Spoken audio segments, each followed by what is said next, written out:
Okay. 1, 2.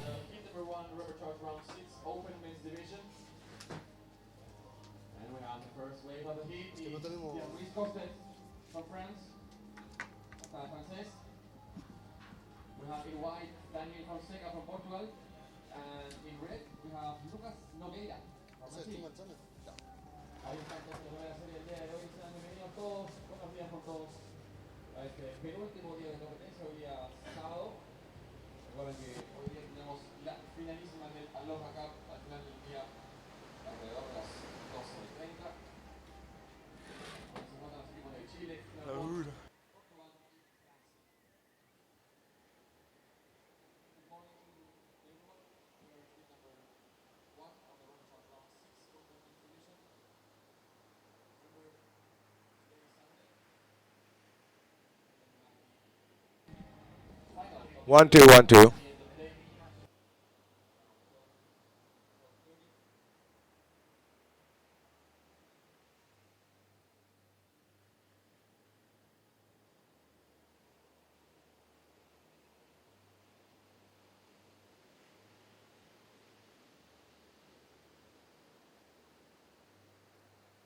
1. 1. Check sound.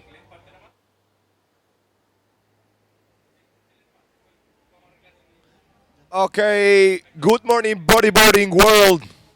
Welcome to the wave-rich, beautiful city of Iquique, Chile, for the 2015 Iquique para Todos ISA World Bodyboard Championship. We are at La Punta Uno watching the world best bodyboarders compete for gold in the water, currently surfing Reprecharge Open Men's Division round number 6. Hit number 1, Aguara explosive hit just to open this fourth day of competition. In red, representing Brazil, Lucas Nogueira, taking in white jersey from Portugal, Daniel Seca, and in yellow, the man himself, gold medalist, 2011 ISA World Champion Pierre Luis Costes, and the 2011 Professional World Tour World Champion Pierre Luis Costes. Here in the booth, Juan Santos bringing you the live feed, joined by Philip Muller, legendary ISA commander. Good morning, Philip. How you doing? Good morning, Juan. Perfect. What a beautiful day. We've got waves on offer. We've already got one wave by Pierre Louis Costes, and here comes the second one by the Frenchman, deciding just to take a peek, kick out, feel the conditions. He's already got a 5.33 as his opening wave in this repechage round. We saw him yesterday in the main event. It was a heat between Alan Munoz, Amaury Laverne, and Pierre Louis Costes. Alan Munoz winning both of them. We saw Pierre Louis Costes coming down air to the repechage. Yeah, well, yesterday really was one of a kind, world-class bodyboarding show. And yeah, Pierre and Amaury facing Alan Munoz, the reference in big bodyboarding here in Chile. So Amaury and Alan making it through the next round, pushing Pierre Luis to be now in this repechage situation. Remember, this is repechage round. So only 2 riders will advance into the next heat. That will be the repechage number 7. So we still have 4 more hits into the repechage before achieving the grand final. So these riders still have to serve a couple of more times if they want to get into the grand final and achieve the podium and the possibility of gaining a medal for their country. Exactly, Juan. So we've already got 2 men that are sitting in the final. They know that tomorrow they will be in the final. That's Miguel Rodriguez from Peru and Alan Munoz from Chile. They are the 2 only guys in the open men's division that haven't lost one single round. They're already in the final and have already secured a medal for their country. We might see Pierre Louis Costes in this repechage round 6. The repechage round 7 will be the 2 winners of this heat and the following one, battling it out to see who will be against Amaury Laverne and Matias Diaz in the final of the repechage. Yeah, well, coming up next, another bomb hit, Hayato Enokito, Japan, considered as the dark horse team in this ISA WBC 2015. We have Johnny Aguirre from Peru and 2 times gold medalist from Brazil, Eder Luciano. Action pack for this date number 4 for sure. We're going to see some increase in swell and better conditions through the day. When we see now the paddle, let's take a look. This is the no ride. So 50 minutes left. Only Pierre-Louis Costes with 2 waves right now in first position. 5.33 for his first wave, 1 point for the second one.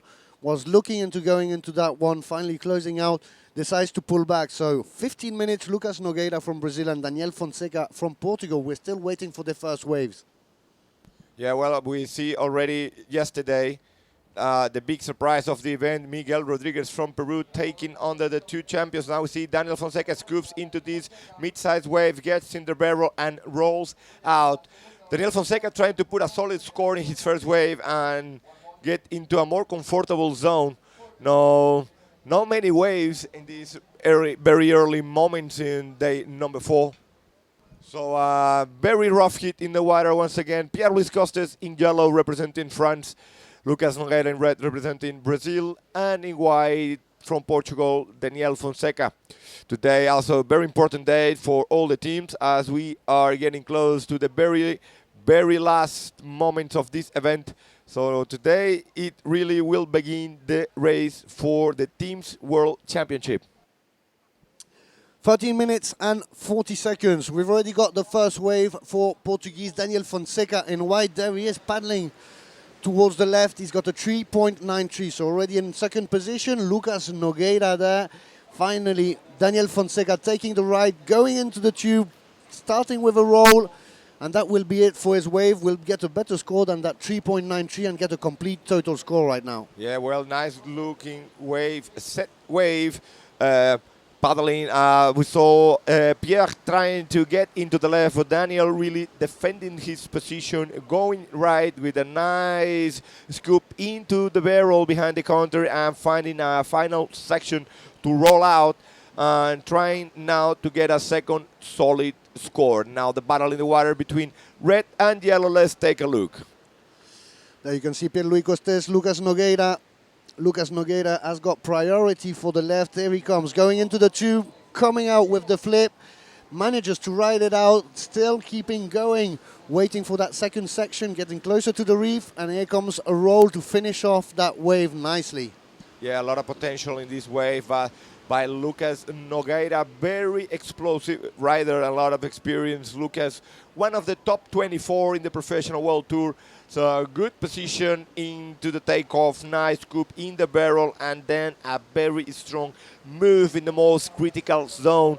Complete clean landing and finishing with a roll. So nice way for Lucas Nogueira to start this campaign in this day number 4 of the ISA WBC Iquique para Todos ISA World Bodyboarding Championship. So 12 minutes left. We're seeing also the teams watching on the competition. We just saw Team Japan, also Portugal. Visibly she went in the water before the competition started. And here comes Pierre-Louis Costes looking to replace that 1 point ride. Going for the tube, finally going for just one single roll. Not as strong as we're used to see Pierre-Louis Costes maneuvers, but he will replace that 1 point ride, at least get a bit better combination. But there, a good score for the Brazilian right now, 8.5 for Lucas Nogueira. Best wave of the heat so far and of the day. Let's take a look at the replay. Let's see Lucas scooping into the barrel. Bam! Nice flip. Nice landing, just splashing into the flat and claiming the move compete. And Georges like that, rewarding him with the 8.5. So already the Portuguese in a comfortable zone with a 6.23 and a backup score of a 3.93. Of course, Daniel will like to improve that 3.93. There, speaking about the double, there he goes, looking right, trying to get another speed kicking now. Not much scoring potential into this wave. So a bit of a pressure with 11 minutes remaining. They know that each of these riders is capable of advancing. So a lot of strategy also to be played, not only riding the waves, but actually very important to make sure about the wave selection and the positions they get in the peak to defend themselves. As we see Eder Luciano there waiting for the second heat, and here comes Pierre-Louis Costes trying to go for his classic flip. Does not manage to land it there, just right past the bend. Here's also the Japanese Ayato Enokido, and in the water Lucas Nogueira, almost a repeat of his first wave that seemed like a mirror of his first maneuver, the flip. And here coming, this time didn't put a last little roll there. Yeah, deja vu right for the Brazilian. Good strategy Just playing smart and safe, Lucas, and then mid-size wave, good speed, not so strong move as his first wave, but for sure is a solid back score to put at the second wave. So Lucas Nogueira currently sitting in second, requiring only a 1.67. So this might be the stamp to get the lead of the scoring hit. So coming up next, we'll get another explosive hit. Hayato Enokido representing Japan in red will take on white from Peru, Johnny Aguirre. And the man himself, you can see him there, yellow from Brazil 2 times, I say, world champion, Eder Luciano.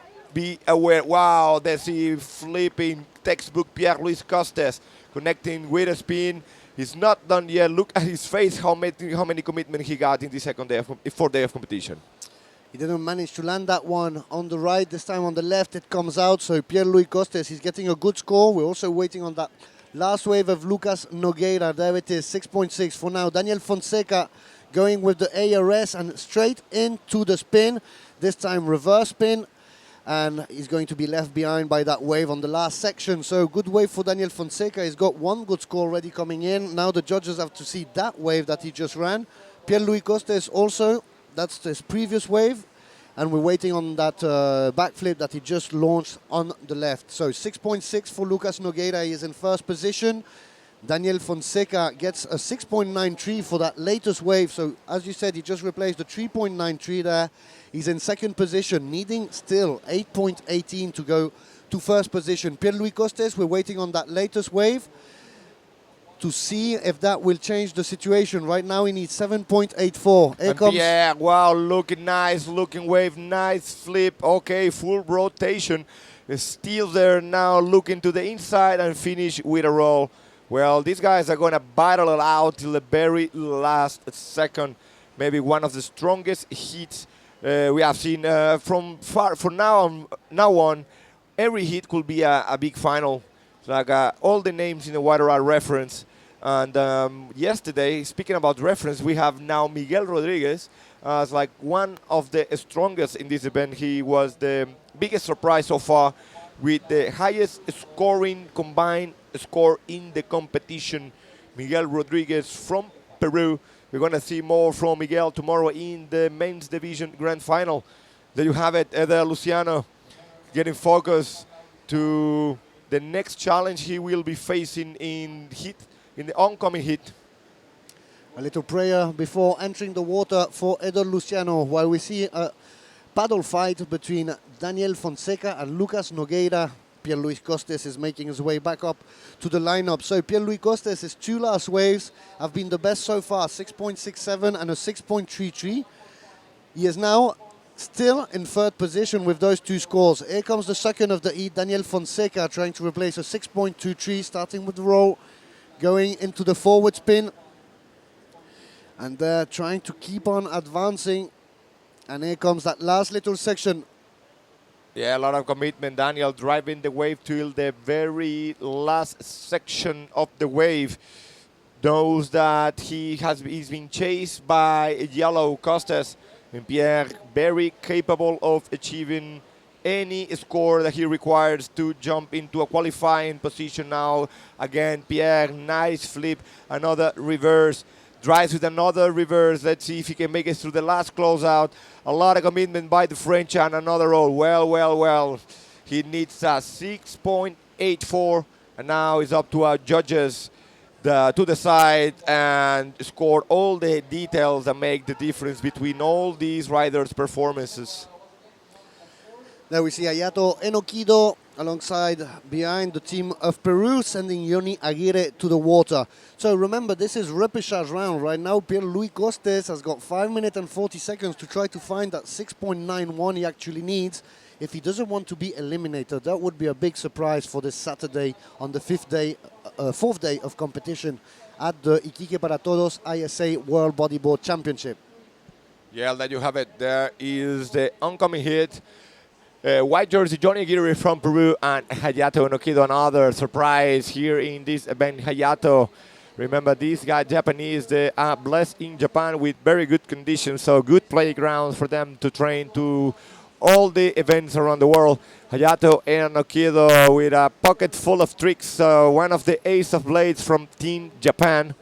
And you see the Lucas Nogueira, the covering hit leader on the weight. He knows that now he's chased by Yellow. A situation changed now with last of Yellow Costes. So the French scoring a 7.23. So now the French takes on the second place and pushes the Portuguese in white into third.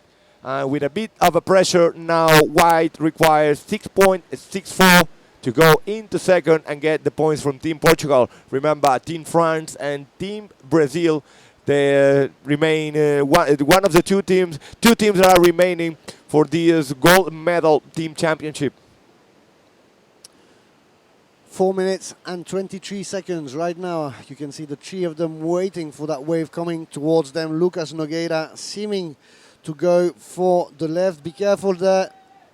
Opa. Daniel Fonseca there paddling around Pierre-Louis Costes. A bit of a scuffle. Daniel Fonseca asking for an interference. And Lucas Nogueira trying to stay clear of it all and just making his way towards the wave. Yeah, these guys now are playing with everything. They try to do everything to advance. We see like a kind of a battle there between yellow, the French, and white, the Portuguese. Daniel now raising his arm to the judging tower, trying to claim an interference. Let's see now, it's up to our judges to decide if there was any interference between Daniel's possibility to ride this wave. Let's take a look. So, no, I think, well, that's not an easy way to be in the water, you know. It's a lot of pressure there. Every rider is very strong. Daniel looking to advance, needing a 6.64. If the judges claim that that was an interference by yellow, so cause the French will get into a very uncomfortable zone in this heat with only 3 minutes remaining on the clock. As we see there, Team Portugal, the coach, watching nervously towards the tower. I think Daniel should just try to concentrate these 3 minutes. He only needs a 6.64 for a rider of his level. It should be obtainable if he gets the right wave and not try to get unfocused and by this situation. We saw Pierre-Louis Costes really trying to get out of the way, didn't even see what was coming towards his back. There's no intention there of being in the way, and it seems Daniel is trying to force that interference. Yeah, very competitive, Daniel Fonseca. So everyone watching for Portugal B, shout out here from Iquique, Chile, day number 4 of competition. We are looking for better surf, better conditions through the day. Beautiful day once again here in Iquique. The air temperature is around 25 to 28 degrees Celsius. Water around 18, 19 degrees. And there you have it, Team Brazil supporting Lucas Nogueira, sitting in a comfortable zone here, taking the lead in this heat. And Team Brazil will have another rider in the next oncoming heat. That's right, Edel Luciano, we saw him recently coming in. We want to remind you very quickly that the Iquique para Todos ISA World Bodyboard Championship is made possible by Iquique para Todos, also the support of the municipality of Iquique and the Chilean Surfing Federation.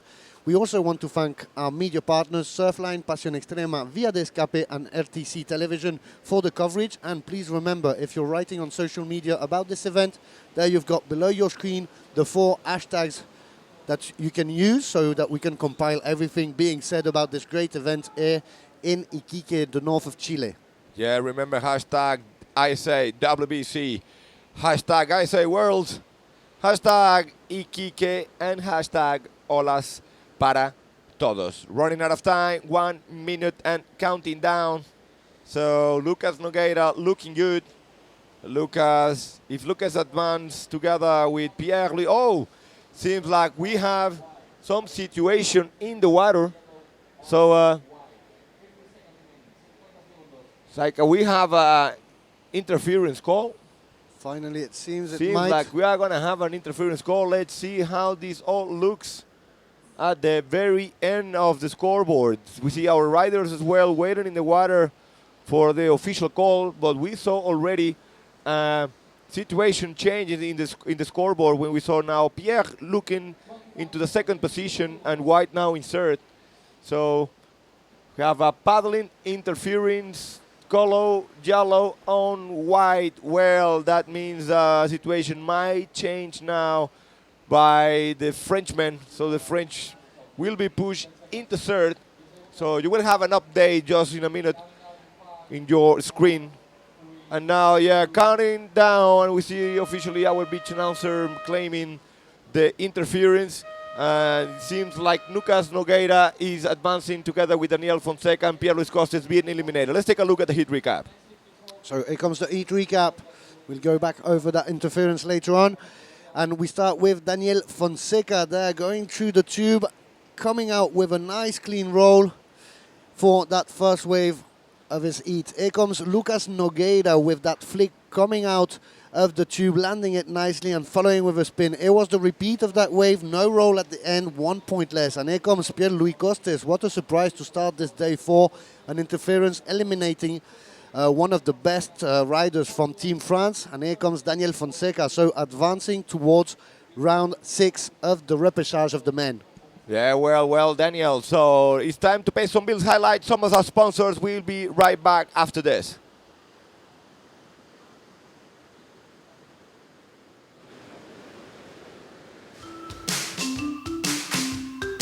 Nos invita al Museo Regional de Iquique a conocer la historia y los encantos naturales de nuestra región.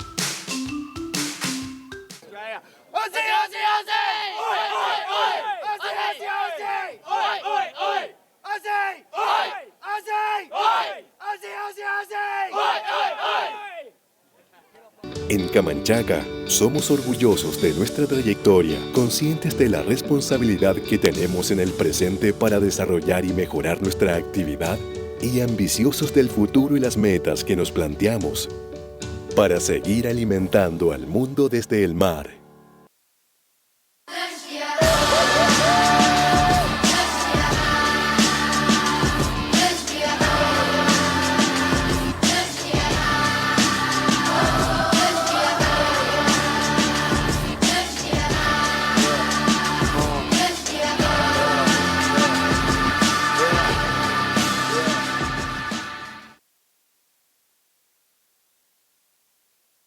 To the wave-rich, beautiful city of Iquique, Chile, for the 2015 Iquique para Todos ISA World Bodyboarding Championship. We are a la punta uno, watching the world's best bodyboarders compete for the goal.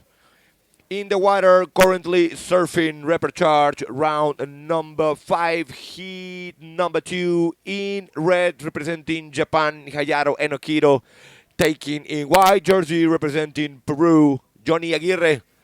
And yellow from Brazil, the 2 times ISA world champion gold medalist, Eder Luciano. What a battle we saw in the last heat, Philip. Exactly, and a big surprise there, starting day 4 of competition with Pierre Luis Costes, was in second position, gets an interference on Daniel Fonseca, and falls to third position in the last 30 seconds, as we see Ayato Enokido going crazy there on that wave, pulling 3 maneuvers in very quick succession. And here comes Eder Luciano falling in the tube, coming out, going into the reverse spin, keeps on advancing, waiting for that second section. Will he place just a small roll, try to keep on going, gets caught back and left behind that wave. So there's the opening wave for Ayato Enokido, Eder Luciano. We're going to see what are the points of the judge to start this heat. We're going right now with an interview of Lucas Nogueira with Begoña Martinez on the beach. Take it away, Begoña.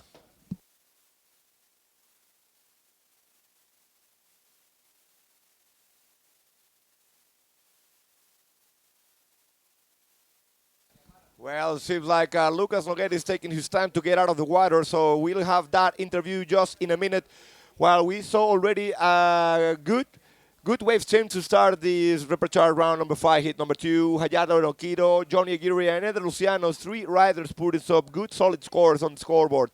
So first wave was a representative from Japan. Second wave was a representative from Peru. At last we saw Eder scooping into a mid-sized wave, getting in the barrel and going out with a couple of moves. So remember, Eder, a lot of experience, no stranger to this pressure situation. Eder Luciano, one of the world's top riders here, joining this 5th edition of the ISA WBC. 17 minutes, so still waiting on those scores. We've got 1 wave for each rider. We're waiting for those results, missing just 1 judge right now. And after this, of the repechage round 5 of the men. We're going to repechage round 2 of the drop knee division. We're going to have 2 heats with 3 riders each. Diogo Pimenta from Portugal, Adrian Alcivar from Ecuador, and Renato Arellano, the local Chilean, in the first heat. In the second one, Fabian Chacon from Costa Rica, Luke Fisher from Australia, and Kazuma Tomita from Japan will battle it out, trying to maintain their chances of a medal through the repechage round and get back in the grand final. That's coming up soon, so stay tuned. Right now, back to the men's open division, and we've already got 2 scores, Juan, of Hayato Enokido and Yoni Aguirre. Yeah, well, Hayato throwing a 6-point wave ride. Johnny Aguirre throwing a 4.5, and Eda Luciano from Brazil throwing a 4.83. Well, you have 3 different schools here on the water. You got the Japanese Iquique's old school style, Hayato coming from that old school from Japan. And you see now Johnny Aguirre, a different school, completely different style of wave riding. And you see Eda, he's a very heavy athlete, tall guy, fit guy, using very big boards, wide boards, so get some extra flotation. That's why also you can see Eder gaining so much speed. It gets easier for him to drive through the whitewash at the moment of claiming any move as complete. Well, Philip, 15 minutes remaining, very early to start speaking about situations. Everything remains very tight. Exactly, so still one wave. You can see the riders waiting for the next set to come in and get those big moves that will get those big scores that we've been seeing. We've seen lots of waves of 8 and 9 points in the last few days. One perfect 10-point ride from Maroubian from France in the drop knee division. Also, we saw the impressive move yesterday with a new maneuver by the Venezuelan. That was Luis Rodriguez pulling a drop knee, shove it or vario, and this new way of doing bodyboarding with the tricks. But still, we want to see those big, big power moves. We've seen Cesar Bauer really very solid in the drop knee division. We're going to see the repechage round 2 of this. And also, by the end of the day, we're going to know who is the winner of the Aloha Cup. We will be finishing the day with that final. And we will know the 5 finals for tomorrow. We'll know everyone who's going to get a medal, but we won't know what medal they will get. Well, let's talk. We can hear here the Chilean team cheering out, and with Pierre Luis Costes getting eliminated, that is good news for Team Chile as a result of the final scoring points for the team championship. When we have a bit of a low now in the action, there you have it. There is Renato Arellano coming up next in the drop knee division representing Chile. And we see Eder Luciano trying to scoop into this one, but kicks out. He really didn't like to go that one. And then you see our rider patiently is waiting for the real scoring potential waves.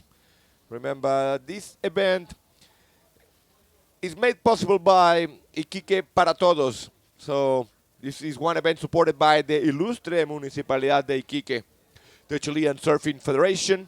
We'd like also to say thank you to all our media partners, Surfline, Pasión Extrema, RTC Televisión, y Vía de Escape. Thank you, Carlos, and all the production team. These are the guys in the backstage working 25 hours a day long, so you can have a complete view of all these beautiful events. So thank you, Vía de Escape, for the webcast and all the event coverage. Also, we'd like to thank Erizos, one of the other main sponsors here, Erizos Bodyboards and Erizos Bodyboard Equipment. Thank you guys here. Philip Morris and myself, Juan Santos, bringing you the live feed. Philip Muller and Juan Santos bringing you the live feed for this 4th day of competition. 12 minutes and 40 seconds. We're waiting on that last wave of Eder Luciano. Won't change much. It will be a 1-point ride. He'll just go over.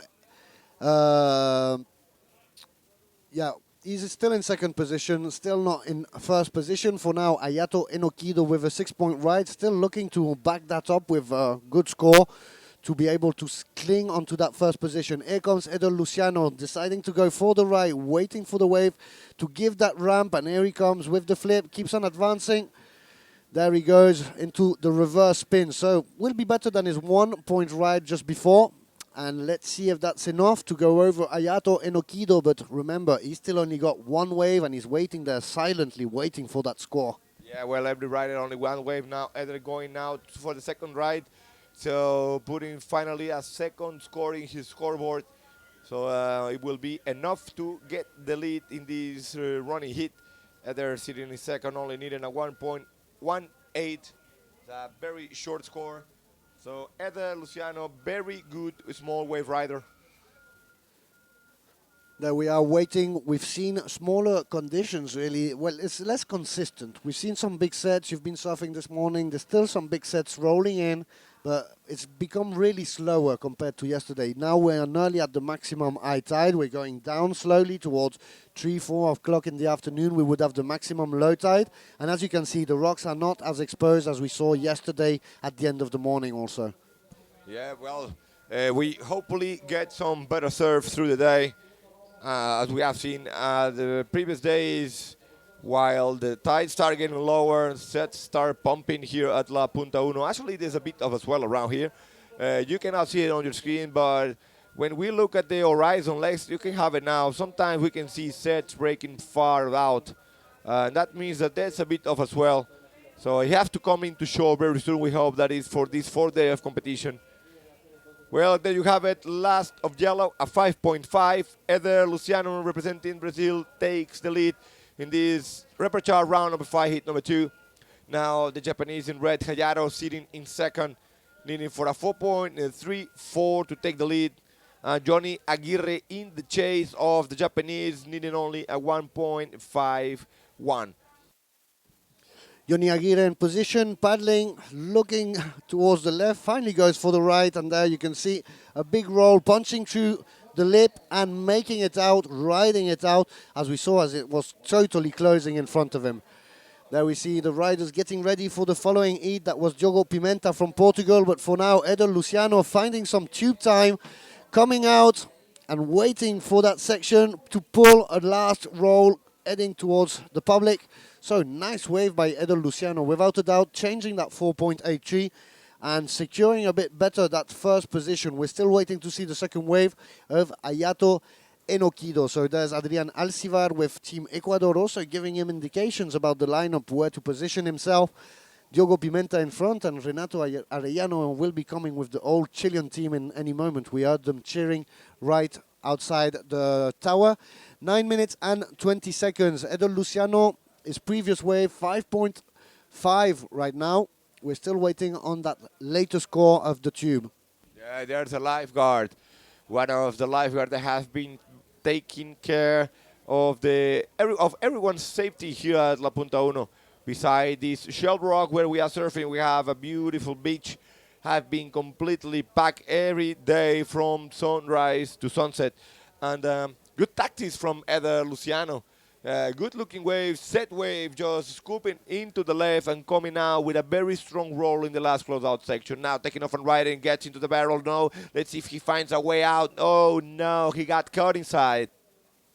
Found a way out, but through the back. That will not give him much points right now for Johnny Aguirre.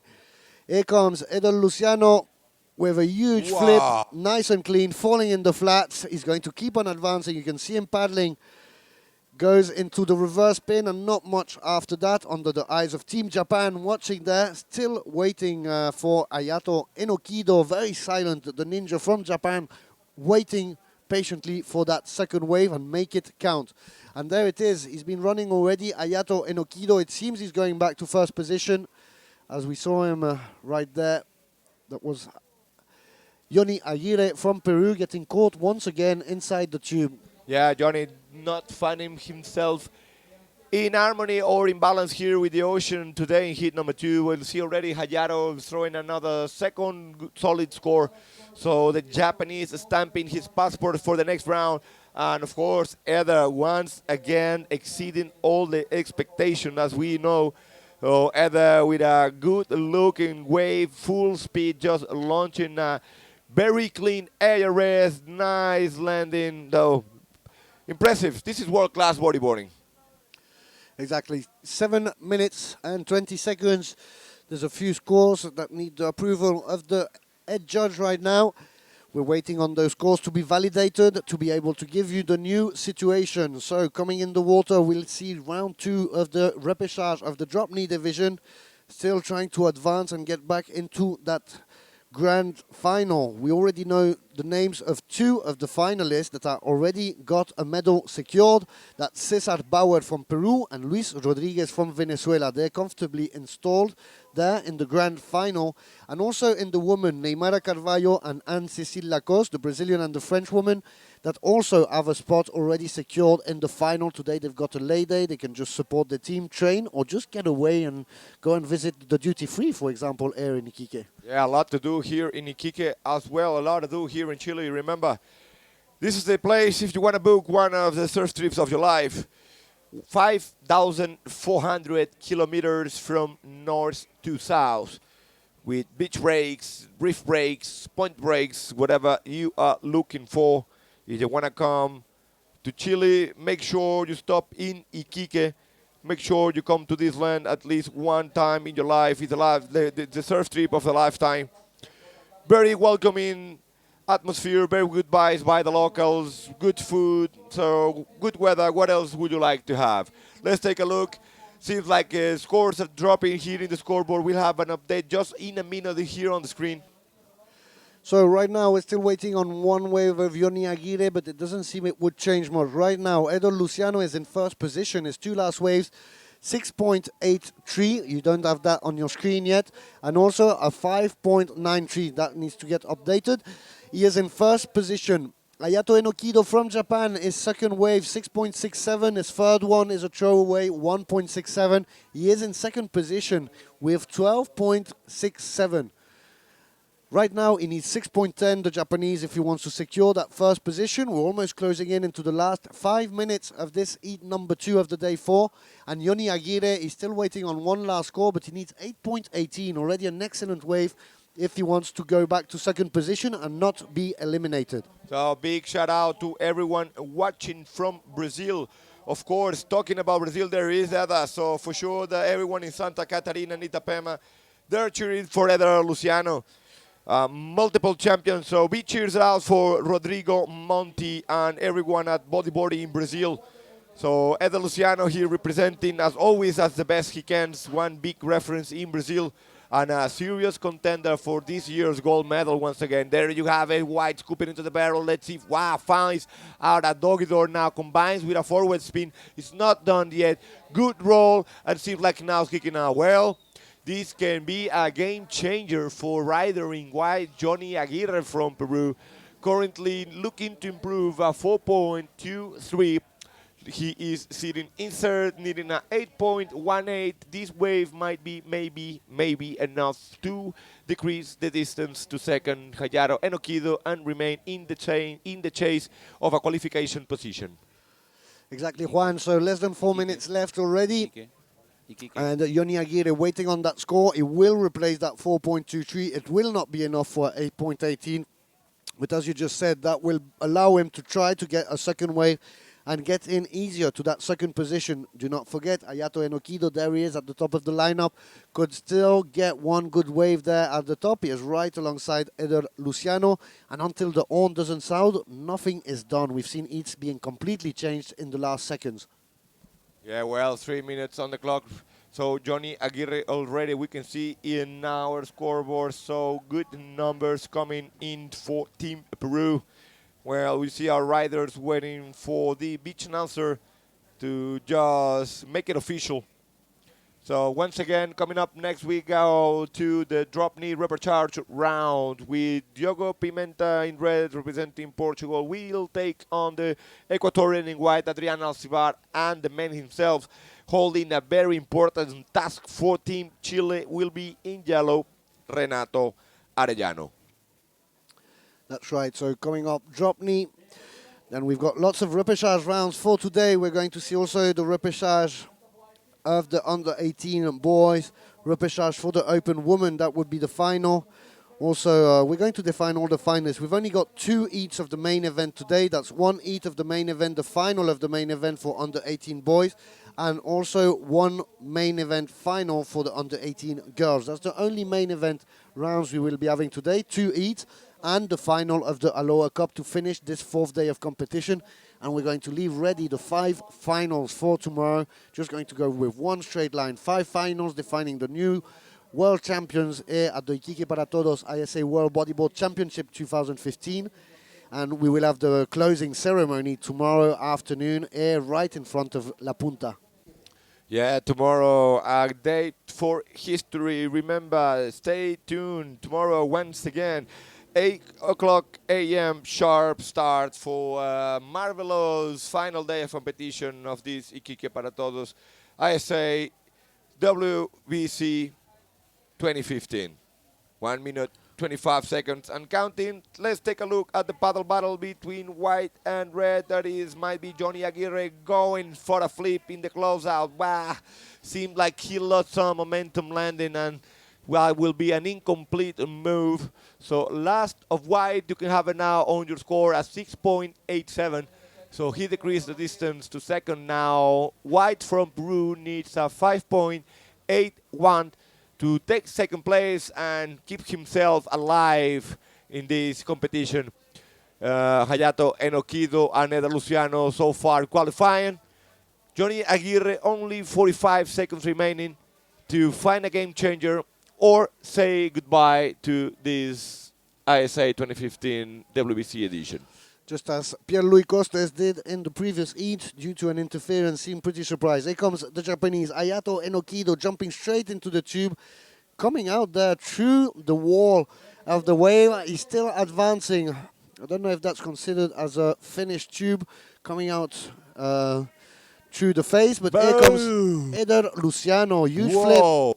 That was quite an explosive move, good looking wave. Let's see if we can have a replay from that wave of yellow. It will be good to have a replay.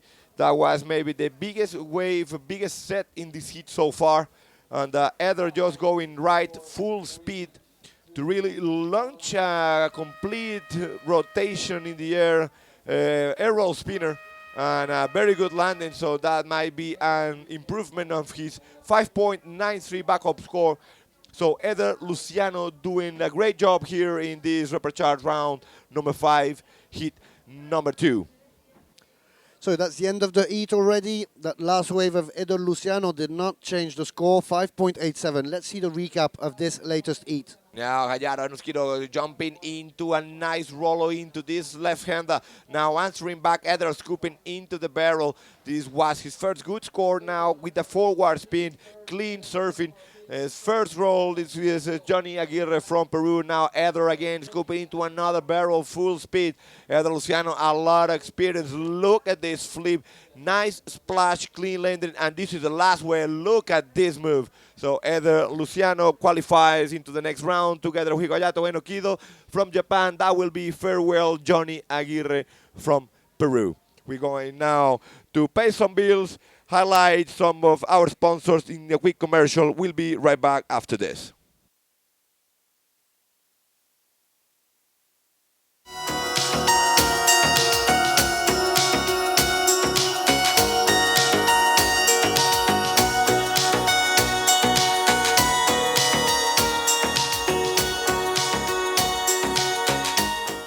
¿Quiénes somos? ¡Ticos! ¿De dónde somos? ¡Costa Rica! ¿Cómo somos? ¡Pura vida! ¡Que vinimos a ganar!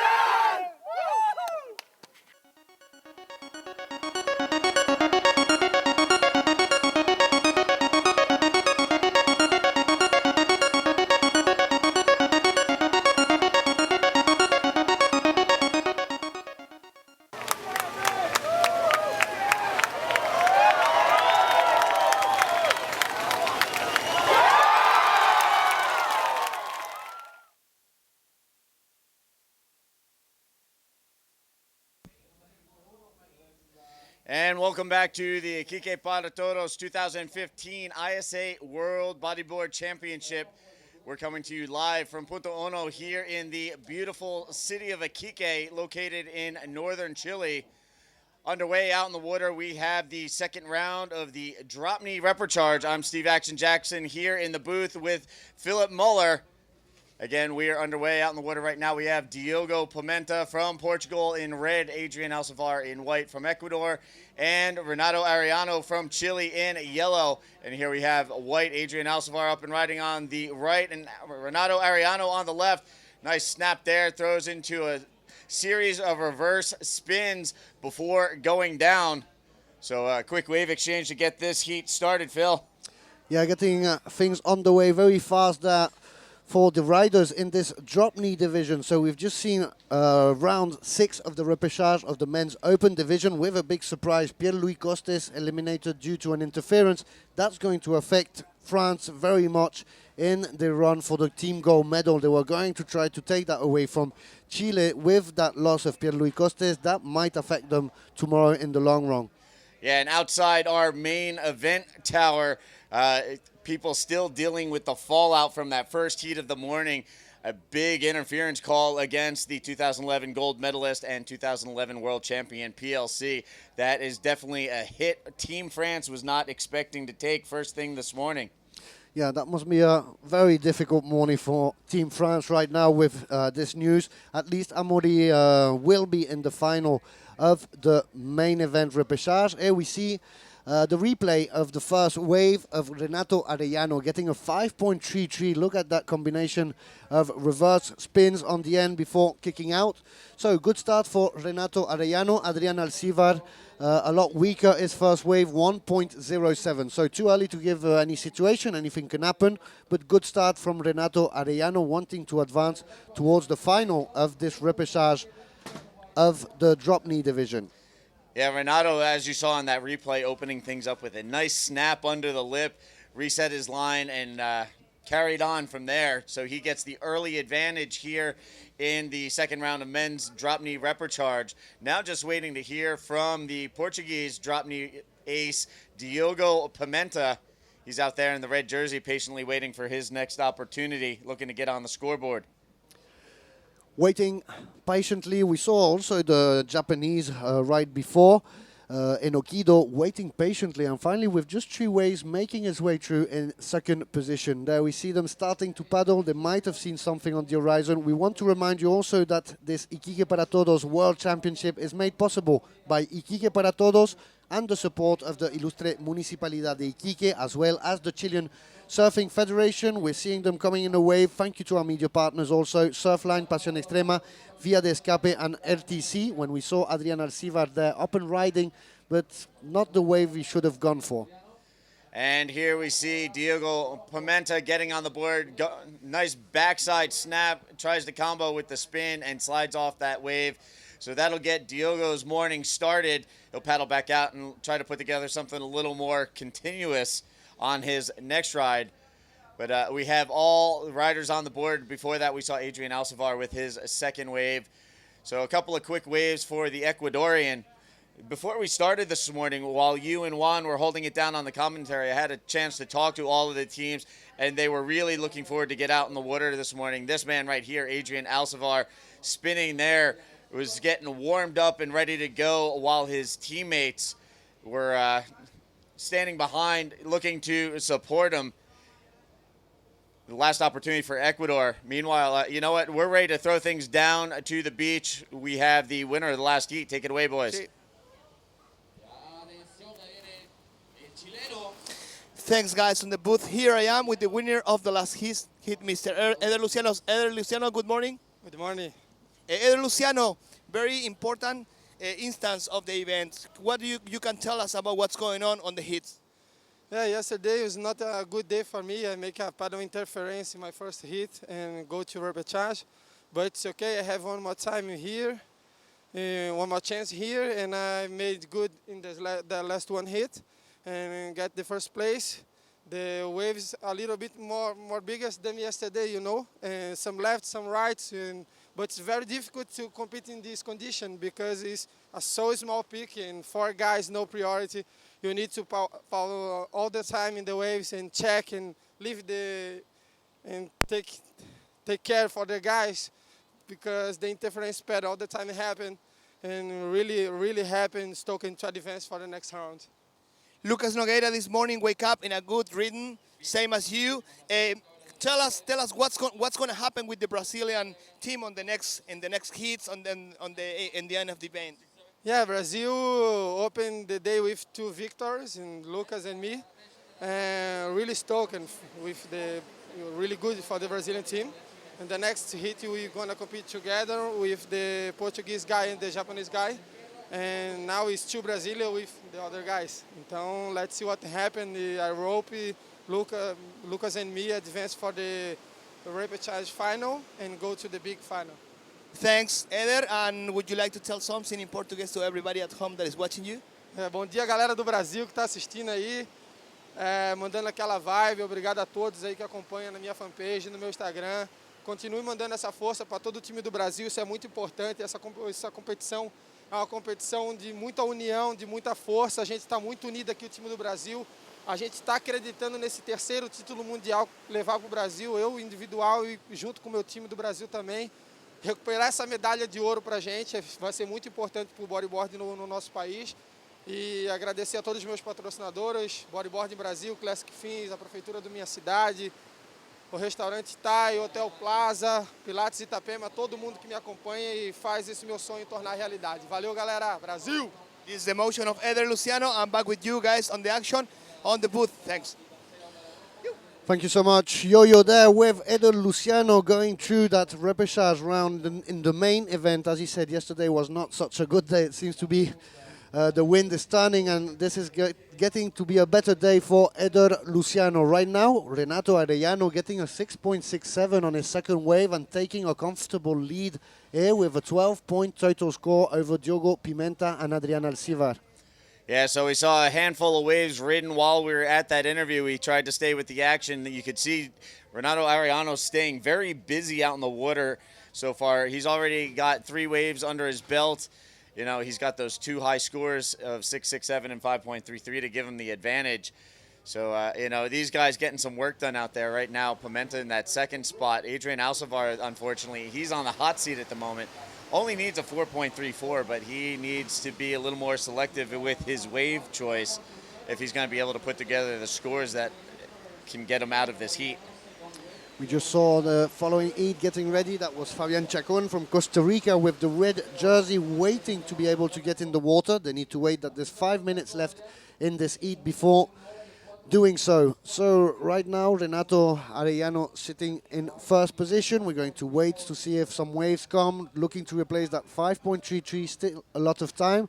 And here comes Diogo Pimenta getting into the tube, coming out not so cleanly, trying to maintain the balance, has to go back down in prone, gets back up, and here he is advancing, waiting for that section. Finally, it's a bit slow. Yeah, not a whole lot to work with on that last portion of the wave. Once he dropped down and got back up, the wave was pretty much done from there. But, you know, still sticking with it, trying to milk that for everything he had. Unfortunately, that wave just didn't offer a whole lot of scoring potential.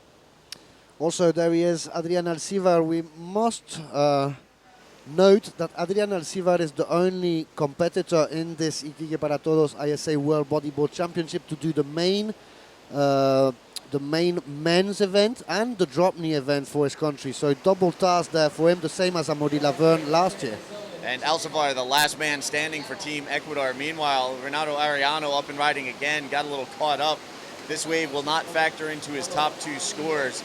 But just to revisit Adrian Alcivar, you were talking about how he was doing double duty here at the event. This is the last opportunity for Ecuador, their last rider in contention. I spoke with Jorge Maldonado. We know him more affectionately as Pullman, and he even said, you know, this is our last opportunity here in the drop knee. So Adrian Alcivar trying to keep the flag flying for Ecuador here in drop knee repechage. So less than 10 minutes left. We're seeing a nice wave coming there on the horizon.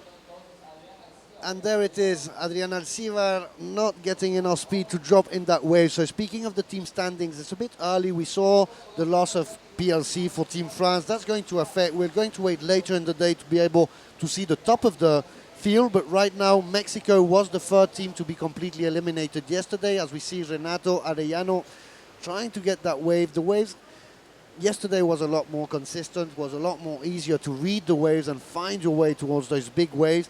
Today you have to try it out before knowing if it will just deflate in front of you or give these huge gapping tubes. Well, you know what? This morning, a handful of the ISA event staff jumped out in the water just before sunrise for a little dawn patrol staff meeting, I guess you could say. And we got a pretty good feel for the waves out there. There's still some fun waves rolling through, but we're really not seeing the sets coming through like we saw yesterday. So that much more difficult out there, as the biggest scoring potential not showing itself like it was yesterday. Exactly, as we see Diogo Pimenta there going into the reverse spin, and as you can see, not an easy wave. Those sort of meetings in the morning, Fernando Aguirre, the president of ISA, likes to call them board meetings. Yes, exactly. Well, we had a board meeting at 6:30 this morning here at Punta Uno out in the water. And, you know, it was good to see the guys from the staff out there pulling a couple of waves before getting down to business for the day. And it's always nice to refresh yourself out in the ocean first thing in the morning, not to mention watching the sunrise from the lineup. Exactly, in beautiful Chile. 8 minutes left as we see Diogo Pimenta going back up. His last wave, 4.27, so no change there. We're waiting on that later score. That shouldn't be changing very much. Renato Arellano still trying to better that 5.33. The best he got so far was two waves in the 3-point range. And Adrian Alcivar, he seems a bit more lost right now. He's not finding his marks in the lineup. All those good waves, we saw him riding excellent waves. And here is Ayo score, 2.67 right now. So these guys keeping busy out in the water. And just to touch back on the team point standings, you had mentioned Mexico, the third team, eliminated yesterday to join the likes of Spain and Italy and getting bumped from the field. Ecuador with their last chance here. Puerto Rico only has one representative, but Luz Marie Grand is still alive in competition, so we'll see how things shake out. On the other side of things, coming into this morning, Peru was leading the points potential. They were in the number 1 spot, followed by Chile, and then Brazil and France. They were equal third. Definitely going to see a bit of a shakeup today. We'll see how everything turns out when the dust settles at the end of competition today. Exactly, Steve. So still too early to try to find out that top 3. We're starting to see a line getting drawn. But right now, we saw Renato Arellano there in that wave, a nice snap, trying to replace that 5.33, but it seems he'll barely make it right now. He's still in first position right now as we're closing in towards the last 5 minutes. So coming up, Fabian Chacon from Costa Rica, Luke Fisher from Australia, and Kazuma Tomita from Japan. We've all seen them on the beach, ready to enter, but for now, Adrian Alcivar, nice maneuver during the re-entry there, but falling with the lip on the landing, so looking for that 5.61, but this wave is not going to cut it.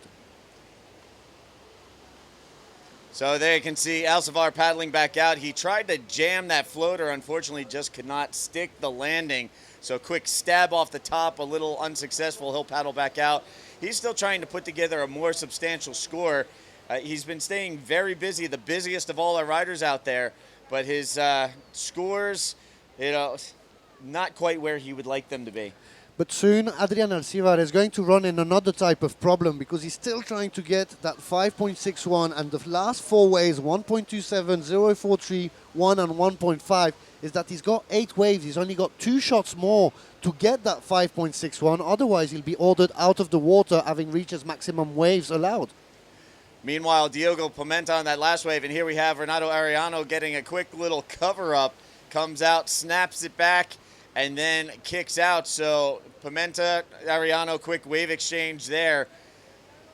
Again, Arellano leads the way. Pimenta in that second advancing spot. Adrian Alcivar on the outside looking in. Again, he's still trying to chase down a 5.61. He's only got 2 wave riding opportunities left, and it looks like another score falling into place. You have to keep in mind there's a 10-wave limit, so Alcivar, he's got one last shot to try and nail down that 5.61. He needs to choose his wave wisely. And Diogo Pimenta already sitting on 8 waves, still 4 minutes and 40 seconds. Without a doubt, when I see how the scoreboard is filled with scores, this has been the most wave-filled heat so far. I mean, we haven't seen nobody reaching the 10 wave maximum right now. Adrian Alcivar, that's his last wave. He needs to make it count. More than 5.61, otherwise he'd be eliminated. There you can see Adrian Alcivar jamming off the top, comes back down, and then bails his board. I believe that's his last wave of the heat. He's going to be advised by the beach announcer. There's the scores coming in, 1715, 2.0. That's not going to be a score that will cut it. So 1.67, there it is. Kevin Moore from Peru, the beach announcer, telling him that he's reached his maximum. There's nothing he can do more. So he's in third position, no more chances to try to get that wave. It's already a done deal. Basically, Diogo Pimenta's got 2 ways to try to get more than 7.74 if he wants to go to first position, but that would really change nothing as they're going to the same heat in the following round, round 3 of the repechage in the drop knee division. So right now, basically, they could just come out of the water if they wanted, and that would not change a single thing. Yeah, pretty much with 3:25 left on the clock. The rest of this heat is going to be a walkthrough for Renato Arellano and Diogo Pimenta. There you see both of those guys out in the water. They're both going to advance on and be in the same heat. So really, as you were saying, any further battling out in the water would be a moot point. 3 minutes left on the clock, and for those of you just tuning in, Adrian Alcivar has reached his 10-wave limit, will not be able to advance out of the third position based on his scores. He will be eliminated from the field. Renato Arellano and Diogo Pimenta, they're on their way to the next round of repechage. Exactly, so 2 happy bodyboarders there, advancing 1 round more towards round 3 of the repechage, not the final of the repechage, because from there you've got a heat with the winners of this heat, the winners of the following heat. They battle it out in one single heat to go towards the final of the repechage, meeting the guys coming from the final of the main event of the drop knee division to get those 2 last chances to get back in the grand final. Tomorrow we're seeing 5 finals, one after the other, and defining world champions for the 2015 edition of this Iquique para Todos ISA World Bodyboard Championship. For now, Diogo Pimenta still wanting to try to go and get some tube time. Yeah, well, I was about to say, with 2 minutes remaining on the clock, only 2 guys out in the water, you know, they may as well just free surf the rest of this heat, because usually scoring punto uno at this time of the day with only 2 guys out in the water doesn't happen. No, never. You know that.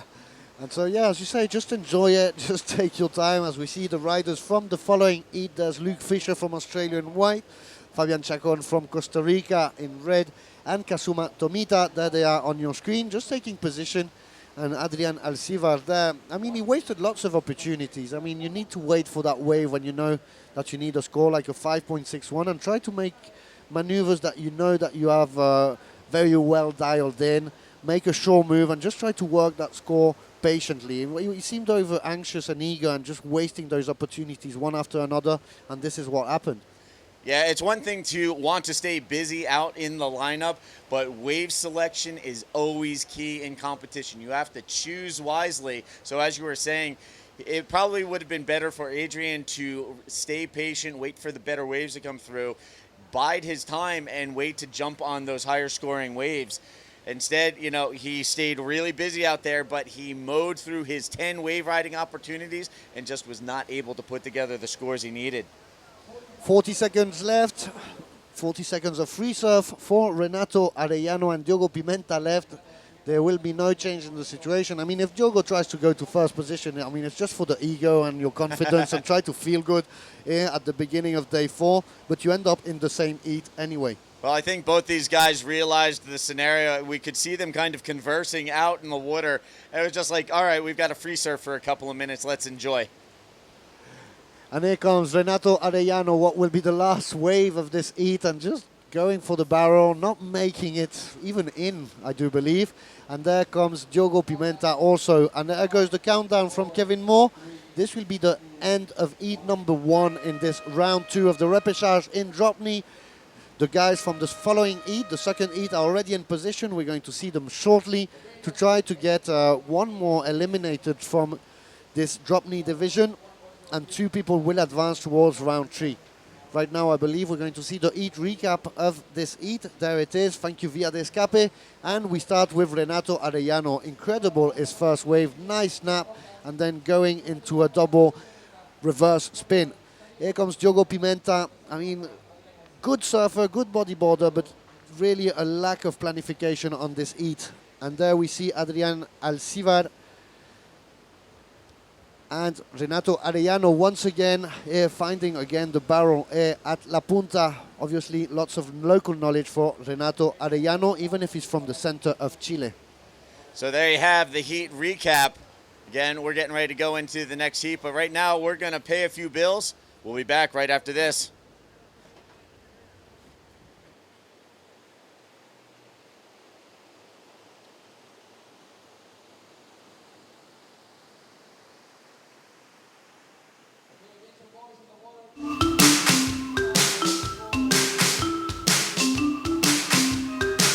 Bueno amigo, lo invito a conocer el mercado de Iquique, puesto 46, los mejores ceviches.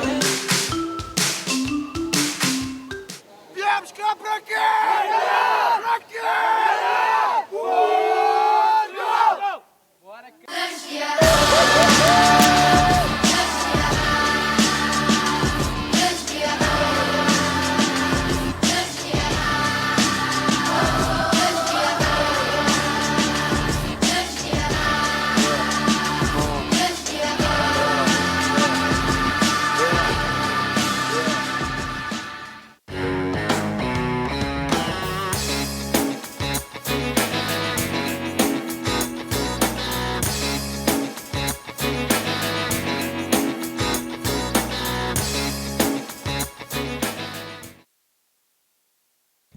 And welcome back to the Iquique para Todos 2015 ISA World Bodyboard Championship, coming to you live from Punto Uno here in the beautiful wave-rich city of Iquique, located in northern Chile, where the Pacific Ocean meets the Atacama Desert and the Tarapacá wine region.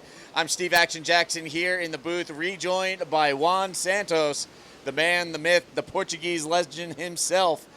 We're going to run you through this second heat of Drop Knee Repercharge Round 2. Tell us who's out in the water right now, Juan. Well, thank you, Steve, for such a great welcoming shout out. Well, in the water right now, we got Fabian Chacon from Costa Rica, in white from Australia, Luke Fisher, and in yellow from Japan, Kazuma Tomita. So already we see the taking off and riding as white, Fisher, the Aussie, coming now for a cutback, so trying to get some speed for the last potential scoring closeout section of this wrist break. Oh, now spins at the top, but that will be considered an incomplete move.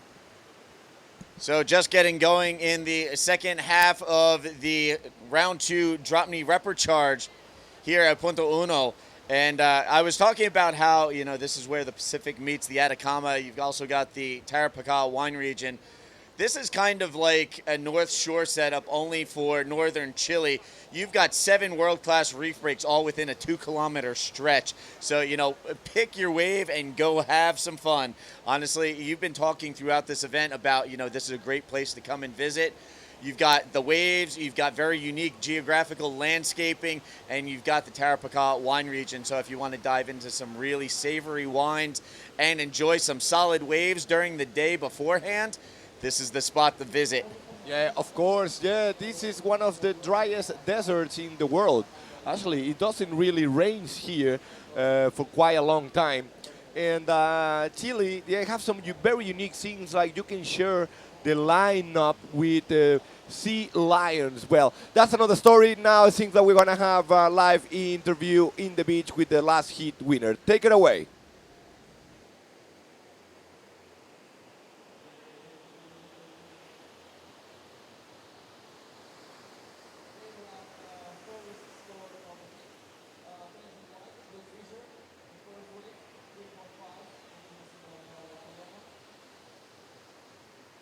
Okay, I think the last heat winner is still paddling into shore.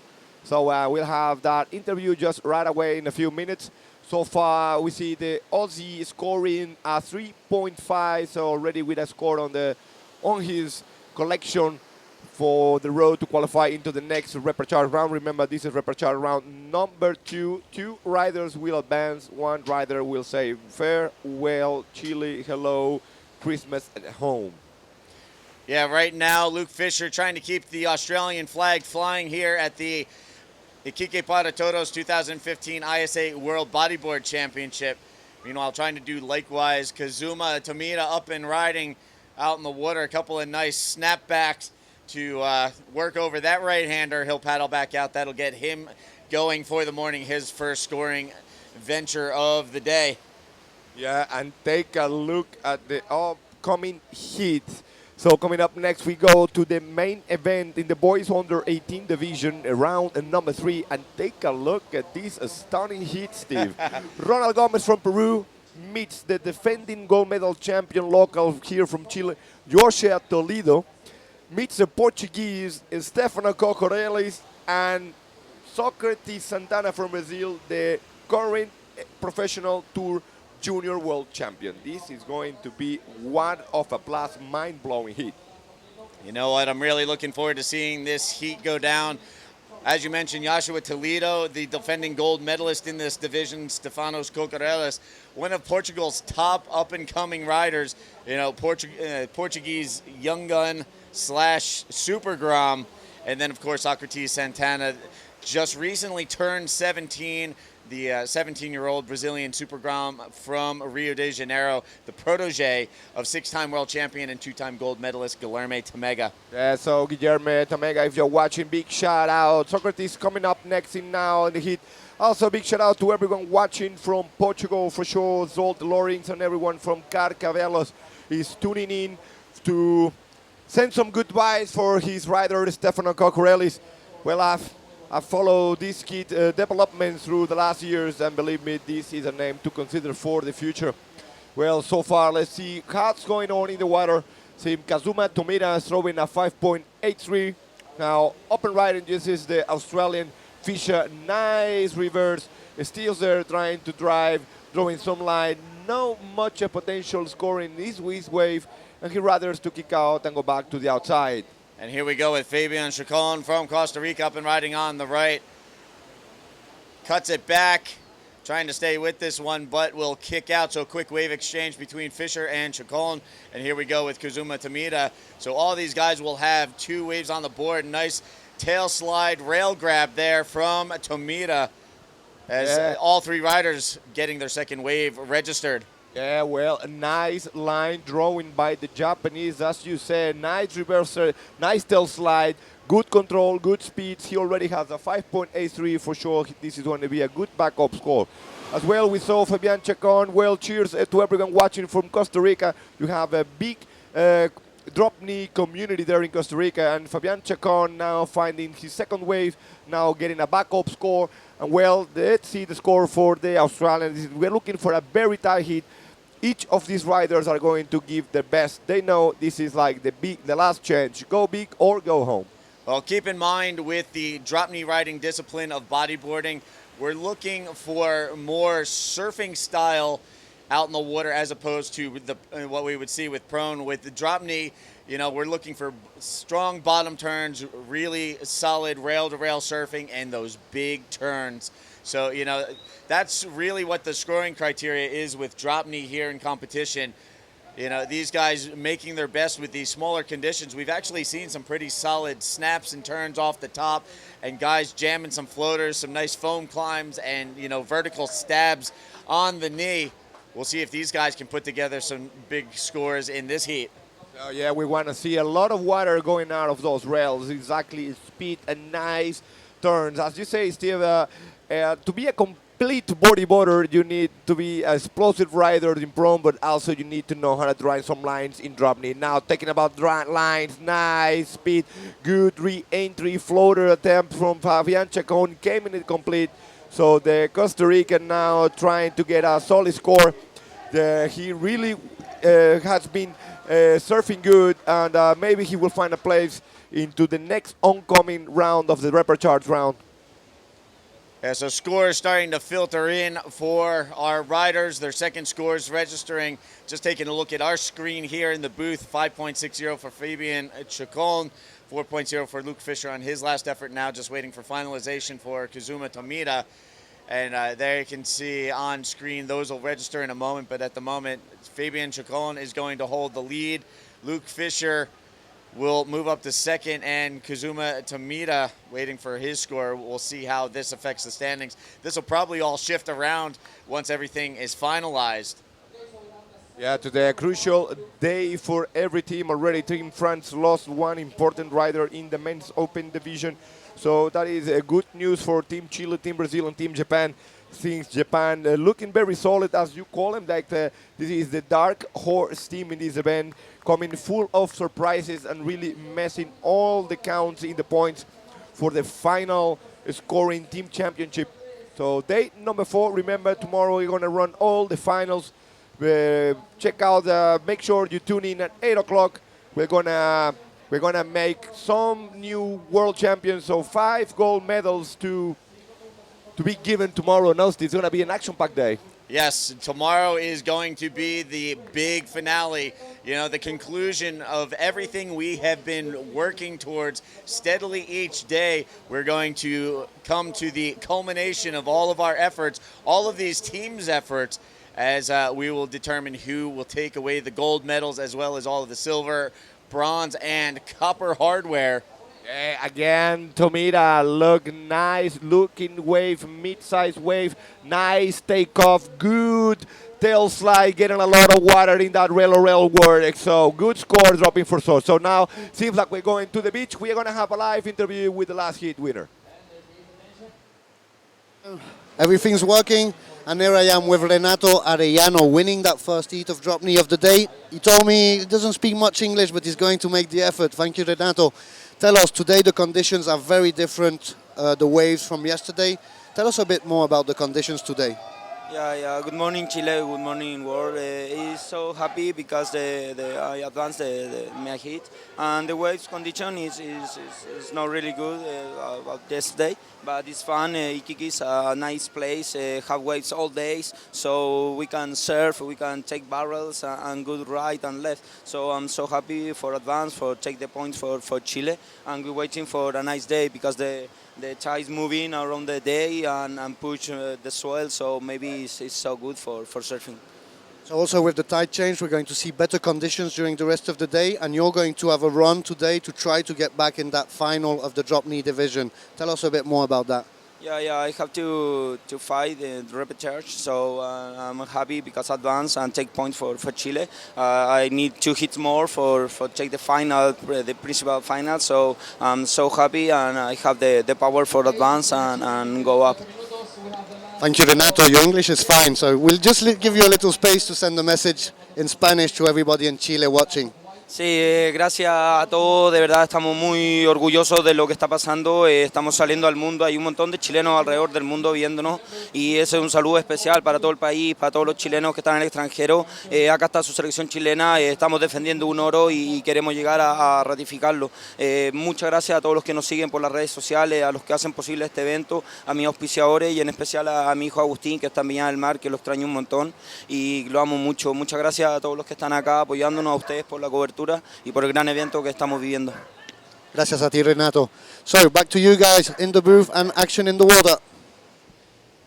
All right, so there you have it, the winner of the first round 2 repechage drop knee heat. Renato Arellano stays alive in competition. He'll continue on in the event. He'll be coming up again later on today. As we've got a pretty stacked lineup of action here today. Right now, we're in drop knee repechage heat 2, round 2. Coming up on deck, the main event under 18 boys round 3. Basically, the main event final. The top 2 guys from that heat will be moving on to the grand final. Yeah. So, you know, lots of setup today with the repechage heats. After that, we'll be going into repechage open women. Main event under 18 girls, repechage round 3 of drop knee. And then repechage open women, repechage open men, and finishing off the day with the Aloha Cup final. So today we are going to crown a champion already. So we are looking for the Aloha Cup Grand Final. Is a different kind of format where it's like a kind of tag team, 5 riders representing each country. And we will have Team Chile, Team France, Team Portugal, and Team Japan in that big Aloha Cup final. So we start crowning champions today, day number 4. Remember, we're looking for swell increase in conditions, so action is going to be good. So we're going to have a world-class bodyboarding show here in these last couple days of the ISA WBC 2015. So Steve, let's take a look at the situation in the water. You can see in your screen Fabian Chacon with the last wave. A 6.03 takes the lead, now puts the pressure into the Australian. So the Australian now sitting in third, needing a 7.20. Very achievable score by the Australian if he gets into play the wave selection factor. Well, the Kazuma Tamira, the Japanese, holding so far those very important points for Team Japan. So Kazuma Tomiri again, they're a Japanese in the middle of the qualification. And there it is, the Australian attempting a tail slide, incomplete move. So now needs to get back to the lineup and think about that 7.2 wave ride requirement he needs to qualify into second. And here we have Luke Fisher taking a quick peek at another wave on his way back out. He decides to let that roll on by. He'll continue on his way. As I was mentioning, Luke Fisher trying to keep the flag flying for Australia. Coming into today, the team point standings, I had alluded to it earlier. Peru coming in ranked first. Chile second in the points. Brazil and France tied for third. Portugal fifth. Japan sixth. Costa Rica 7th, Venezuela 8th, Australia sitting in the 9th spot, trying to avoid being eliminated altogether from the event. Then Ecuador came in 10th, Puerto Rico 11th, and unfortunately Mexico, Spain, and Italy rounding out the field. They've already been eliminated from the field. Yeah, then you have the Australian trying to scoop into this one. Nice tail slide, but incomplete. So Fisher not finding the way or the momentum enough to claim those moves as complete. Fisher only with 2 medium scores in a 4-point range, 4.17 and 4 points.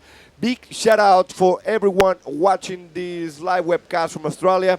So Aussie, Aussie, Aussie, as they say. Hello Australia, hope you enjoyed this webcast. When we see now again in the water a paddle from red. Not attempt, no ride. So 3 minutes, 30 seconds remaining. Let's take a look at this replay. So here we go. One more look at Luke Fisher on this one. Takes off. Didn't quite get in the barrel, then throws the rail grab tail slide on the left-hander. Luke trying to work his way out of the third position, trying to track down a 7.20 at the moment. And just a reminder, you just saw a moment ago on the bottom of your screen all of the appropriate hashtags to use with our social media. Hashtag ISAWBC, hashtag ISA Worlds, hashtag Iquique, and hashtag Olas para Todos. There you go, one more time at the bottom of the screen. Be sure to hit us up on all the social media outlets.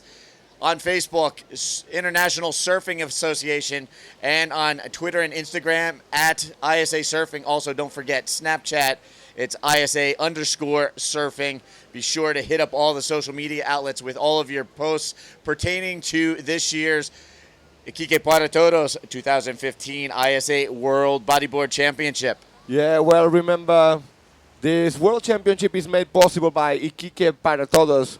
So thank you very much to the Ilustre Municipalidad de Iquique, the Chilean Surfing Federation, as well as our media partners, Surfline, Pasión Extrema, RTC Televisión, and big thanks to Via de Escape, Carlos, and all his crew doing such a great job. So you guys back in home can have the complete coverage of this beautiful event.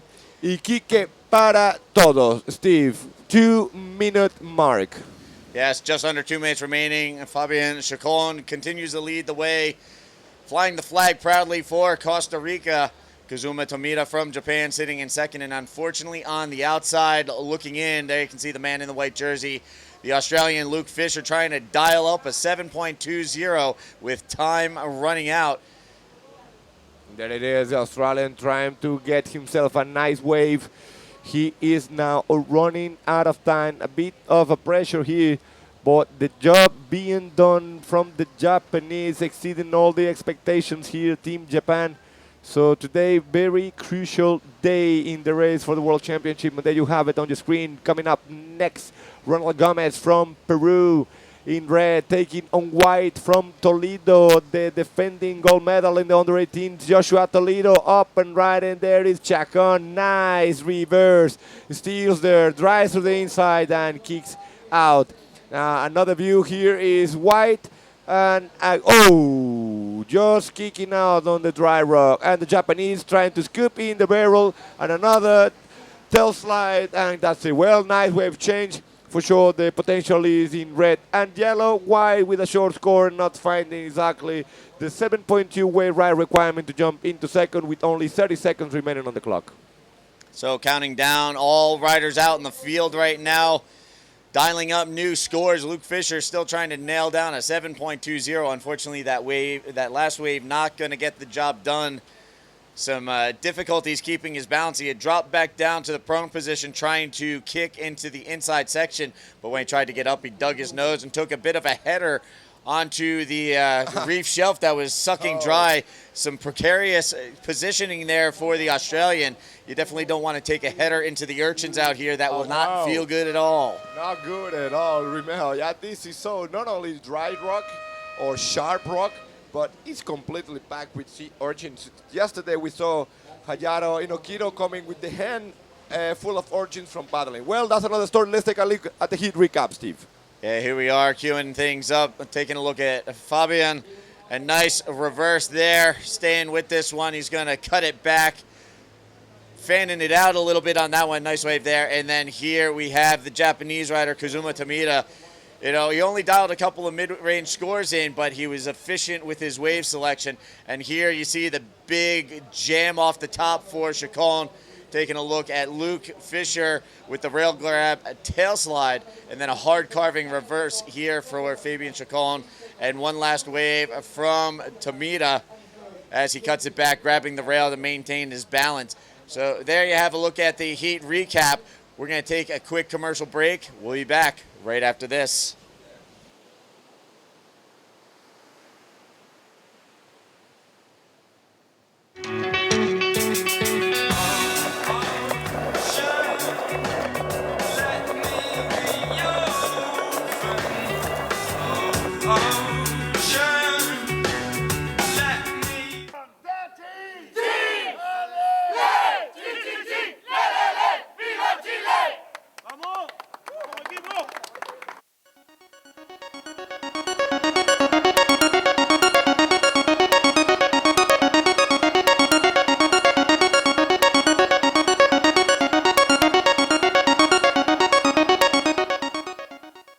En Camanchaca, somos orgullosos de nuestra trayectoria, conscientes de la responsabilidad que tenemos en el presente para desarrollar y mejorar nuestra actividad y ambiciosos del futuro y las metas que nos planteamos para seguir alimentando al mundo desde el mar. And welcome back to the Iquique para Todos 2015 ISA World Bodyboard Championship here in Iquique, Chile, located in the north of the country. We're here coming to you live from Punta Uno, and the horn has just sounded. We are underway with the under-18 boys main event final, and we have one cracker of a final lined up out in the water, Juan. Well, exactly. This is exactly a cracker mind-blowing hit. Take a look at this, Steve. Red from Peru, Ronald Gomez. We have seen a lot of impressive things coming out from the Peruvians. In white, the defending gold medalist, under-18 champion, Joshua Toledo representing Chile. And in yellow from Portugal, Stefano Cocorellis, and the legend himself, already a legend with only 17-year-old, the current Pro Junior World Champion from Brazil, Socrates Santana. And there you have Joshua Toledo starting things off here in the Battle of the Super Groms. Joshua Toledo striking first out in the water. We'll wait for that score to come in. A quick wave there. He's already on his way back to the lineup. That leaves Gomez, Cocorellis, and Santana waiting to get their first wave riding opportunity knocked out and getting this heat moving forward. We were talking off air during the commercial break about how intense this heat is probably going to be. We'll get into that more right after this interview. Yeah. Take it away. Take it away. Thank you, guys. Here I am on the beach with the second winner of this drop knee repechage round, Fabian Chacon from Costa Rica. He doesn't speak English, so I'll ask the questions and then translate the answers. Fabian, this is your first participation in an ISA event. Tell us a bit more what it means to represent your country's flag in an event of this importance, and how do you find the event? Sí, la verdad que es un gran honor estar aquí representando mi bandera, mi país, mi gente, el Pura Vida, Costa Rica. Participar en un ISA por primera vez, un gran honor, una experiencia única. Esta playa, Iquique, la gente, muy buena vibra, todo. So he says that it's a great honor to represent his country's flag, to be for the first time in the ISA. He's really feeling honored, very excited, and enjoying his first participation in an ISA.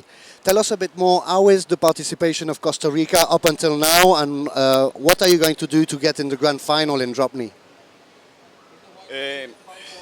Estamos aquí, de ahí, esperando la final nada más, aquí esperando seguir adelante. Y, arriba el drop knee. So he says that they're just waiting for the final, just going to go through the rounds, surf as best as he can, and we'll give him a chance to send a message in Spanish to all the people in Costa Rica. Si quieres mandar un mensaje a toda la gente de Costa Rica, los pura vida que quedaron ahí. Y que aquí estamos con vida todavía, que sigamos apoyando el equipo, haciendo un gran esfuerzo por levantar y salir adelante, sacar arriba el país, sacar arriba la bandera. Y un saludo para mi familia, para toda la gente que me apoya, Municipalidad de Garavito, todos los sponsors. Pura vida, gracias. Congratulations, Fabian. Good luck for the rest, and back to you guys in the booth. All right, congratulations again, Fabian. Thank you, Phil. Ooh. And meanwhile, out in the water, Stefanos Kokarelis just blowing up on this wave, busting out some big moves and taking it right into exposed rock. Wow, that was quite a wave ride for Stefano Cocorelis coming from Carcavelos, Portugal. Really coming very big and strong, focus to make sure he qualifies into the main round. But it's not going to be easy. We are talking about, and we said that we are not surprised if this heat is only decided and taken at the very last seconds. And already a couple of scores coming in for Joshua Toledo. He opened up with a 5.0. He's going to build upon that with his second score. And it looks like from early indications, Stefanos Kokarelis is going to dial in a pretty solid score as well. That's going to leave Ronald Gomez and Socrates Santana in a little bit of a hole here in the early going. So we count down to the 15-minute mark. And Toledo, Kokarelis, these guys came out firing. Yeah, well, looking at a good score already. We can see coming in for the wave of the Portuguese in yellow. So far, Joshua Toledo with 5 points, waiting for his backup score.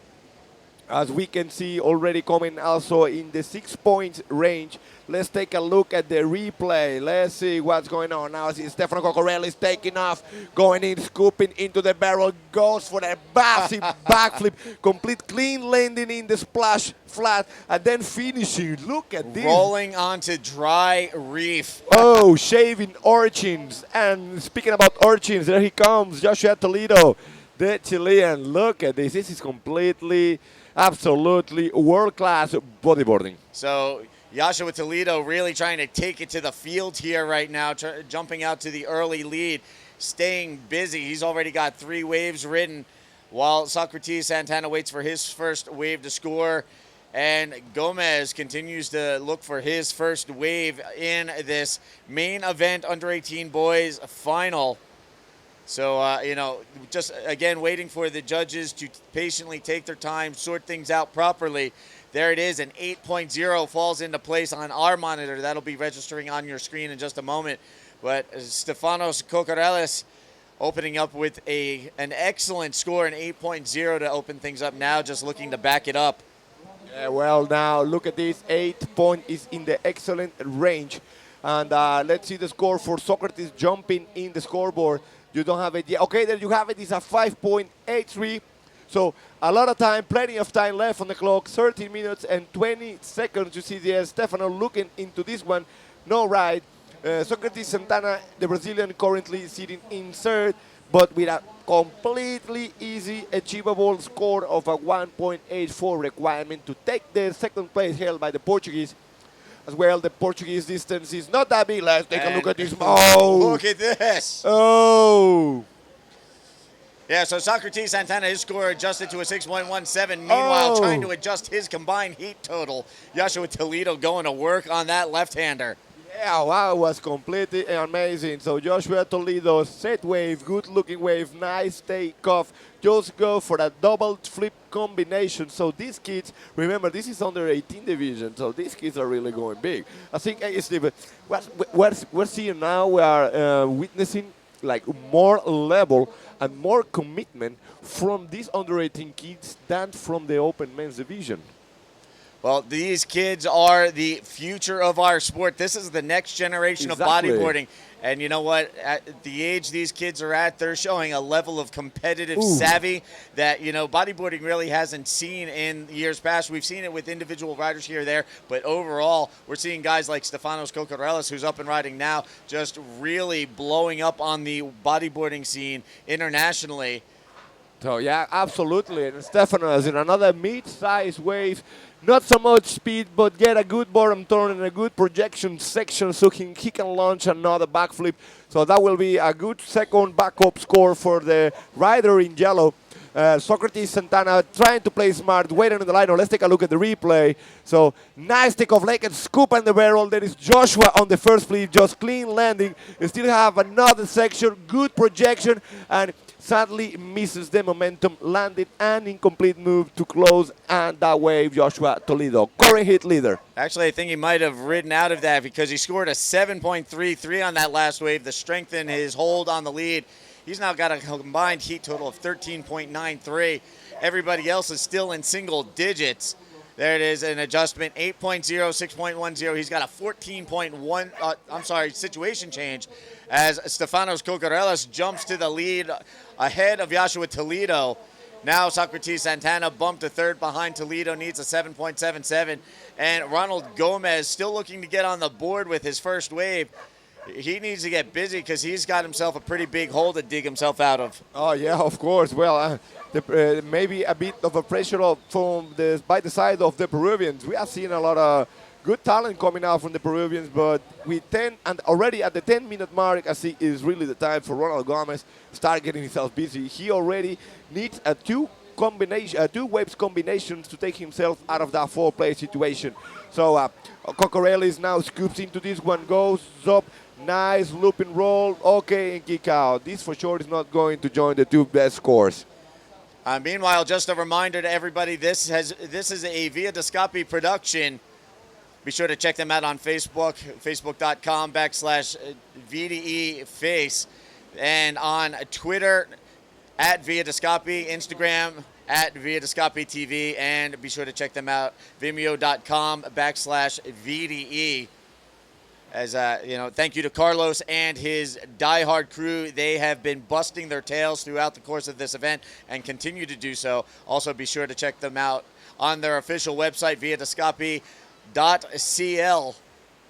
Via Descapi, possibly the best action sports program on television here in northern Chile. Absolutely, yeah. So, and we are working together with the ISA so we can bring you a live feed. And here we go. Ronald Gomez getting into the game, breaks out the air roll spin, still going.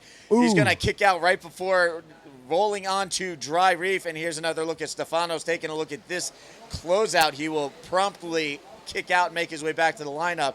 So things really getting intense. I mean, Joshua Toledo, Stefanos Kokorelis came out firing, and since then, all of these guys getting busy. Socrates Santana still looking for a backup score, opened with a 6.17, now needs a 7.77. Ronald Gomez now just getting his first wave of the heat. This will get him back into the mix and take him out of combination situation. Yeah, well, was already we see a 5.67. You will see it in your scoreboard in the screen just in a minute. These guys are updating this, but we can see it in our screen, a 5.67. So the Peruvian is going out of the combination situation, as you can see now on your screen. 8.27 wave rider coming to go into second. Socrates Santana, the Brazilian Guilherme Tamega prodigy, sitting in third. A bit of a pressure now coming into the Brazilian. A 7.77 is a completely unachievable score for this rider. So as we said, this is going to be a heat that's going to be competitive since the very last second till the very last. Yeah, so 8 minutes remaining on the clock, and this could very easily be a grand final, not just a main event final. It's unfortunately that, of course, 2 of these guys are going to get bumped and have to go through repecharge. Oh! There we see driving through the barrel, Stefanos Kokarelis, not a clean exit, but still scoring some barrel time. Now looking to finish this wave off. He's going to roll off the end section there. And he's going to have to duck out before riding up onto exposed reef again like he did with his first wave. Yeah, I think that his slick might be now Orchin's shaver. The way that Ernesto Stefanos is bringing the waves to the very last closeout section shows a lot of attitude and commitment from the Portuguese rider. Believe me, this is very dry. Not an easy situation, especially if you need to paddle back to the peak and you get caught by an oncoming set. So let's take a look. Once again, remains in the lead. The Portuguese in yellow, second place, the defending gold medal, the Chilean. And speaking about medal and Chilean, take a look. Joshua Toledo scooping into the left, gets barrel. Seems like he doesn't find not even the doggy door out of that one. So a no exit barrel for Joshua Toledo. He will paddle back out. He's still sitting on a 7.33 and a 6.60 to hold that second spot. Socrates Santana, there you can see in the blue jersey, continues to look back, getting some signals from Team Brazil back on the beach. Socrates Santana, we've seen this kid do this a lot in heats past, where he will wait patiently and strike at the very end. He may only be 17 years old, but he's got nerves of steel, something I'm guessing that not only comes naturally for him, but something that's been enhanced by the tutelage of Guilherme Tamega. This kid is a dangerous competitor. You can never go to sleep on him out in the water. You know, all of these guys know how to strike at the last minute. That's how Joshua Toledo won his gold medal last year. But there you can see Socrates Santana waiting for his opportunity to strike. Yeah, of course, as you said, this was the way that Socrates took the world title 1 month ago in Puerto Rico. Nerves of steel and patiently always keeping his eyes and his mood calm. Socrates always ready to bring the ace of blaze out of his pocket and score big at the very last moments. He did it in the Professional World Tour. He claimed this year his first World Pro Junior Championship, and for sure, Socrates already no stranger to this pressure situation. He will be patiently waiting till the very last moments to find that right wave that he will feel that has the achievable scoring potential he requires to jump into second. And here we have Ronald Gomez taking a look, trying to replace a 1.0 as a backup score. That wave is not going to do it.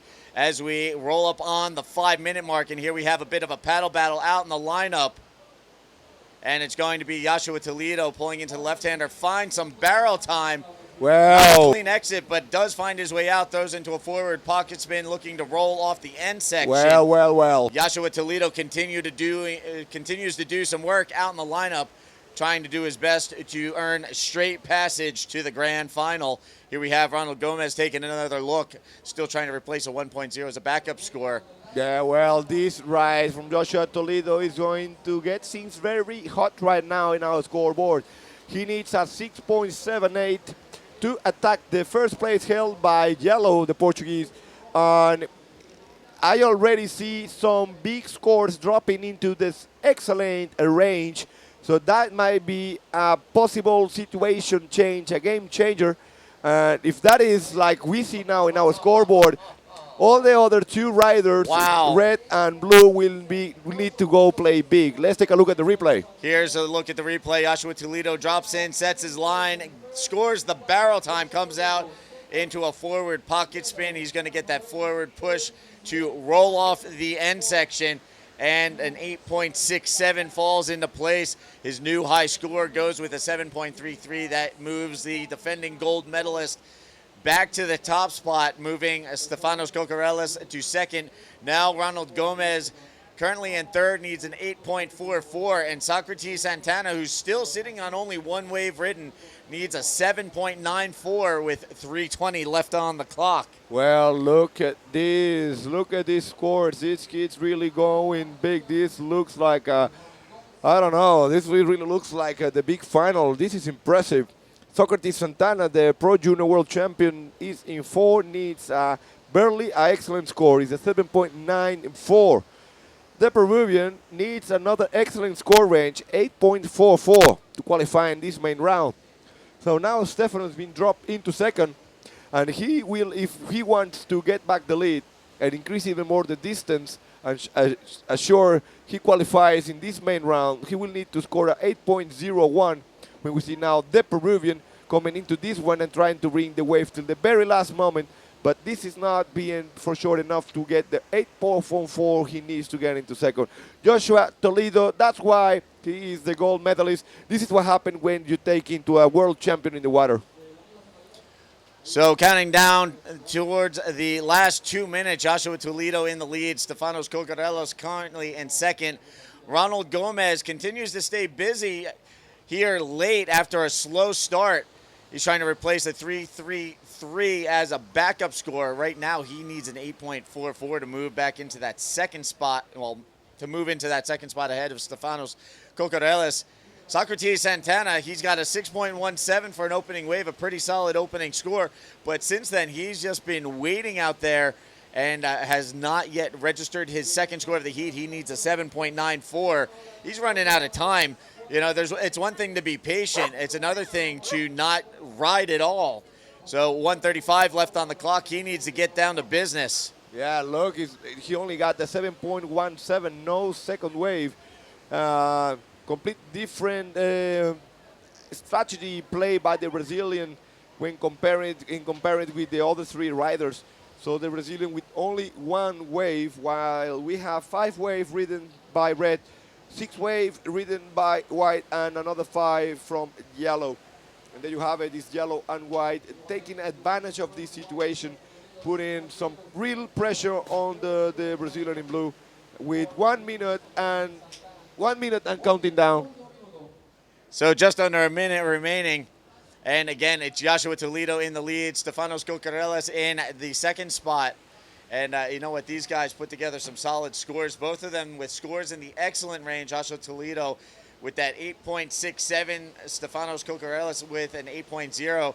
And you like to use the card playing reference, those 8-point rides like aces up the sleeve. Yeah. You know, have those guys in the top 2 spots looking to earn a direct passage into the grand final and guarantee themselves a medal finish. Whereas right now, Ronald Gomez, Socrates Santana. Oh, whoa. What was that at the very last second? The Portuguese and the Brazilian steals, they're not done yet. Let's see. Hello, my goodness. Well, now let's see if we can have a replay from that situation from our production team. It will be good to have a replay and watch carefully what really happened. Was the situation between Stefano Kokorelos in yellow from Portugal and the Brazilian in blue, Socrates Santana. A bit of a rush from both riders. And let's take a look. I see the team Portugal now. Like, there we have it, Steve. Drive us through it. Here's a look at the replay. Stefanos Kokorelos and Socrates Santana crossing paths, almost colliding with each other as Stefanos wanted to go left. Socrates was eyeing up that right, and we'll see how the judges sort that one out, because that got a little sketchy out there. Yeah, that is not an easy job to be a judge. Let's take a look at the heat recap. So there you have it. Stefano Kokorelos scooping into this one. Full speed goes up and boom, launches a nice backflip. Clean landing. Socrates Santana first wave. Nice flip onto the left. Good lines. And there's Joshua Toledo. Look at this slab now. Nice flip connects to the inside. And another one. Well, this is the nice barrel. He got a 9-point range wave score. So Joshua Toledo coming big in this heat, defending his gold medal. Yeah, that one was worthy of an 8.67 score-wise. Helped push him to the top spot. He emerges the winner. We're going to take a quick commercial break. Stay tuned.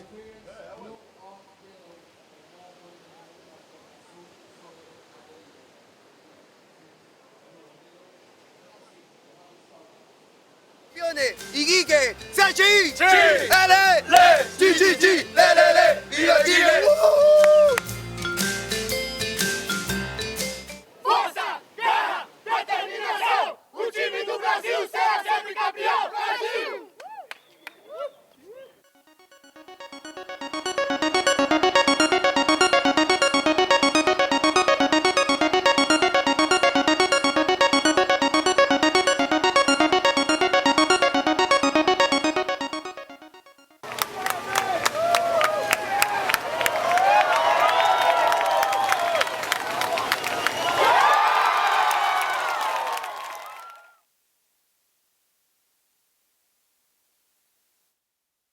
Welcome back to the wave-rich, beautiful city of Iquique, to the ISA Iquique para Todos World Bodyboard Championship, where the best bodyboarders in the world come here to compete for gold. So in the water, repecharge round, boys under 18 division. So this is repecharge round number 2. In the water in red from Venezuela, Luis Zambrano takes on white jersey representing Japan, Hiroto Hiruma. And in France, a young gun, very good rider, Milo Delage. So this is another farewell Chile or hello next round, repecharge round. Well, 2 riders will advance and 1 rider will be earlier going for home to Christmas. So in the booth here, Juan Santos now joining me here again, legendary ISA commentator Philip Muller. Welcome back, Philip. Thank you, Juan. And here we are, so finishing this heat of the main event. We're going back down to the under 18 repechage round, so fighting to try to not get eliminated. Here comes Luis Zambrano from Venezuela, opening his scoreboard. There right in front of his flag, pulling a roll. Nice first maneuver. Yeah, well, the French, Milo Delage, very talented young gun coming from the school of Amaury Laverne. So he's a follower of these new generations that have been coming from France. So coming up next, we're gonna run the under 18 men, another round in the repechage. So taking a look already at the big event final on the boys. Let me tell you, the grand final, not the men event final. Let me tell you, there is coming such a big hit to even today later on.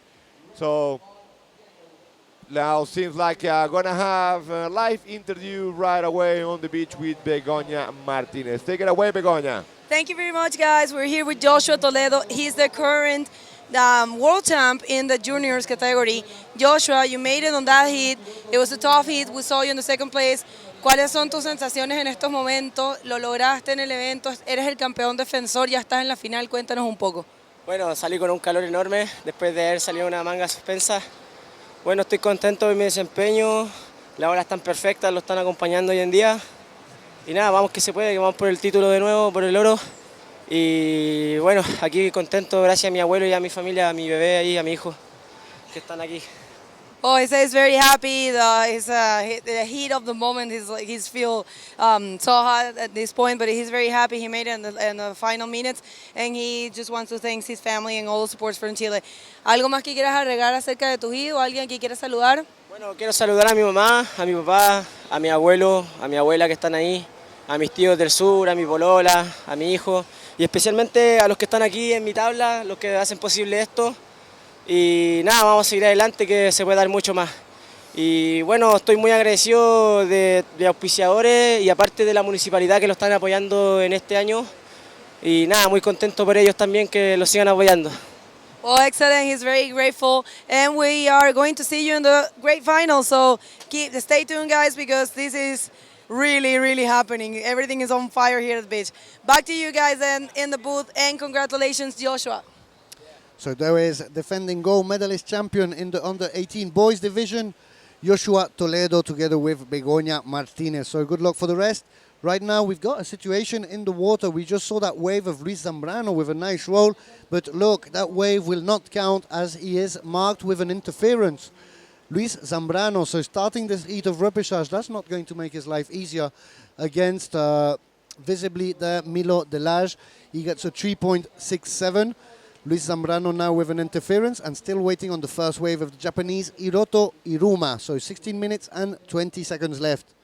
Yeah, well, there you have it now. Paddling, let's take a look at this wave. Good looking mid-sized wave. That's Milo scooping into the barrel. Well, got caught inside, no way out. That not will be a good scoring to count in the top 2 scores. And yeah, again, Venezuelan, we already have seen a lot of interference from the Venezuelans. So I don't know, maybe they come into a tactic to defend to defend roughly the peak, and then the strategy just doesn't go right, and they get with interference calls.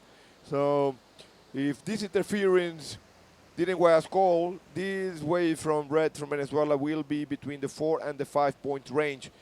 Milo with 2 short scores already at 3.67, and you will have the second score just in the scoreboard in the screen in just about in a minute.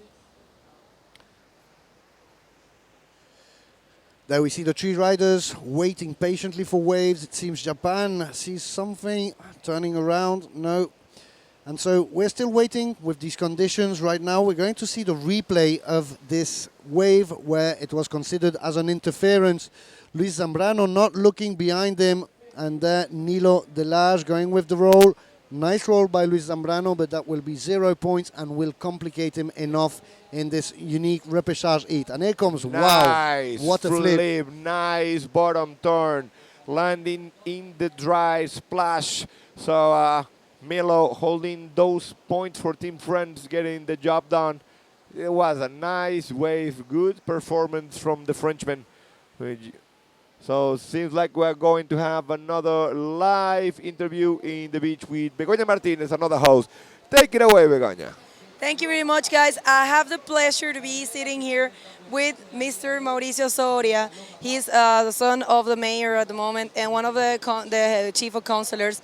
Mauricio, muy agradecida, muchísimas gracias por la oportunidad de entrevistarte. Cuéntanos un poco qué se siente tener este evento por segunda vez en tu hermosa ciudad de Iquique y cuáles serían entonces las proyecciones de la municipalidad para los próximos eventos deportivos de esta categoría. Bueno, muchas gracias por estar ustedes acá, felices junto al alcalde, al Consejo Municipal de la ciudad de nuevamente organizar este evento.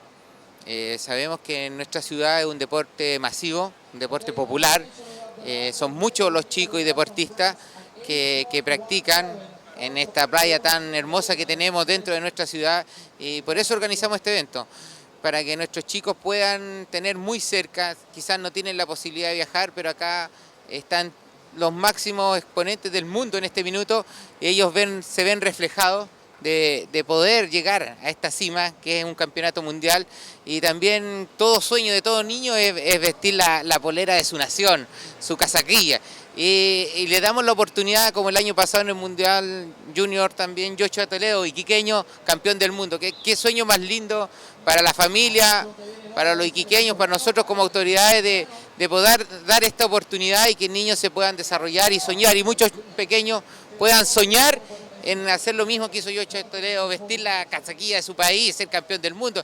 No es fácil, el 99% en el mundo lo mira, son pocos los que tocan esa gloria, y eso es lo que nosotros tratamos de aportar, y además también darle un incremento a nuestra industria turística de nuestra ciudad, que es la industria más grande que hay en el mundo. Nosotros lo entendemos así y esperamos que con estos eventos Iquique sale al mundo y cada vez nos visiten más personas de todo el mundo. Oh, he's a quick translation for all that. He's very happy that we are here. He's actually thanking the ISA for this event and giving the opportunity. He's very happy to give the opportunity to all the kids to have this kind of events, because some of them cannot travel. And given the fact that Chile has been already champion last year, he knows that this year they're going to perform excellent. So, ¿qué se siente saber que son los campeones defensores y que Joshua Toledo, por ejemplo, ahora acaba ya de instalarse en la gran final? Sabes que tienen una gran oportunidad de ser otra vez campeones del mundo acá en su ciudad. ¿Qué puede sentir la municipalidad o en tu caso personal acerca de eso? Bueno, nuevamente felices porque esta oportunidad es única. Y felices porque un iquiqueño que surca todos los días esta ola es un referente para otros chicos, pueda estar nuevamente. Nosotros como municipalidad estamos muy felices de organizar el evento, ya de tenerlo acá, y bueno, doblemente felices que hay un iquiqueño en la final. Well, they're very happy as Iquiqueñans that they have an Iquiqueñan, which is Joshua Toledo, already in the final, and they're very proud. Thank you very much, Mauricio. Thank you very much to the Ilustre Municipalidad de Iquique for this opportunity. And we are hoping to see you back and to see you tomorrow in the prizing ceremony. Esperamos verte mañana. Muchísimas gracias por la oportunidad. Muchísimas gracias a la Ilustre Municipalidad de Iquique. Muchas gracias e invitarlos a todos los países bolivarianos que son parte de ODEO el próximo año, en noviembre, la última semana de noviembre, el 1 de diciembre, tenemos también los Juegos Bolivarianos de Playa, el primer evento que sale de esta magnitud, que sale de la capital, el primer evento en Chile que sale de esta importancia, así que esperamos que también la disciplina del surf, bodyboard va a estar presente. Esperamos también nuevamente que los chicos iquiqueños ahí nos representen a nuestro país. Claro que sí. Bueno, pues muchas gracias y volvemos entonces con ustedes. We're back to you guys in the booth with the action in the water. Thank you very much, Mauricio. Well, thank you very much, Begoña. Thank you very much, the Municipalidad de Iquique. This is Iquique para Todos, ISAWBC. These are the guys that make everything possible. So let's go back now to some action water. The Venezuelan Zambrano already with an interference, but putting a solid 6.33 scores in the scoreboard and taking advantage on the Japanese in white. So far the Frenchman with an 8.17 excellent score range and a 3.67 backup score takes the lead. The Venezuela now looking to achieve a 8.69 weight requirement so he can take the lead. The Venezuela now looking for a second score to back up and increase the distance to third place Japanese with a 3.73 and a 2.33. So the Japanese insert needs 2.61 to take the lead. There you have it. So the situation in the water, there's been lots happening. 9 minutes remaining. For those of you wondering, normally this round has got 2 heats in it, but the first heat, due to the number of participants in the under 18, there's only 2 surfers in that heat. Jordan Ims from Australia and Yazdani Castro from Costa Rica. They advance automatically to round 3 of the repechage. While Air, they have to fight it out. These 3 guys, Milo, Luis and Hiroto, one of them will be going home. 2 will go towards round 3 alongside Yazdani Castro from Costa Rica and Jordan Ims from Australia. After that, we're going to have the same sort of scenario. We're going to have the main event final of the under 18 girls, and we'll see round 2 of the repechage for that division. Also the juniors in the women's. That will be later on today. We're going to see also the definition of the open women repechage. We know already that Neymara Carvalho and Anne-Cécile Lacoste are in the final. We're trying to find the 2 last girls that will be going to that grand final tomorrow. So tomorrow, what an important day, Juan. 5 finals defining the new world champions. Some of the favorites are already in those finals, eh? Yeah, well, 5 gold medalists, 5 new world champions, or maybe already defending champion will take again back and keep his medal at home and claim the gold, claim the championship. Let's see. So coming up next, we are going to run 1 hit in the repechage woman. So that will be the open women repechage round number 2. We're going to see in the water. So the last chance for 2 other girls.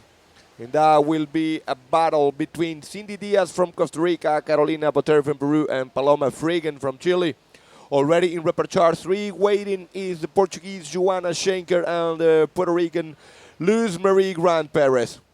So another action-packed day today at day number 4. Once again here, Juan Santos, myself, and joining the booth with Philip Muller for this live feed. Okay, let's see, we have some messages coming through. See, Bruno Oliveira from Portugal says, straight to the grand final, Stefano Cocorellis. Another message coming from Peru, congratulating Cesar Bauer. So a lot of support for Joshua Toledo, the defending gold medalist. And well. So cheers to all you guys. Well, seems like we have some good scores coming into for the French show, Philip. Here it is coming. So the latest wave of Milo Delage improves on a 3.67. And we end with a 6.27 right now. Now, taking the lead, the French, Milo Delage, obviously that 8.17, helping him to cling onto that first position. Luis Zambrano, with an interference, manages second position with only one wave counting right now, 6.33. And Hiroto Iruma playing catch-up right now, trying to avoid elimination. He's got two low waves, a 2.33 and a 3.73. So not enough, but we've seen the Japanese, they're very silent, like ninjas, waiting for the perfect waves. And then there comes the surprise, and we've seen several times Japanese passing in the last minute. Yeah, of course, in Japan, very strategic guys in the water, very smart. Wave selections being a very important factor to come into play in these kind of situations. Remember, repechage round, only two riders will advance. One will say farewell Chile, and going up, Milo Delage, complete perfect rotation in the air, clean landing in the flat splash and claiming the move complete. And now Zambrano also, deja vu, nice flip for the Venezuelan. And kicking now, well, Luis Zambrano even with an interference trying to secure his second position, Philip. Exactly, so we're going to wait on those later scores. What a nice wave. I prefer the one from the Frenchman, Milo Delage, really a lot cleaner. Luis Zambrano going for the ARS, landing not so clean, a little bit of a fraction of a second before getting it straight and riding it out. So I guess the score is going to come better for Milo Delage. There it is, so that's coming to be an excellent wave, a good wave for Luis Zambrano right now. No excellent scores. We're going to wait for the complete points. Right now, 4 minutes and 25 seconds left. We want to thank everybody who makes this Iquique para Todos ISA World Bodyboard Championship 2015 possible, such as the support of Iquique para Todos, the Municipalidad of Iquique, and also the Surfing Federation of Chile, but also Camanchaca, the brand, the Chilean bodyboard brand Erizos, that has got most of his riders here in competition, and also Coca-Cola. While we see Milo Delage, after favoring the left, he decides to go on one lone right. There you can see Camanchaca, one of the sponsors, one of the biggest fishing companies here in the north.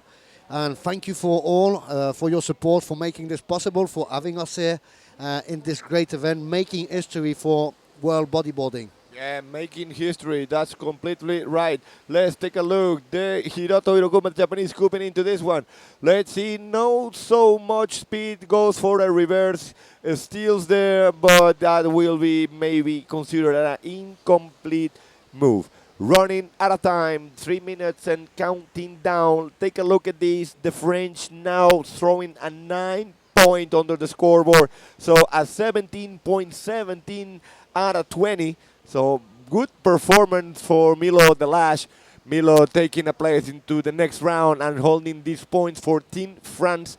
Team France, a serious contender for the world title of this team championship.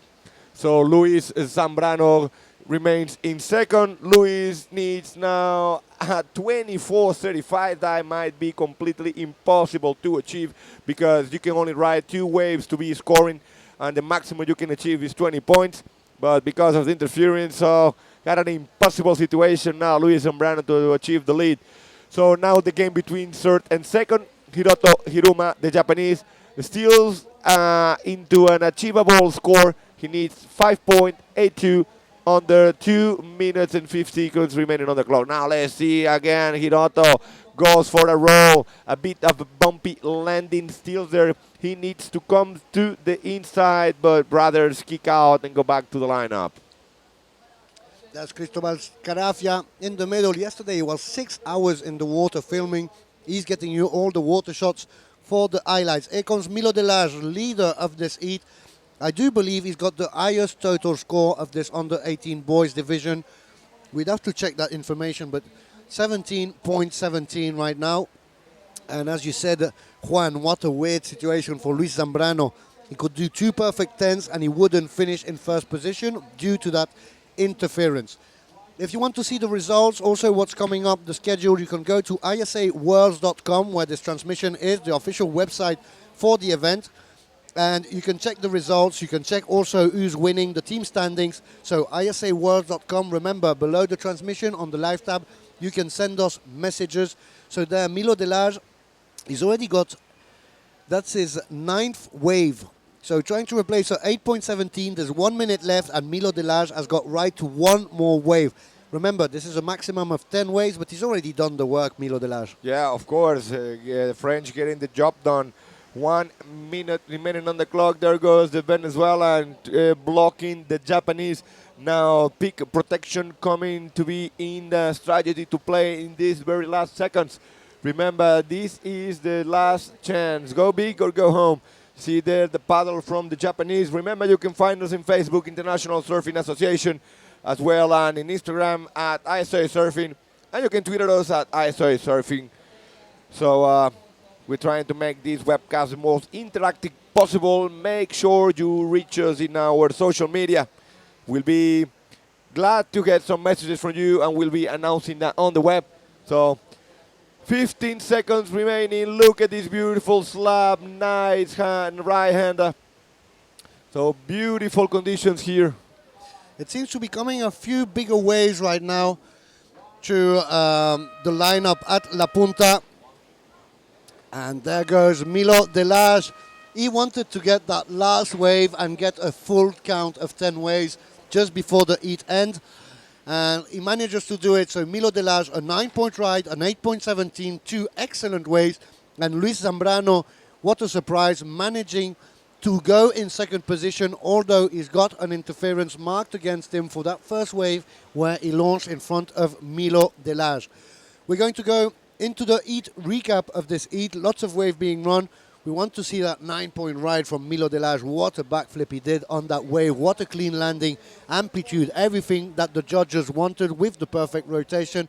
We're going to see that once again, so let's start this. Let's take a look at the heat recap. There he goes, the Frenchman going up, nice bottom, nice momentum, the aerial spinner. And there goes the Venezuelan doing the same, trying to claim a good score. And take a look at this flip.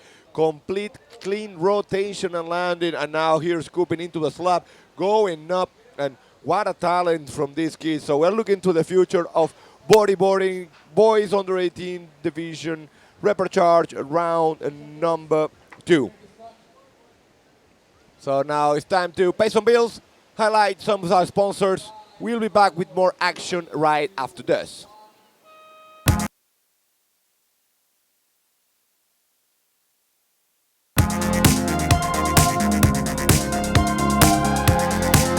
Club Aéreo del Norte saluda al Campeonato Mundial de la ISA. ¡Bienvenidos!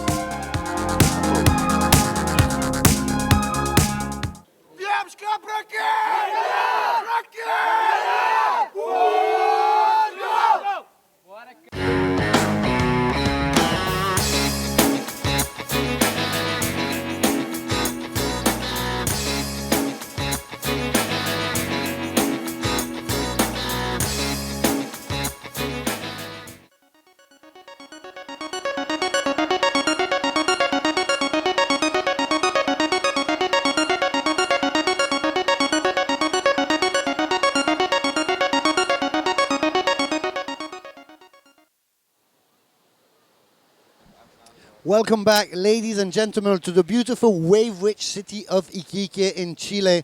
We are at the Iquique para Todos 2015 ISA World Bodyboard Championship. This is day 4 of competition. Tomorrow we will be seeing the finals, and we are right now in the main event under 18 girls round 2. So this is trying to find those 2 spots in the main final tomorrow. No, this is the open woman round 2. This is the repechage, so there's only one heat. One heat is only with 2 people. So in the water right now in red, Cindy Diaz from Costa Rica. There she is in the tube. She might not come out. In white, Carolina Botelli from Peru, and Paloma Freigang from Chile in yellow. I'm Philip Muller, and I'm joined now in the booth by Steve Action Jackson. How are you, Steve? Good. Here we have a look at Carolina Botelli up and riding, throws a reverse off the top, but unable to stay with that wave. Before that, we saw Cindy Diaz going for the barrel ride. Unfortunately, she got clipped by the lip trying to make the exit. And here we go, Paloma Freigang with the roll on the left, throws into the spin and trying to connect to the inside, another spin. Paloma usually stronger on her rights. From what I understand, she spent some time in the Canary Islands riding fronton, working on her wave riding skills on left-handers, and it looks like she's trying to put it together here, put it to good use at the Iquique para Todos 2015 ISA World Bodyboard Championship. Exactly, it's always good to travel, see other waves, see other type of configuration, but still surprising that coming from the lands of lefts, as Chile is known, that you'd go to Canary Islands to practice your lefts. I mean, what usually the guys are lacking, and the girls, in the case of Paloma, are missing is rights. So right now I think we're going to throw things down to the beach. We've got the winner of the last heat. Take it away.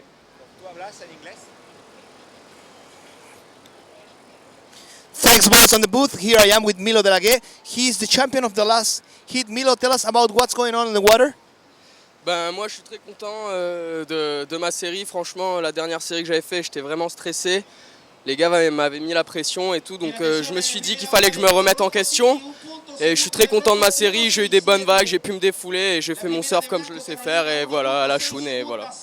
Yeah, he's really happy on his heat. He was a bit stressful because he had a tough heat yesterday and he was really excited to surf and he had fun and now he's focused for the next one. Milo, many situations of interference this morning. Tell us about what is going on that right now at the moment at the peak. Ben, moi, je suis pressé d'être au second hit, au prochain hit pour tout déchirer et j'ai l'envie d'aller en finale et j'ai le niveau pour et je suis chaud et à la choule encore une fois.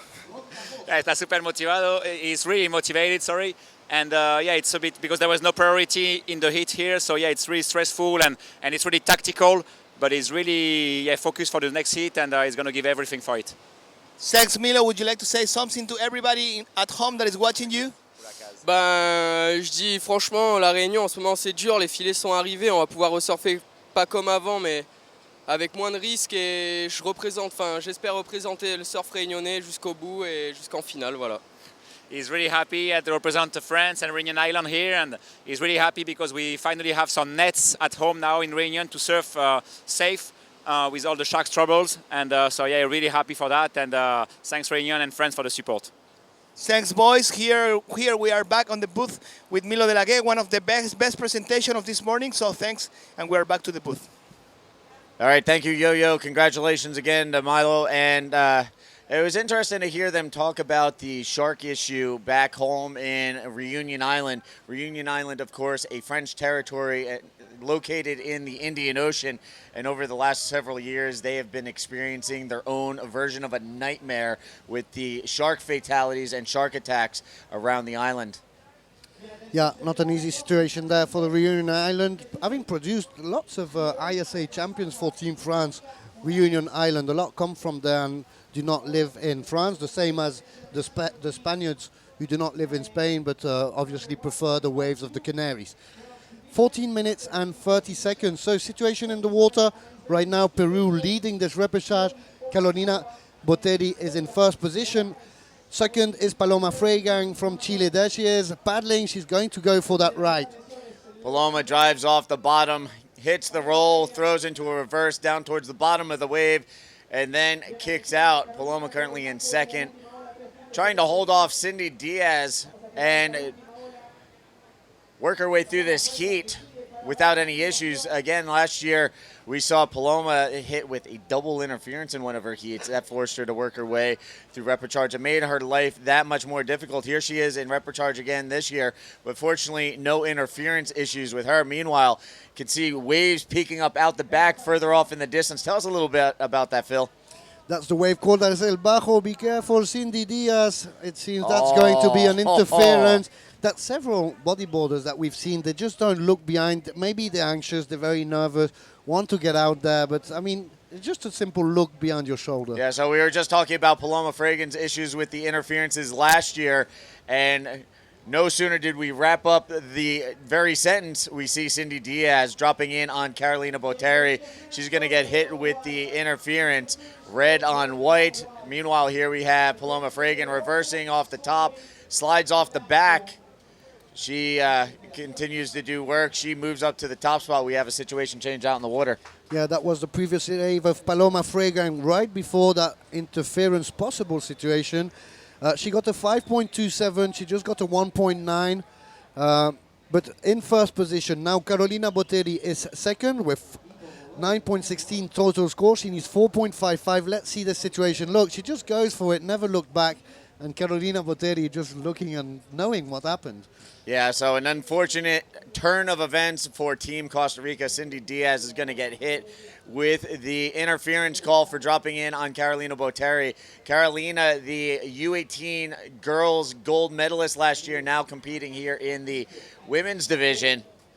And right now she's sitting in second spot. Cindy Diaz, her effort is going to be hindered by that interference. So exactly, and after this, we've got a third heat in this under 18 women's division. Coming up is Anais Velis from Chile, Kim Veto from France, Chiori Okasawa from Japan, and Victoria Moraes from Brazil. So 4 girls in the following heat. 2 are going to be eliminated. That's depending on the random way of the seeding of being placed in the heat. Sometimes you can get easy passage when you're only 2 in a repechage. You just advance for free for 1 round. Sometimes you've got 4 in the water and it gets so much more difficult. Here comes Cindy Diaz once again. Cindy looking to roll off this section. Unfortunately gets caught up and pulls off the back. So she will continue to work her way through this heat, but she's going to have to do so with an interference against her. There you can see trying to adjust her fin before heading back out to the lineup.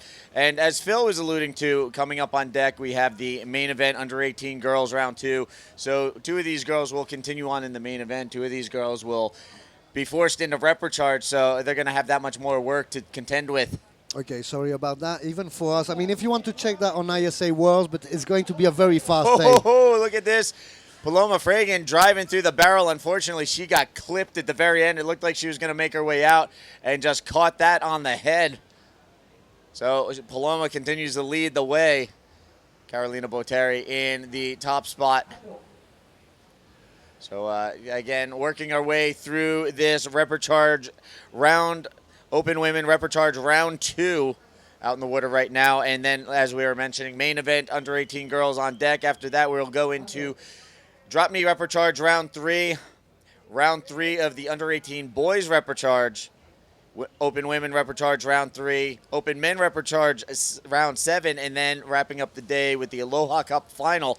So a lot of moving pieces here today. A lot going on, setting up our final day tomorrow, in which will determine who walks away with the gold and who will be claiming the silver, bronze, and copper hardware on the final day of competition tomorrow here at the Iquique para Todos 2015 ISA World Bodyboard Championship.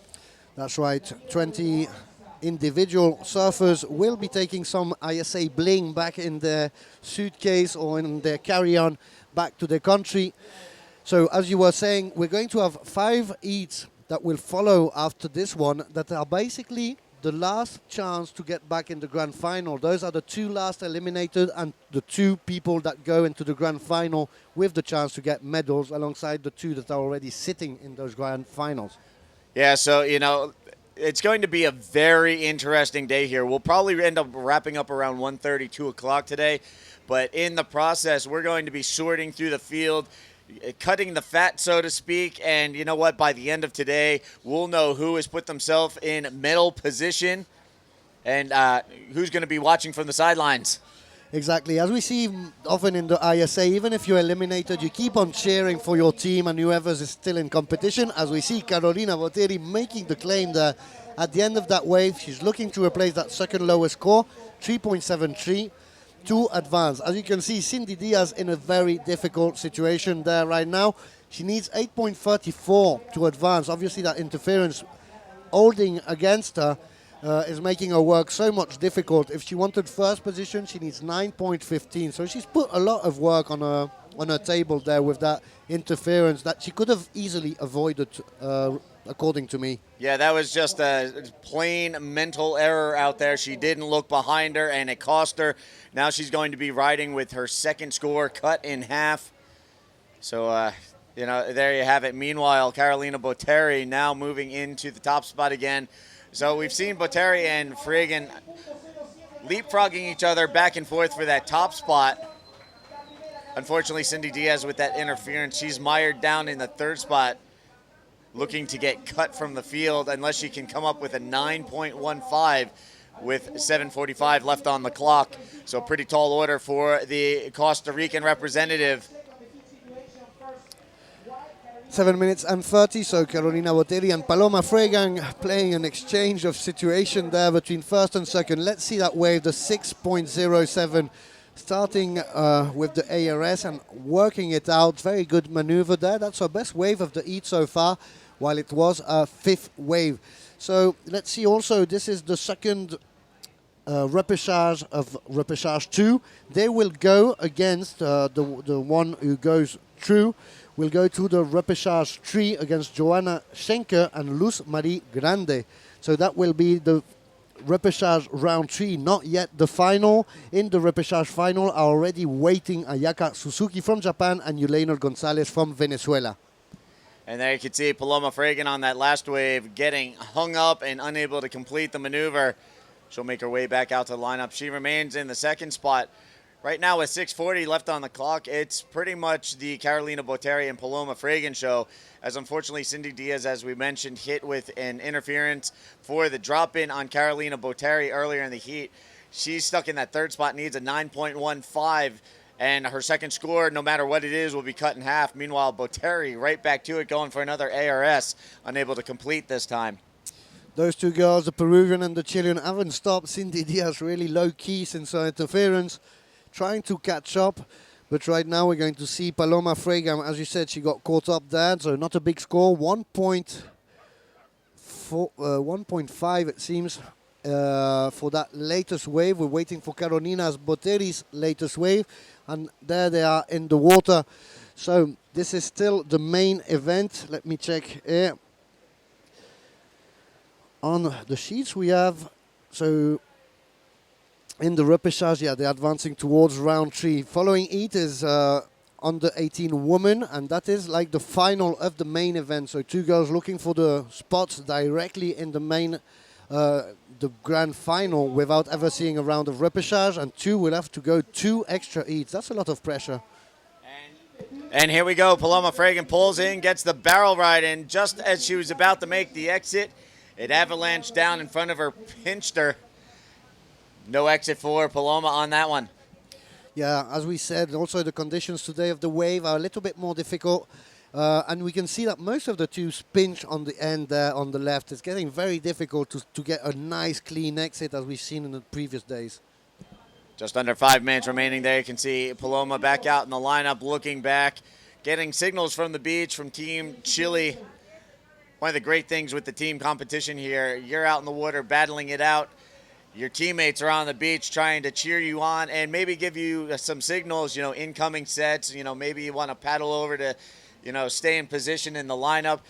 Definitely a different dynamic here at the WBC. Yeah, you get like a free team of coaches in the sense of your teammates. And also, usually they're very good at what they do, otherwise they wouldn't be on the team with you. And so they're very experienced, and that helps.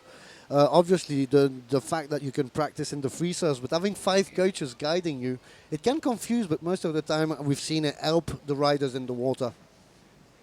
And speaking of out in the water right now, it looks like we have a couple of sets rolling in. The girls paddling for position.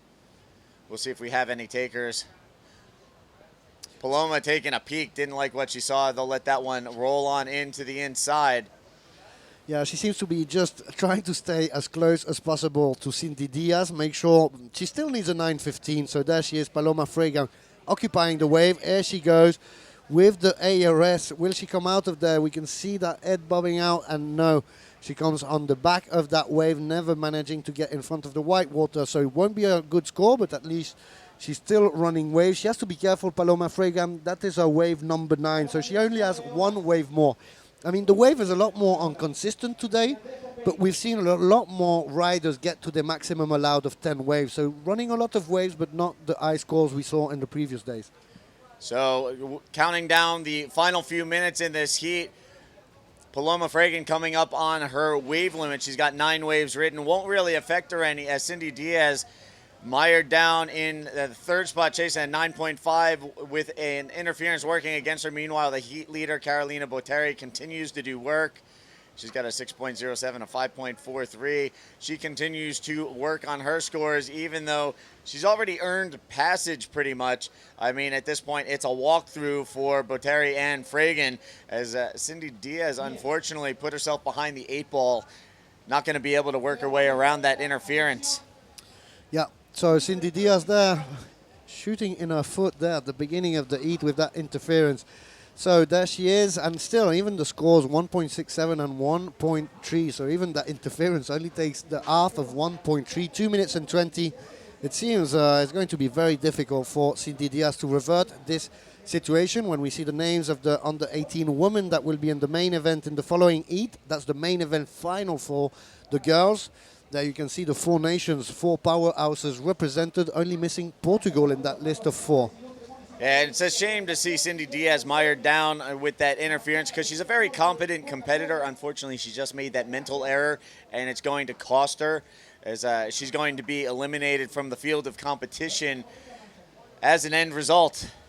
Because, I mean, that interference, once you get it announced, we've seen riders like Cindy Diaz. She seemed to have lost her game since she known that interference.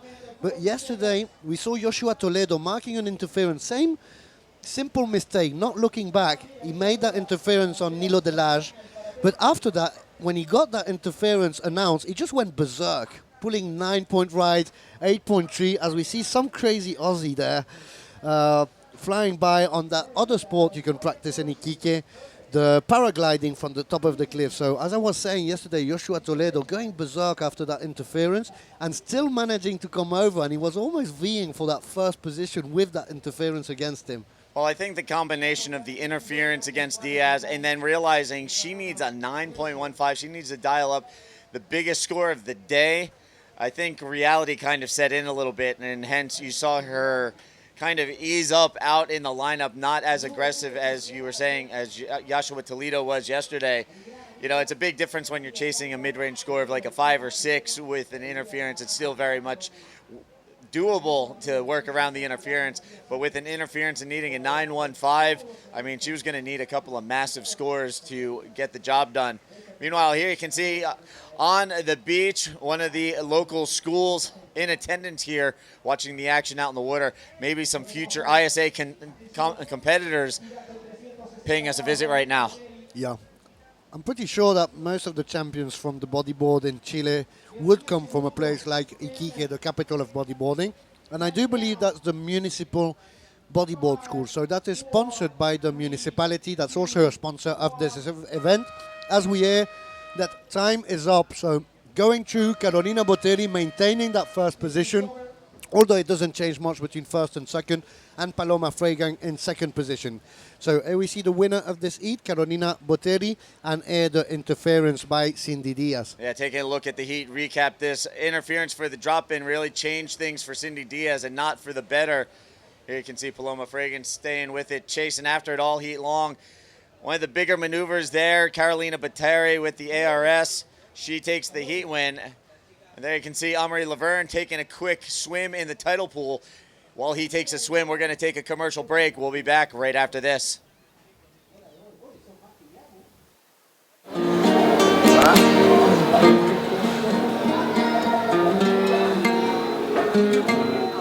Bienvenido a Iquique, bien rico y todo barato acá.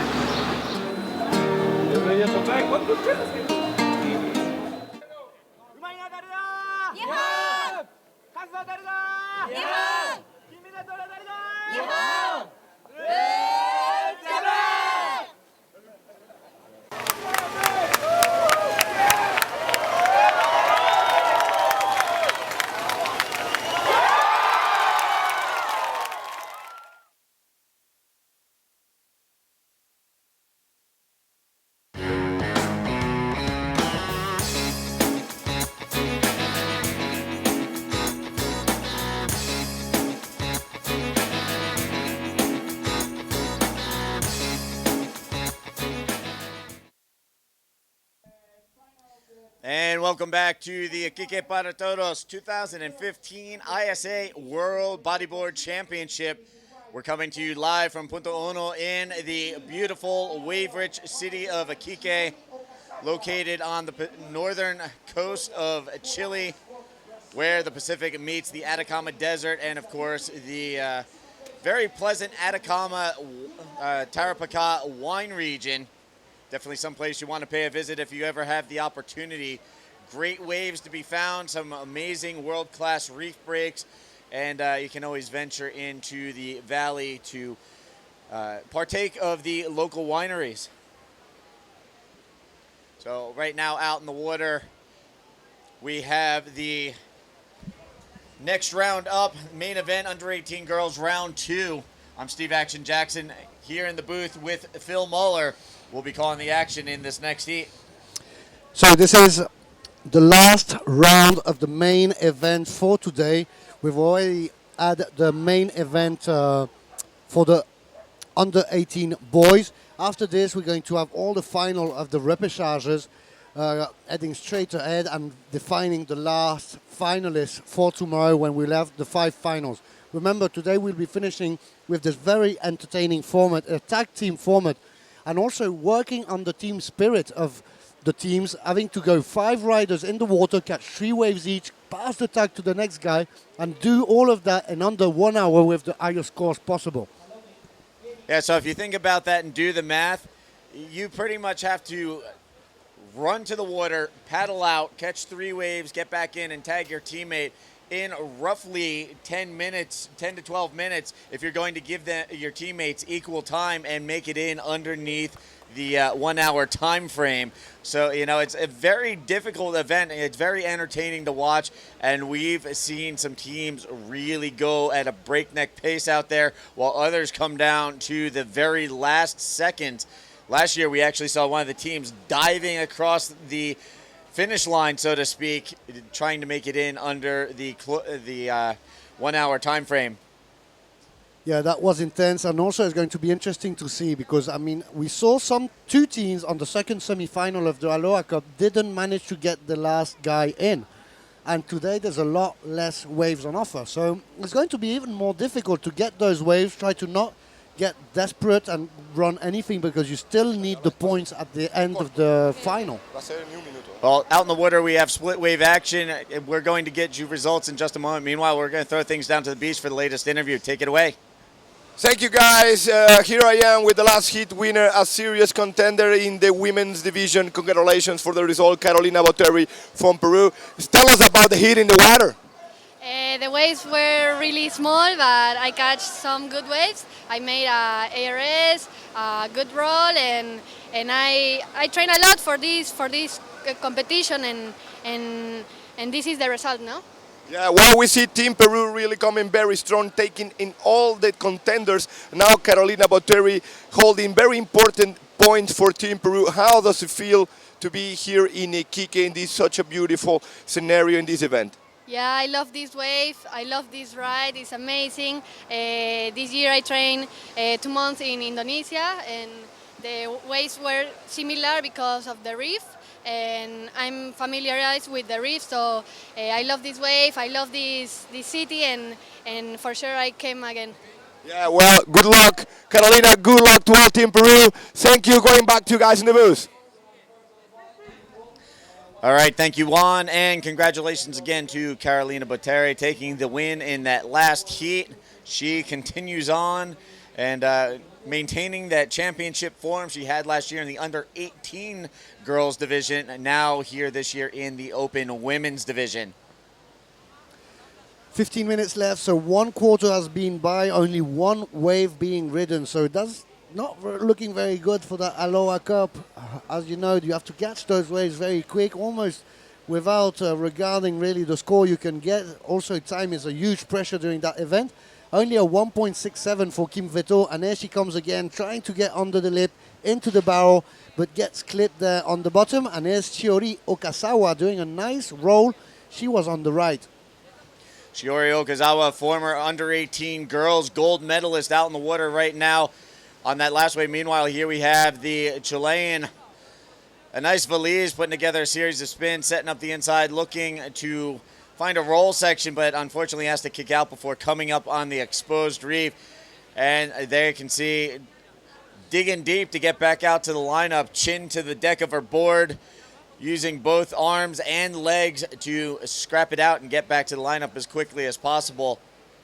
So again, right now, Kim Vito with a couple of waves ridden, a nice valise getting on the board, waiting for her to score it, and score coming in for Shiori Okazawa. Minimal scores so far for the girls as they look to work on their scores, build the scores throughout the course of the heat, and that last wave, the second wave for Shiori Okazawa, is going to be much more substantial, will definitely change the scenario out in the water. Yeah, we can see a good wave there coming for Shiori Okazawa, so 6.5.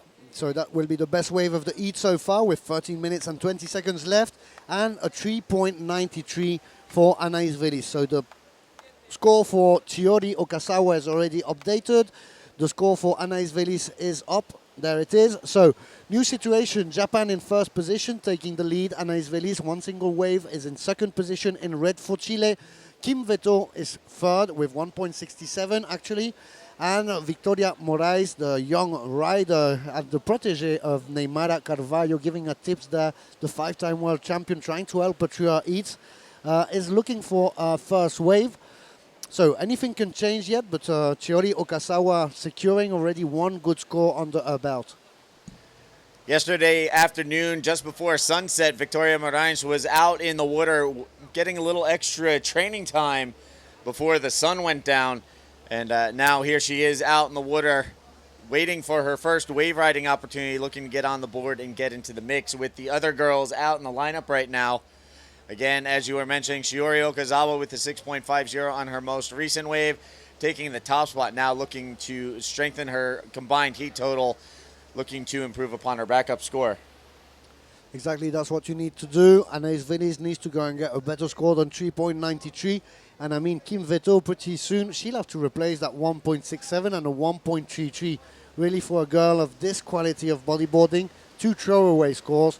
We saw her last year, really brave. I mean, she had an injury, she was in pain, and still went in the water in the Aloha Cup to put points for France. Otherwise, they couldn't participate. And there you can see one of the locals, a duck diving on the inside. The best locals, the ones with the most knowledge of this reef, are probably the ducks and then the bodyboarders. So here comes Kim Vito on the left. We're going to follow Shiori Okazawa with one clean roll there, getting that backup score, getting rid of that 0.5 in our total combined score. And there we see Anais Velis. And up until now, almost at halftime during this heat, Victoria Moraes keeping pretty quiet out there. Yeah, we're already down to 11 minutes left on the clock. Shiori Okazawa leading the way, waiting for her most recent score to come in. This is definitely going to help improve her situation out there, strengthen her hold on the lead. And here we have Victoria Moraes up and riding on her first wave, throws into a forward spin. Trying to stay with this one, throws the reverse, but is going to slide off the back of this wave. That will give her her first score of the heat. That'll get her on the scoreboard and into the mix. Meanwhile, flying into view, a nice valise.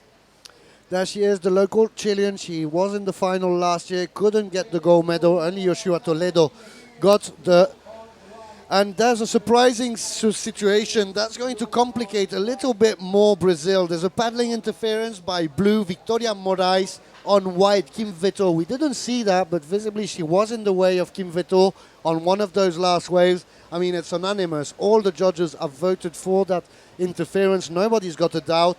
And that's going to affect pretty badly Victoria Moraes. She's only got one wave right now in this heat. We are at the 10-minute mark, so halftime in the heat, and she gets that interference. And that's going to complicate, obviously, the team standings of Brazil too, as well as France with the loss of Pierre-Louis Costes. This seems to be the day where there's little tidbits of news that are making Chile's affairs. Yes, definitely. The one thing working in these girls' favor is that it's a main event heat. So the third and fourth place get one more shot at competitive life in repechage. But you don't want to make these kind of mistakes too often, or else eventually, if you make a mistake like this in repechage, it's going to basically be your one-way ticket to the exit here at the WBC. Yeah, 9 minutes and 15 seconds. Obviously, these WBC are made possible by Iquique para Todos, also the support of the municipality of Iquique, the Chilean Surfing Federation, the Bodyboard brand from Chile, Erizos, also Camanchaca and Coca-Cola. We want to thank also all our media partners, Surfline, Pasión Extrema, Vía de Escape, RTC Televisions, Waves Brazil, and also a big thank you to all the team of Vía de Escape, of Carlos Gallardo and Fat, making this great transmission possible. And there you can see Victoria Morange visibly frustrated, slapping the water out there. She knows she's got the interference against her. She's sitting in the 4th spot. And her work made that much more difficult by Shiori Okazawa and a nice Feliz. Meanwhile, there you see Kim Vito. Kim, a silver medalist in the ISA World Surfing Games, now battling it out as part of Team France here at the World Bodyboard Championship. That's right. We've seen her competing on several ISA events. It was the World Junior Championship, so not the Open Games, but still getting a silver medal in this, ending in finals in the bodyboard. I mean, what a complete water woman. And here we have Victoria up and riding on her second wave, taking a look, punches the roll through the lip, throws into a forward spin.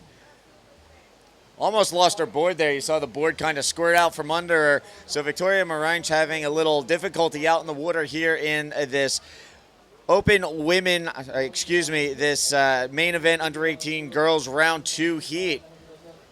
Meanwhile, here you can see Shiori Okazawa, the current heat leader, up and riding on the right-hander, throws a nice clean roll, and she's going to promptly kick out. Very smooth style, very typical of the Japanese riders, very smooth. They tend to be very technical out in the water. So there it is on our scoreboard in the booth, confirming the interference there by Victoria Moraes against this girl, Kim Veto. She tried to get in the tube last time. She got too fast in front of the white water, could not enter in. Advancing, finishing just with one roll on the left. Kim Veto now in 4th position. So Victoria Moraes, our latest wave, 4.33, and with an interference. Obviously the interference will be marked against our second wave, but still managing against Kim Veto's 2 low scores. It seems Kim Veto is a bit out of focus, not finding her marks here in the lineup at La Punta, when there's only 6 minutes and 40 seconds, when we see there an anxious Team Brazil below our screens, right in front of them. There's Kim Moraes turning around, paddling, here she comes, going over Anaïs Velis and going for that forward spin and ending on the back of the wave. And you can see they're a bit frustrated there, Team Brazil below the screen. Yeah, Victoria currently in the 3rd spot, but Kim Vito's next score still yet to finalize. Probably going to move her back into the 3rd spot and definitely help her cause as she looks to build her scores with 6 minutes left on the clock. But right now, Shiori Okazawa leads the way. A nice Feliz second. There it is, Kim Vito moving back into the 3rd spot. Victoria Morange has a lot of work to do. So we're going quickly right now with 5 minutes and 50 seconds left to an interview on the beach with Mr. Juan Santos. Thank you, guys. Here I am with the main coach of Universidad, Arturo Prat, the bodyboarding school here from Iquique. So we would like to know what is the impact and the importance of this development of bodyboarding here for the youth looking for a better future. For a future, I see you, my children, in students and from university and compatibilizing with your sport and between in some time. Understand? So this is a very good job you're doing. How the sports influence the growth of the children here in Chile? The influence is study. It's very important to study and the sport and the discipline. It's very important for my kids. Right now, the worship is formation and adaptation to the ocean, and free to my students to university. And right now, training to the future, because the future is the kids. The initiation and the mucho education from the constant perseveration, training, good food, good training. The training is it's a process to the learn, to the enseñanza, es un proceso de enseñanza que se realiza para que los muchachos aprendan desde lo más básico a lo más complejo. Tenemos una etapa formativa, competition, formation and recreation to the people more age and no formation to the competition. Okay, understand? Well, here you got it, creating opportunities and also spreading a good and healthy, beautiful way of living. Good job, you guys here doing it. Let's make a big shout out to everyone watching us live here through the web. Come on.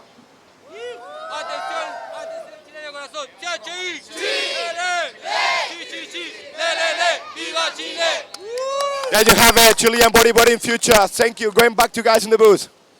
Cheers, Juan. There we have the local bodyboarding school, part of the university.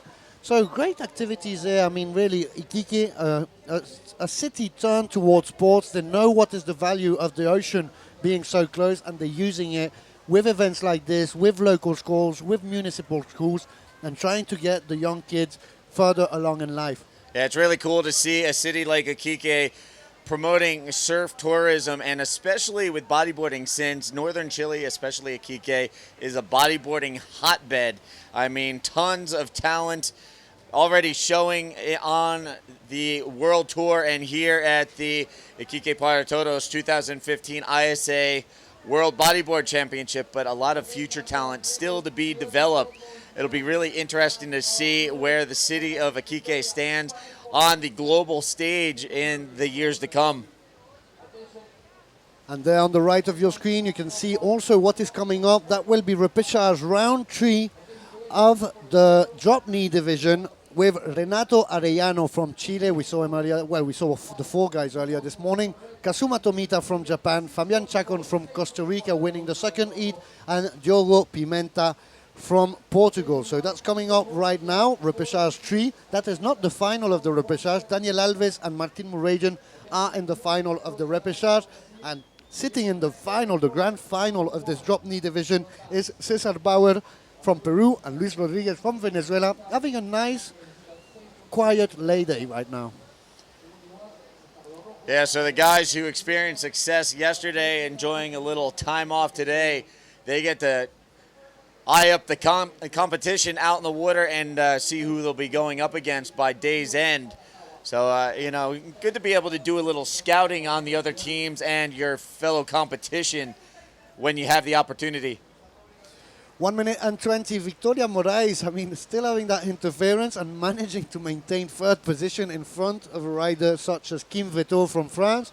There you see Team Brazil, Team Portugal. As we see always, I mean, the Portuguese-speaking sort of cling together. Then we see the other Latin nations also together, and the Europeans in another group.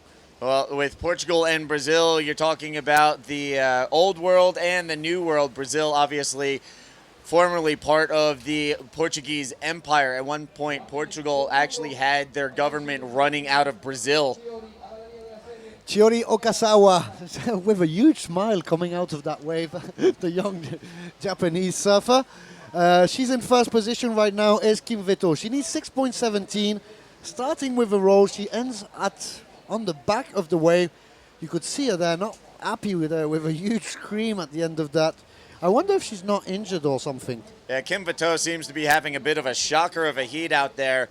So far, I mean, she's put together a 4.57 and a backup score of a 1.67, and she's stayed pretty busy out there, but she's got a bunch of throwaway scores that haven't even factored in that came in under 1.67.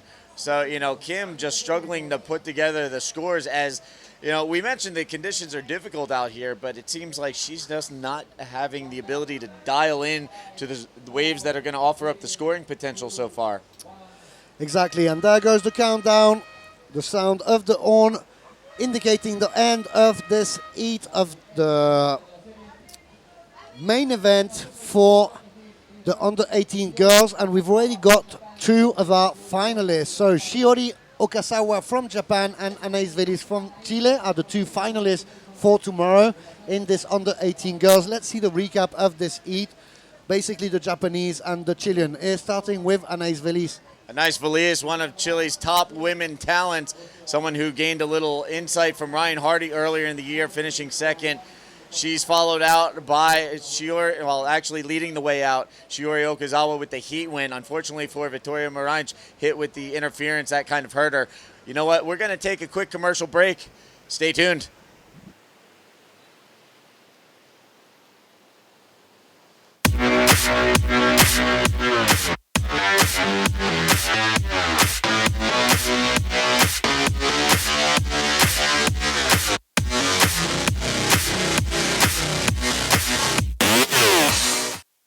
México, México, México. En Camanchaca somos orgullosos de nuestra trayectoria, conscientes de la responsabilidad que tenemos en el presente para desarrollar y mejorar nuestra actividad y ambiciosos del futuro y las metas que nos planteamos para seguir alimentando al mundo desde el mar.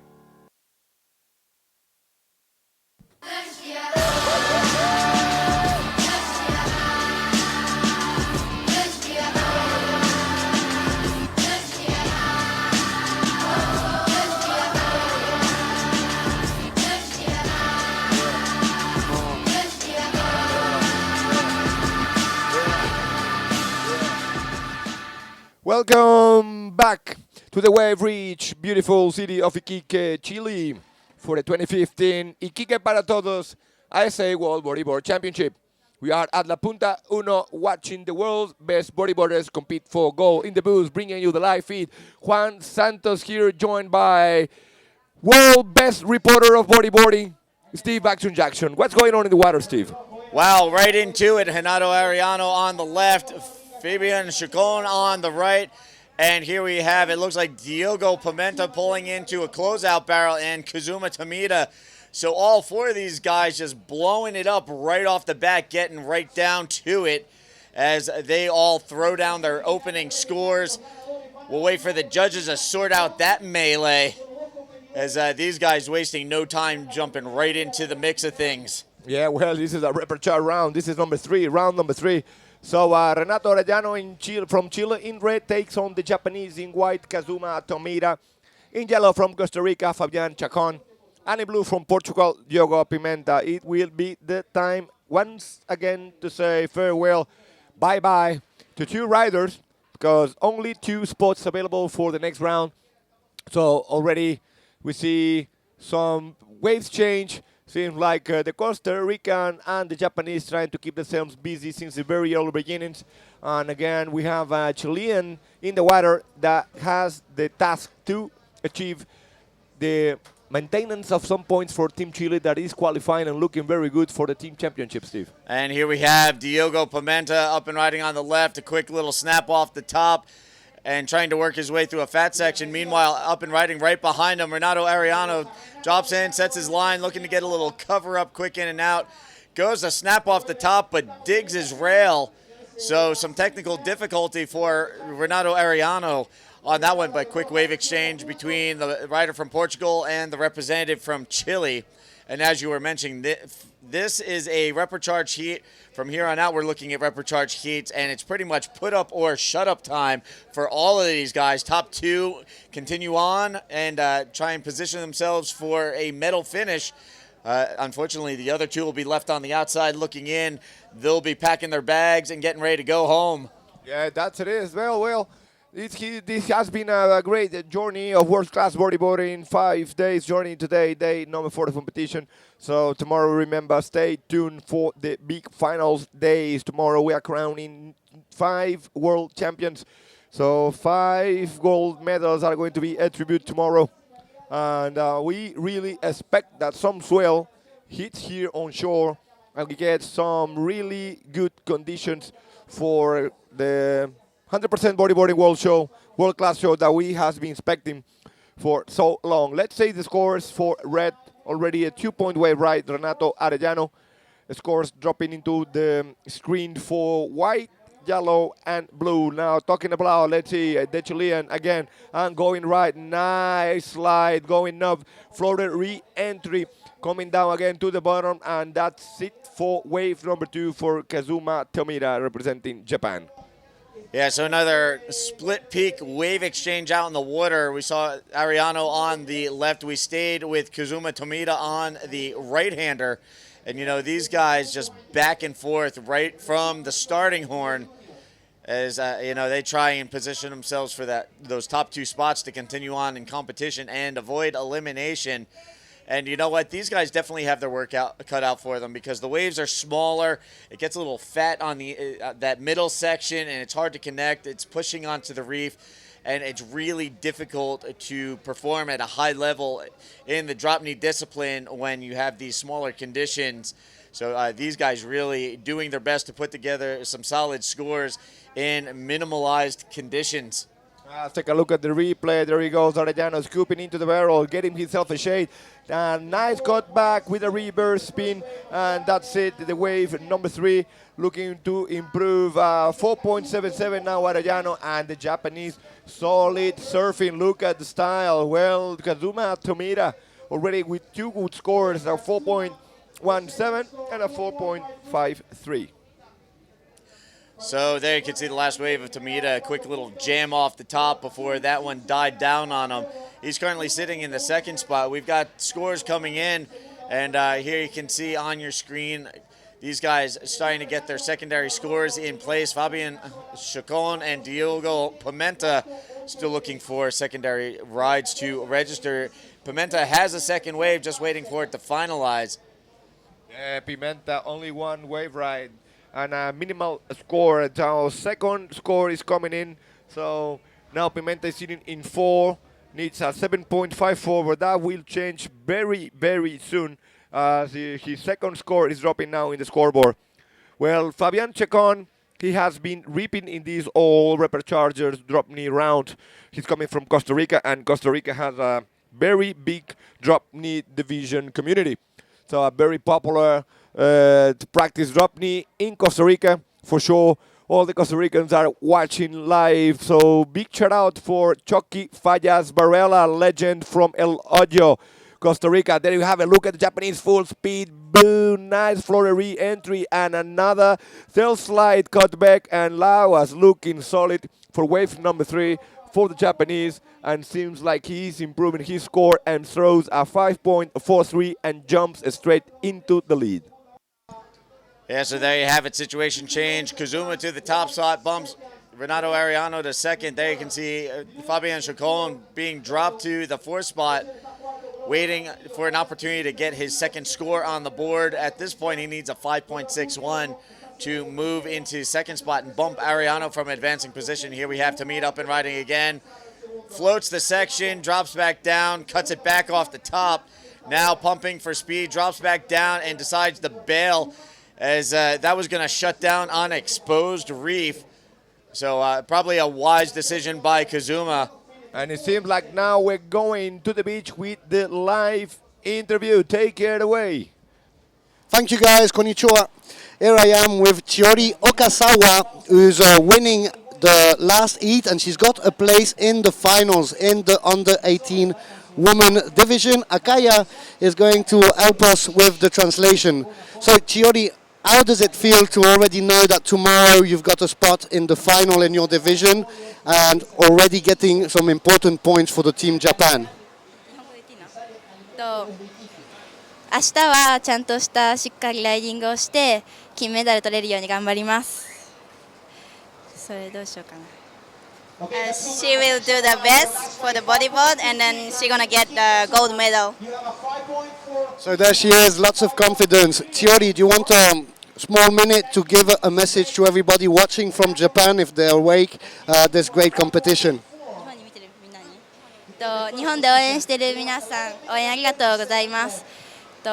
絶対金メダル日本に持って帰るので応援よろしくお願いします。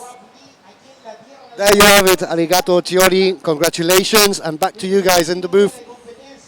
All right, so there you have it. Phil Muller with the winner of that last heat, Shiori Okazawa. And you gotta love that girl. She's always all smiles, a very vibrant personality in the world of Japanese bodyboarding. Very stoked to see her here. looking to add another medal to her resume. Already a gold medalist in the U18 division a couple of years ago in Venezuela. That's right. Now, competing in her last year of eligibility in the under-18 girls, and she's putting herself into medal position. Yeah, that's right. Well, let's take a look at the paddle. It seems to be yellow, the Costa Rican taking off and riding now, getting to scoop into this one. Nice cut back. Well, losing a bit of momentum in the last section of the wave. Not really a good scoring wave. And we see now Arellano, nice tail slide. Still the mid-size wave now trying to connect with the closeout and get a second move that can get some extra points, but didn't found it and kicking out. We saw as well Diogo Pimenta trying to improve a 1 point wave. Right, Steve, 10 minutes and 15 seconds remaining. Yeah, we've already burned through the first half of this heat, and you know what? It's been pretty much nonstop action out in the water. Even with the smaller conditions, we're starting to see some more sets come in and giving these guys something to work with. Here we have Kazuma Tomita up and riding, drops down the right-hander, trying to get around the section, grabs his rail and cuts back, trying to set up for the inside, but not much to work with. Yeah, so thanks as well another sponsor, Camanchaca. Northern Chilean fishing company. When we have Pimenta, nice cut back, another one forward spin, connecting now to the inside, surfing backside, and that's it. Well, that might be an improve of his short score of 1 point. So Pimenta needing a 6.18 here. Pimenta trying to attack the second place held by the Chilean. And remember, this was a crucial hit for Team Chile. They are looking very good as a contender to get the championship as a team. So Diogo Pimenta chasing a 6.18. Renato Arellano needs to be very aware and be carefully to assure that second position if he wants Team Chile to jump one step ahead in the final scoreboard. And for all of you watching at home, you just saw all the appropriate hashtags at the bottom of your screen. Be sure to use those on Facebook, Instagram, Twitter, as well as Snapchat. International Surfing Association on Facebook, ISA Surfing on Instagram and Twitter, and ISA_surfing on Snapchat.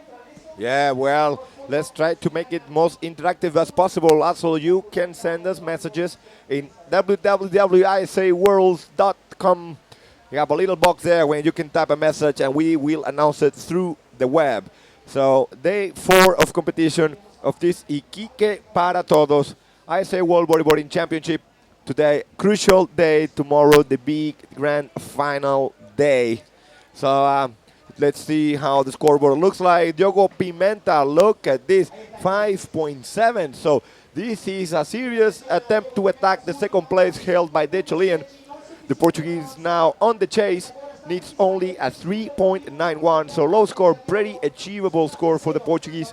Arellano is sitting in second, 5.94, and who is really looking solid in this heat. A lot of style, good speed, good performance, clean moves is a Japanese, taking the lead in white, Kazuma Tomita. Well, we have 7:35 left on the clock, and this is a very tight heat. All of these guys within striking distance of one another. Kazuma Tomita has the lead, but Arellano only 5.94 behind him. That's the score he's looking for to take the lead. Meanwhile, Diogo Pimenta only needs a 3.91 to take away second from Arellano. And Fabian Chacon, he only needs a 5.61. So really, one good set wave could really turn this heat upside down. You know, we'll see what happens with the remaining 7 minutes left on the clock. But, you know, not a whole lot of separation between our four riders out in the water. So it's anybody's game right now. Yeah, absolutely. Any set in the right moment at the right time can be a game changer. So a lot of factors here coming into play. Web selection being crucial these very last moments. Once again, two riders will advance. Two riders will say adios, Chile. See you next year. Well, 6 minutes, 40 seconds to go. Situation remains. Fourth place is yellow. The Costa Rican Fabian Chacon coming from the land of Pura Vida, needing 5.61. And we see already, like with the tide getting lower, maybe waves are not so big, but they have like more power. It's getting more hollow. Through okay, surfing backside, there is Renato Arellano. Let's see, nice tail slide, getting rail to rail work, getting water out, and kicking out. All right, so we continue to work our way through the field. Meanwhile, coming up next, we're going to see the U18 boys back at it, Repercharge round 3. We'll see them hitting the water in about 45 seconds or so. Meanwhile, scrapping it out in the water, Pimenta and Chacon both taking a look at that one. Right now, both of those guys desperate to dial in scores and avoid being eliminated from competition. As we count down, 5.5 minutes remaining. Yeah, well, Pimenta, and now he put a solid score of 5.7, the highest score in the heat so far, if you watch the screen. But really in the need of a backup score, Diogo Pimenta, if he really wants to make it through and get some points for Team Portugal. Portugal really messing the points for the title contenders. Portugal not really now into the race for the World Championship as a team, but still having a couple of good riders in the competition with some possible title contenders like Daniel Fonseca in the men's open division. They got Stefano Coccarelli in the boys under 18 division. And they got the Portuguese women champion, Joana Schenker. That is as well on the weight on the Repercharge final that might be surfing today. So Portugal still got 3 riders on contention. So let's see how it goes through the day. And we got a remaining situation, Fabian Chacon, the Costa Rican, 4 Portuguese in blue in third, the Chilean in second. And let's see the Portuguese now taking off and right, and there we go, kicking out. So a quick up and down ride for Diogo Pimenta. He took off, dropped in, saw it was about to shut down, and promptly ducked out through the wave face. Meanwhile, there you can see the current heat leader, Kazuma, taking a look. And here we have Renato Ariano driving through the barrel, snaps it back. Nice hard carving turn there. Renato Ariano doing his best to strengthen his hold on that second advancing spot, if not overtake Tomita for the heat lead. Less than 4 minutes remaining, counting down the final minutes in this heat. Pimenta on the hunt still for a 3.91. Fabian Chacon trying to dial up a 5.61.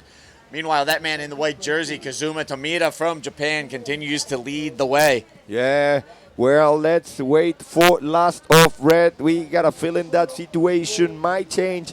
That was a game changer. Set wave, good size, good speed, getting barrel, and then coming out with a very strong move, getting a lot of water out of those rail work.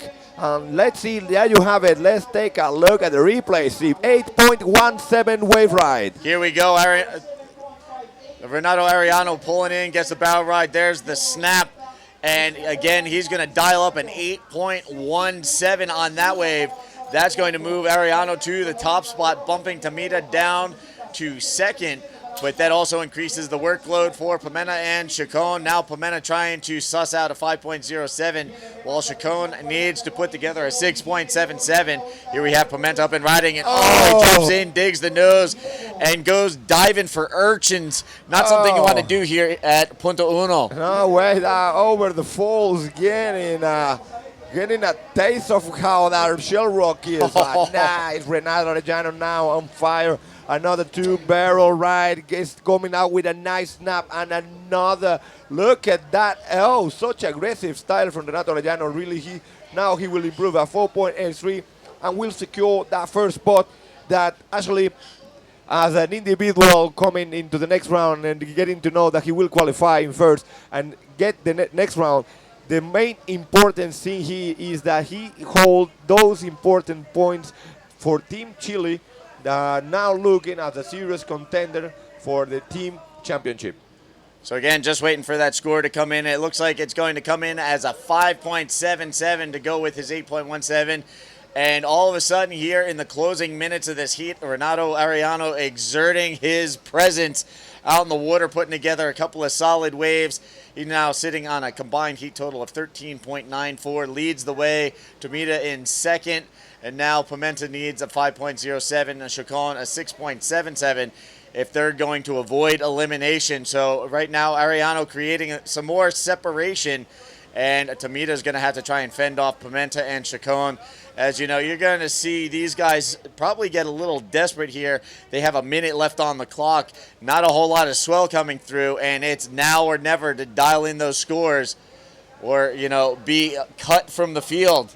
Yeah, well, so now that what you said is the feeling that might be going through the rider in yellow. Now the Portuguese running out of time like Akanda in a rush. He knows he needs to go. So nice bottom third going up for a nice snap re-entry, but no, not such a big wave. Small wave, no more scoring potential. He needs a 5.07, so 5.07 wave requirement. Let's see if our judges retributed with that requirement. Yeah, so a last-ditch effort from Pimenta, the cutback to reverse spin on the left. Time counting down, 20 seconds left in the heat. Probably not going to be enough. It looks like he's probably going to. It looks like he's going to dial in a 3.67, a marginal increase on his overall combined heat score.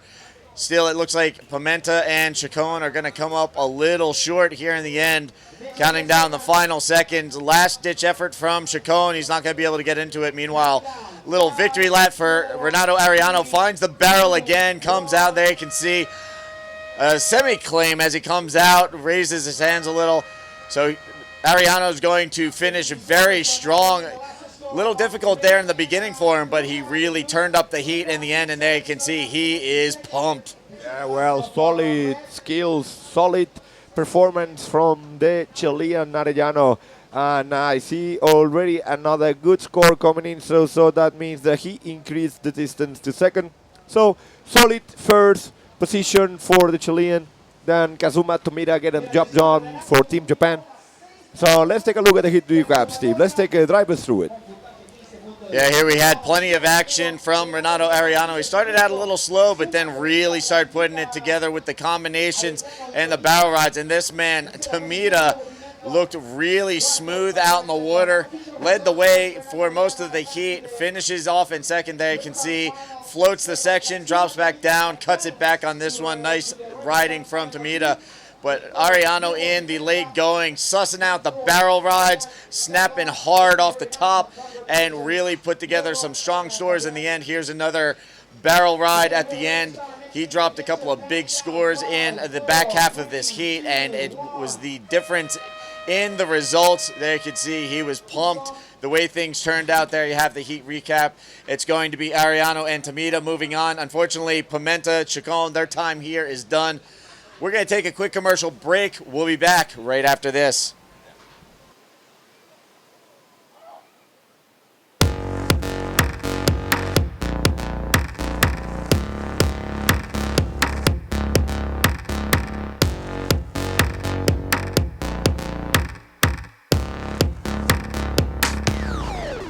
¡Sí se puede! ¡Pa'lante para allá! ¡Sí se puede! ¡Pa'lante para allá! ¡Arriba! ¡Venezuela! En Camanchaca somos orgullosos de nuestra trayectoria, conscientes de la responsabilidad que tenemos en el presente para desarrollar y mejorar nuestra actividad y ambiciosos del futuro y las metas que nos planteamos para seguir alimentando al mundo desde el mar.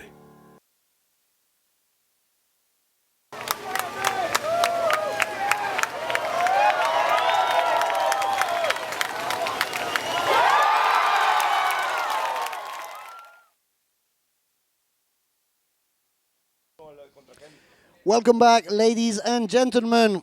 Here we are in the beautiful city of Iquique in Chile.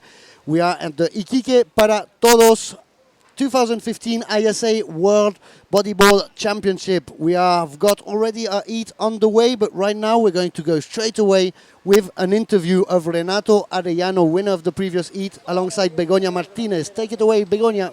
Thank you very much, guys. And of course, we're going right away because this is the action right here live in the beach. Renato, you made it. Amazing performance. You changed the situation. Beautiful barrel. ¿Qué nos puedes contar, Renato, entonces acerca de eso? Thanks, Bego. Habla en español, muy feliz lo que estamos viviendo. Hoy día nos enfrentábamos a una situación especial, iba por el repechaje, lo cual no me daba margen de error.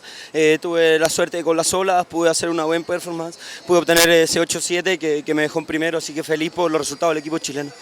Well, he's very happy because he knows there was no space for failure.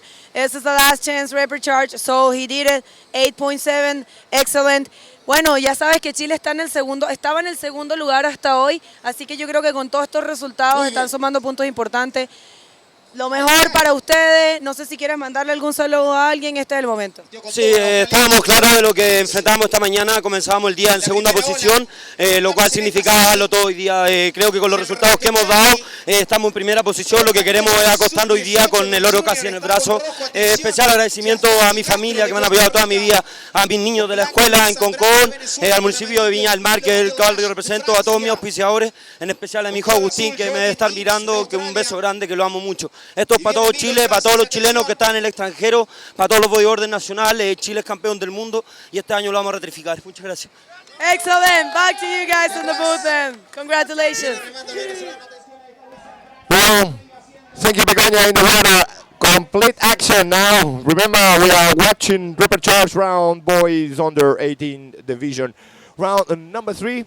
Yasdani Castro is in red from Costa Rica, taking in white jersey from Venezuela, Luis Zambrano.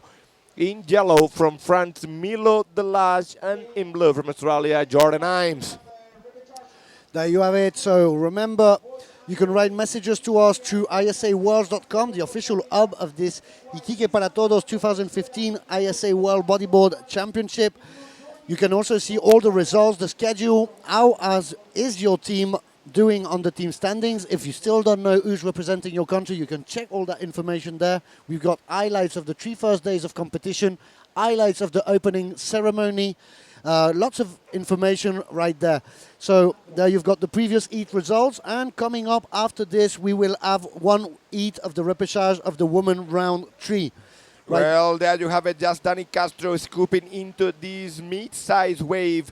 Clean and nice bottom turn, just launching a flip on the first section, claiming it complete with a pretty smooth and clean landing. Just Dani Castro already with a 4.33, looking to put a solid score as a backup and make sure that he gets already a distance in the very beginning, early minutes of this heat. So put the pressure under the Venezuelan and the French. Remember, the French has been scoring big so far. Milo Delage has been ripping in this representatives round. And speaking about Milo Delage, there we go. The French in yellow goes fast into this one. Nice rotation, clean landing. Well, these kids from Reunion just on fire. Nice spin. We see a lot of style from Milo Delage, a new talent coming from France and bringing the wave till a better last second and kicking out just on dry rock. What a better way to start his campaign than this on Milo Delage field. Exactly, so this is round 3 of the repechage. This is not the repechage final, so we're going to keep a few repechage finals for tomorrow. We won't know the name of the 4 finalists for each division. But right now, this is round 3. They're waiting to go to the final of the repechage. There we already have Ronald Gomez from Peru and Socrates Santana from Brazil. They are in the final of the repechage of this division. And already sitting in the final, they won the final of the main event is Joshua Toledo from Chile and Stefan Cocorellis from Portugal. They've already got a medal secured, one for Chile, one for Portugal in under 18 boys. Yeah, exactly. Joshua, the defending gold medal champion. Remember, welcome to the land of champions. Welcome to Iquique. Welcome to Chile. This is the ISA Iquique para Todos World Bodyboarding Championship. Take a look at the scores dropping for yellow, 7.9 and a 7.67. So Milo, combined score of 15.57. This kid has been just showing a lot of commitment in the water, surfing solid, and keeping those very important points for Team France that will make a big difference at the end of the scoreboard for the team championship. And take a look, Zambrano, the Venezuelan, with the excellent ride, 8.83. Remember, Zambrano, only 15-year-old. So good performance. Let's take a look at the replay of this wave. Let's see, drive us through it, Philip. So here's Milo Delage. That was a 7.9 starting with the flip. Here comes Jordan Ims. That was a 6.5 falling with the lip, but still managing to ride it out. So we'll wait to see that wave of Luis Zambrano in white for Venezuela, 8.83. With one single wave, he's in second position. So remember, this is a repechage round. 2 guys advance towards the repechage final. 2 guys say goodbye to competition, landing their points for their team standings. So a lot on the line right there, 12 minutes and 25 seconds left. We want to thank everybody who makes this event possible, such as Iquique para Todos, also thanking the support of the Ilustre Municipalidad de Iquique, the Chilean Surfing Federation, Camanchaca Coca-Cola, and the Chilean bodyboard brand Erizos. That's the team sponsor for most of the Chilean team. Also our media partners, Surfline, Pasión Extrema, Via de Escape, Waves Brazil, and RTC Television. Yes, thank you all for making this event possible. We have been blessed to be here in Iquique, Chile. Remember, you want to do the surf trip of the lifetime. Surf trip of your life. Book Chile as one of those destinations. Good food. 5,400 kilometers, coast packed with waves to be discovered. So good weather, good people, what else you'll want? So we hope, and we will waiting for you here in Chile. And who knows, maybe we can share the lineup one day soon. Exactly, the land of lefts, as it is known, mostly lefts in this country. Iquique, the bodyboard capital of Chile, really crowded. And if your dream has been to put your name on a wave in your life, I mean, Chile has got so many waves that have never been ridden down south, also air between Iquique and Arica. Who knows, if you come on the surf trip, you can put your name to a wave. So right now we're going to go to a very special event on the beach because Erizos, we just mentioned them, one of the sponsors of the event, has been giving out 2 boards to young kids through a contest. We gave one earlier on with Davide Dante, and he's going to give one more. So let's go to the beach and see who's the lucky kid who's going to go out with a smile on his face and a new board. Thank you, guys. Yes, this is the winner of the contest. This is a very special contest. You just have to take a screen, print screen of when you see yourself on the screen. I mean, of course, when you see yourself in the contest. So congratulations, you won. ¿Cuál es tu nombre? Cuéntanos. Ítalo Pavés. ¿Qué tuviste que hacer? ¿Cómo salió tu foto ahí en el evento? No, estaba aquí en la playa, me di cuenta que había un concurso, puse el asunto en el celular y la suerte que tuve que justo aparecí. Well, he was just cruising in the beach and he just heard about the contest and saw it. So he printed and sent it. And to give the board, we have Johnny Aguirre, one of the Erizos team rider represented in Peru. Johnny, cuéntanos un poco qué le puedes decir a este caballero que está empezando en el bodyboard, un consejo. Tú como bodyboarder profesional peruano, dale un consejo al hombre. Bueno, primero que nada, enfócate siempre en lo que quieres hacer. Si te gusta el bodyboard, lo primordial es que te diviertas y cada vez que vayas al agua, piensa en que te vas a divertir en las olas, en las maniobras que vas a sacar, no lo hagas por presión, no lo hagas porque necesitas conseguir algo fuera de lo que es diversión. Para eso se inventó este deporte, ¿no? Para divertirse, vacilarte entre amigos y todo. Well, beautiful message from Johnny Aguirre, Peruvian team rider from Erizos Surf Brand. Here you have it. Italo, this is your board. And he just said, have fun and surf because it's beautiful and will fulfill your soul. Back to you guys, and we hope to get more boards from Erizo and give it away. So there's one happy new bodyboarder in Iquique, one more in the lineup. But as Yoni told him, have fun in the waves. That's the most important. Remember, kids, the idea is to have fun, not fighting in the water. Just share the waves, share the stroke, share the love. Here comes Jordan Ims from Australia, winning that paddle battle, starting with a huge roll, landing in the flat, a second one landing mid-face. So 2 rolls for Jordan Ims. He's looking only for a 3.37 to go to second position right now, so he should have got it with that one. And here comes Milo Delage with an ARS. Keeps on advancing. Milo Delage already sitting on 2 scores of 7 point something, and they're finishing with a roll, but he slides off his board there at the end of that maneuver. 8 minutes and 10 seconds left. Yeah, that's right. Jordan Imes trying to improve at 1.67. So a good set wave from the Australian. We do 2 solid moves for sure. This can be a game changer. As you can see in your screens, the Australian, the young Aussie, only needs a 3.37 to attack the second place held by the Costa Rican. And take a look at the solid performance French has been doing, a great campaign. Second place, the Costa Rican is in need of a two-wave combination to get the first position. So Milo Delage is taking care of that first spot. So pushing the pressure now into second and third. This will be more a battle between second and third. Let's see how our scoreboard looks like after the judges rewarded Jordan Imes for his last performance. Exactly, 7 minutes and 15 seconds, and there you can see that little wave there on the lineup. And Sean Evans yesterday showing his photos of the day. He's got an excellent photo, just shooting through the barrel. He's got everybody on the rock, and he's got a huge snap from the drop knee division there behind. You can check all those photos of all the days of competition, the free serve and the opening ceremony at isaworlds.com. Yeah, Sean Evans doing such a great job in this ISA event. Oh! Double Rolo, and what a backside splash. Jordan Imes from Australia trying to be creative, going big, but having a payback, just landing in the back in that reef. You're going to look like an edge jog if you do like that, a bit more with the number of urchins there is there below. Yeah, a lot of urchins, so well, Jordan Imes, you know, sometimes you got to pay the price. So let's take a look, and now Milo scooping into this barrel. Nice, good-looking wave coming out, crystal clear, but then failing the last move. So he's looking to improve at 7.67, and there you have it. The last blue, Jordan Imes, at 6.9. So Jordan Imes, Australian rider, jumps straight into second place. Now just Danny Castro, the Costa Rican in red, in third.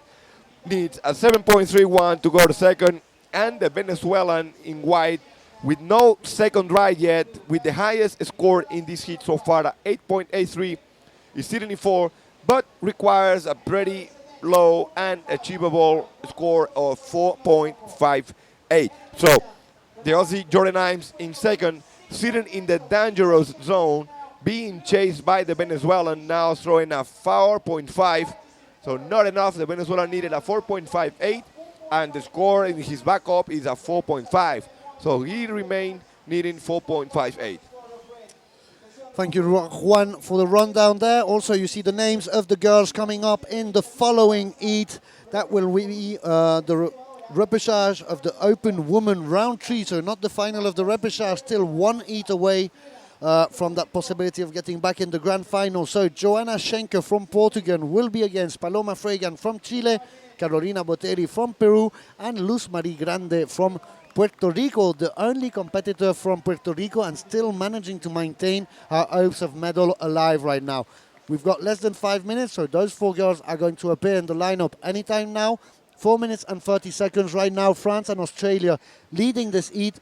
Luis Zambrano, he got a 8.83. He's just got that backup score with a 4.5. But here comes the leader of the heat, busting another major flip.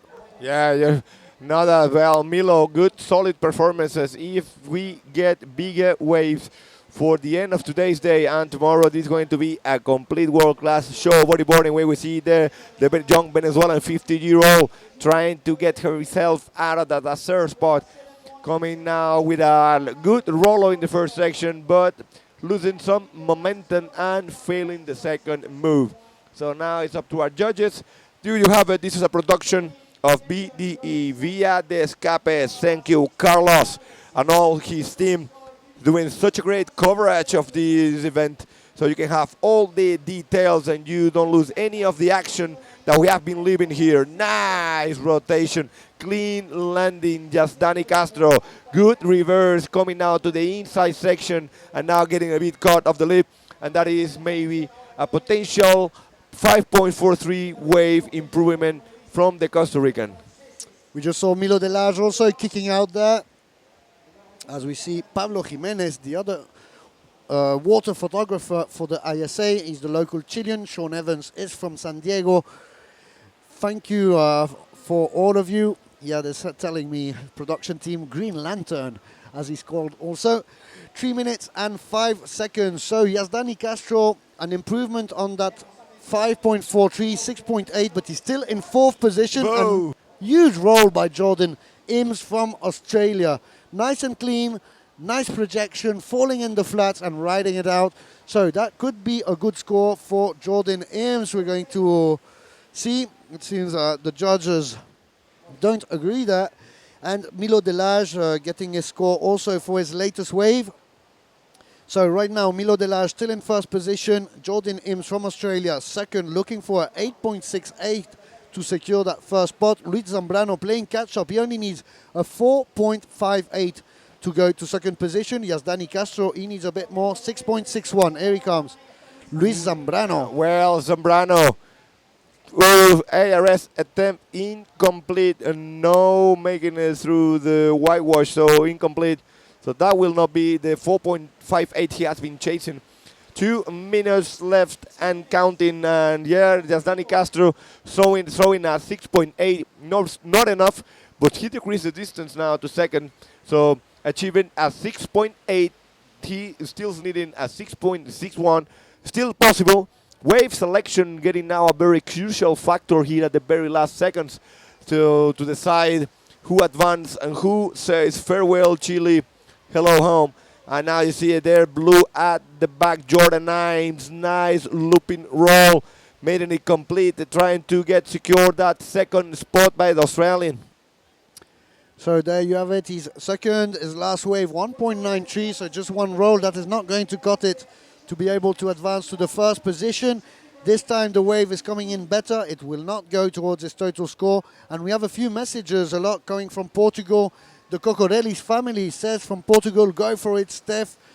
Beijans. And also a message from your friend Chucky Fayas there from Costa Rica. Why don't you read that? Yeah, Chucky.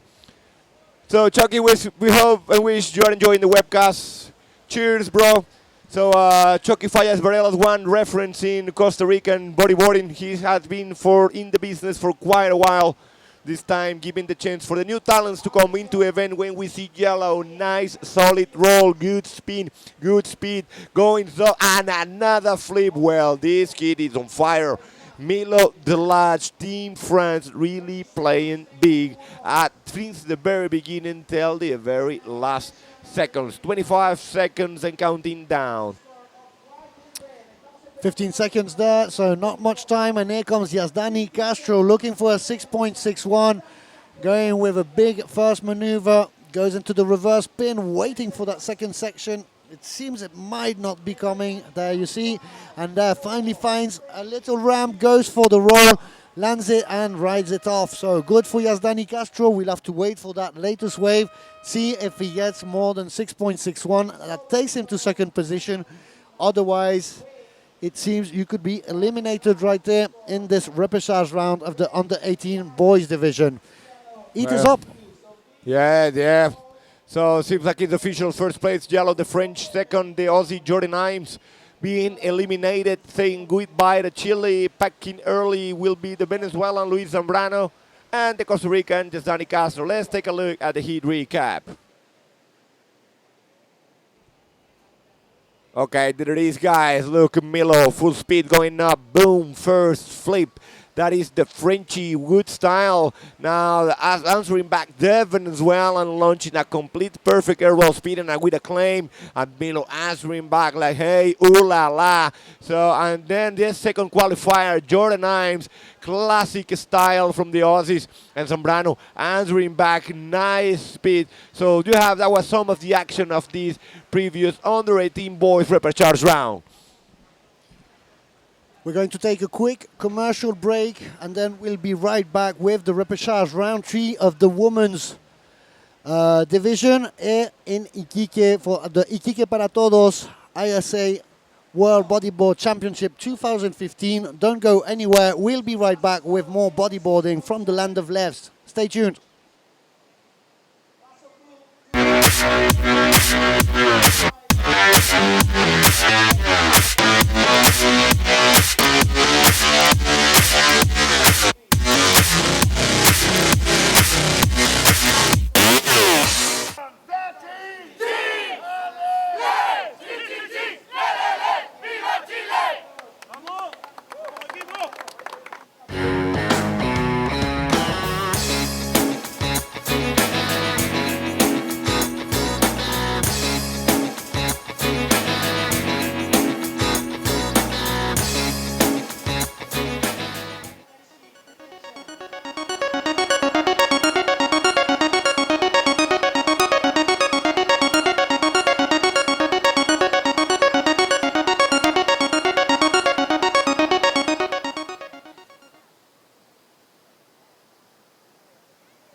Welcome back, ladies and gentlemen, bodyboarding world for the Iquique para Todos ISA World Bodyboard Championship 2015. We are live from La Punta in Iquique. We are now in round 3 of the repechage for the women's division. In the water right now, 4 girls in red from Portugal, Joanna Schenker in white, the local girl from Chile, Paloma Freigang from Peru, the neighboring country in yellow, Carolina Botteri, and a bit further up from Puerto Rico, the only competitor from that country, Luz Marie Grande in blue. I'm Philip Muller, and I'm joined by the great Juan Santos here to commentate this great heat.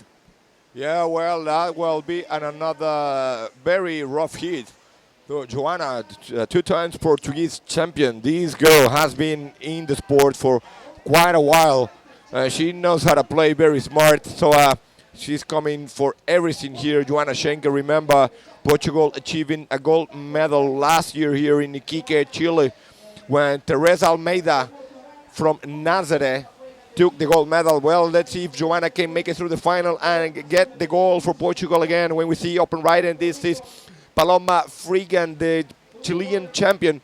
She has been doing such a great campaign, got a bit of a lay low in her previous heat and being thrown into this repechage round.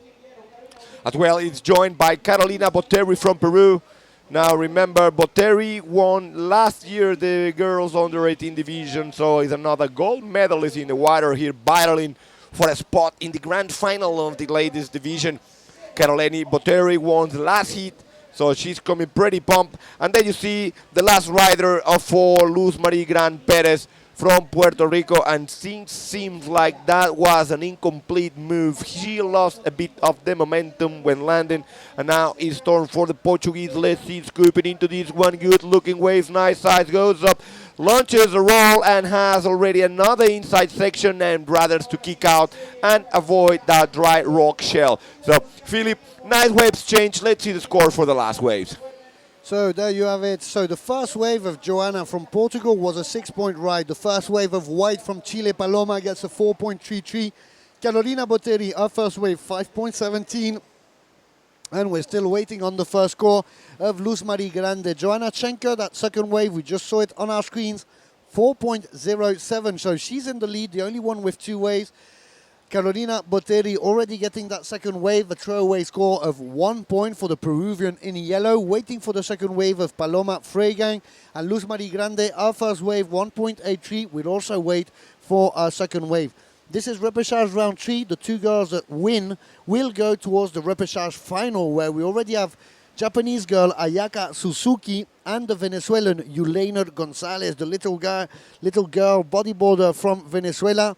And in the grand final, the 5-time world champion Neymara Carvalho has already got a medal secured for Brazil, and Anne-Cécile Lacoste from France also. Yeah, but take a look what is coming up next, you guys. Make sure you stay tuned in. Let's take a look first at yellow. Carolina Botteri, well, trying to drive through that whitewash and claim the move complete, and seems like she's making it out, trying to put a solid backup score already with a 5.17 on the board. But as I was saying, take a look at the upcoming heat in the repechage round 7 in the men's open division. Okay, first we're going to a live interview with the last heat winner. Take it away. All right, thanks, guys. I'm down here on the beach with the winner of that last heat, Milo Delage. I've got Amaury Laverne here to translate. That was a pretty intense heat out there. You put together some solid rides. Tell us a little bit about the way things transpired down there. La petite série. Très bien. Ben, moi je suis content franchement parce que juste avant j'ai déchiré ma série aussi, mais là je suis un peu moins confiant. Mais dès la première vague, je me suis mis en confiance et voilà, j'avais envie de surfer, mon meilleur surf, et comme je l'aurais fait encore, et aller en petite finale, et voilà. Okay, he's really stuck on his heat. He was a bit stressful at the beginning, but he had a couple waves to make him confident, and yeah, he had fun there, and he's really focused for the next heat. All right, so speaking of the next heat, what are you going to do to prepare for the next heat? Bah, je vais performer mes manœuvres, avoir de meilleurs choix de vagues. Et voilà. He's going to try to catch the best wave and catch the best move, and he's conscious about the level of the other riders, and that's going to be a good battle. Is there anything you'd like to say to anybody back home in France? Franchement, je représente tous mes potes réunionnais qui sont encore à la Réunion et qui sortent pas trop. Moi, je pars rarement en voyage, je manque d'argent et là, je suis au Chili, je profite et je suis encore plus content d'être déchiré mes séries et d'arriver en petite finale. Et franchement, j'espère que mes potes réunionnais me voient et voilà quoi. Franchement, à la choune. Yeah, he's really stuck because in Reunion it's really hard to surf recently with the shark crisis, and because he don't have too much money to travel, he's really happy and stoked to be here with the French team and represent France and represent Reunion, and he say hi to all his friends and family back in Reunion. All right, thank you and congratulations again. Back to you guys. Yeah, merci beaucoup. Thank you very much, Steve Action. That was quite a nice interview. Yeah, you have it. It's a new talent, a big name coming from the Reunion bodyboarding school. So Reunion Island, of course, a reference into the French bodyboarding. Now let's see what's going on in the water. Joanna Schenker, the Portuguese, playing pretty smart with a 6-point wave ride and a 4.07. So Joanna taking the lead. She has been chased by the Peruvian in yellow, Carolina Boteri. So the Peruvian looking for a 4.91, pretty easy, achievable score with plenty time to play. So 30 minutes, 30 seconds. So now the pressure under the white jersey, the Chilean, that is on the race for a 5.12. And under the Puerto Rican looking for a 7.62 to jump into second. So Paloma Frigen for sure now going to change her strategy. She only needs 5.12, no second score yet. And she's on the hold for very important points for Chile. Now taking off on righty Joanna, nice looking wave, scoops for the barrel. Now rolls out and steals there for the reverse spins, now trying to drive through the land and prefers to kick out. There you have it. So 13 minutes left. I know he's been trying to say this just before the interview for quite a moment. So let's see it very quick, because this is the second to last of the individual divisions heat. We've got one last heat today in the men's repechage round 7, and then we'll be going to the Aloha Cup final, already knowing the first gold medal of this event on day 4 of competition. But look at it.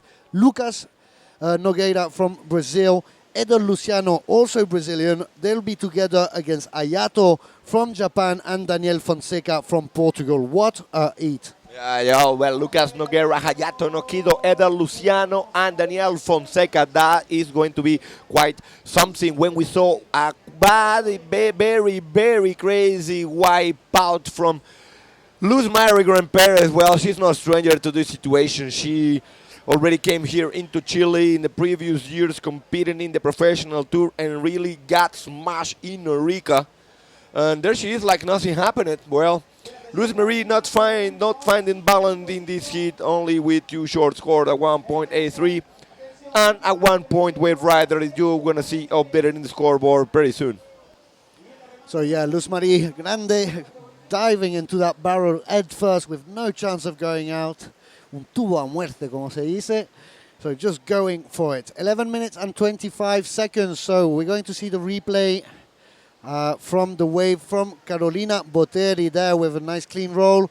Then going into the reverse spin and finally getting out, because the reef is starting to show up here. You can see it right in front of the riders. Yeah, reef shows up as well as waves. We see some slaps now here in the insiders. What a whitewash explosion. So yeah, there you have it, 11 minutes and counting down. Carolina Boteri looking solid as well, defending that second position. So Paloma Frigen now needs a 6.35. So yellow increased the distance. And now Luz Mary Gran Perez in the excellent wave ride requirement into a 8.85 wave ride to achieve a second place and keep herself into the comp. 10 minutes and 30 seconds. There we're seeing the scores coming in slowly right now. Joanna Schenker in control of this heat. We're closing in towards halfway through the heat. 10 minutes soon to be left. Joanna Schenker 6.33 on her last wave, getting a better total score. Carolina Boteri, we're waiting on a wave that might replace a 5.17. It seems it wouldn't. And finally we get the second wave of Paloma Freigang. She's been very patient out there. She needs 6.35. Here she's going to get a complete combined score, and also missing a few scores for Luz Marie Grande. So remember, we're going to have the first gold medal of this event to a team, and it will be during the Aloha Cup. Tomorrow we're going to have the final of the repêchages of almost all divisions, and then the 5 finals. So that's going to be a great, interesting day. And then the closing ceremony, lots of emotion, with the medals going to be given out, also the authorities, and we're going to see if Chile managers, I mean, they've been talking about it all week, that's their dream, get the double team gold medal consecutively. Well, Chile trying to hold really this team championship. And we see now Paloma Frigen speaking about Chile and championship. There she is trying to battle out with a nice first move, combining over the falls, being dried out. Paloma Frigen kicking out exactly in the right moment to avoid that wreck shoal that is so dry. You don't imagine, it's like it's completely dried, and not only the rock hazard, but this rock is completely packed with urchins, so not a nice experience here if you really wipe out in the wrong place in the wrong time. Yeah, and also, Juan, I wanted your opinion, but it seems that the tide is pulling back, so we're going towards the lower tide, and that is getting better waves. We're seeing better shape, more size, and also more consistent, but obviously a little bit more risk. Yeah, a bit of a free, remember, that's also one of the criteria in judging. So your speed, commitment, and control, taking risk. The ones that taking risk will be rewarded with the highest scores. So so far those rewards are going for red. Joanna Schenker from Portugal and Carolina Botelho from Peru. So big shout out to everyone watching live from Portugal. From north, Viana do Castelo to the south in Sagres for sure. Well, Joanna Schenker is a local for sure.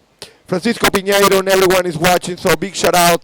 And seems like we are going to have an interference call from white, the Chilean Paloma Frigen, and this is very bad news for Team Chile because it's going to cut in half her best wave, and then the requirement to second will be bigger, so as well to keep the points for Team Chile at the end of the scoreboard of the championship. Let's take a look at it now. Paloma Frigen scooping into this one, going big, nice, complete ARS, complete landing with a forward.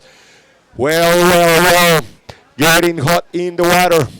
So right now, the interference has been entered. She needed 5 point something. She now needs 8.50, as we see Carolina Botteri there trying to make the rotation, a bit of a workaround there. She didn't make it exactly with flow. But Paloma Frigen, we're going to wait on that latest wave, see how much points she gets, but she gets that interference. Let's see if the producers have got that situation on the replay, if they can cue it up, because we didn't see it, we missed it probably.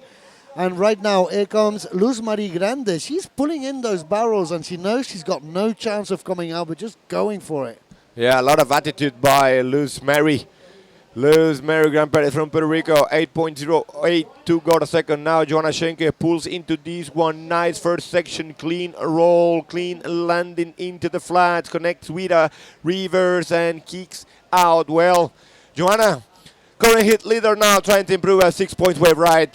Looking solid and maybe finding that big spot into the final. Joanna Schenker from Portugal. Now, good scores dropping into for Paloma Frigen. She requires a 8.52. Already sees some scores into the excellent range, but with still more scores from judges to come, and then we'll give you a complete update. Remember, she needs 8.52. This might be a crucial wave for rider in white, but even more important for Team Chile. And then you have it there and down there, Team Portugal. From right to left, Silvano Lorenzo, so then the medical staff and the under 18 girl Carolina, and beside there is waving the flag Stefano Coccarelli, is a new young gun coming out from all that talent in Portugal.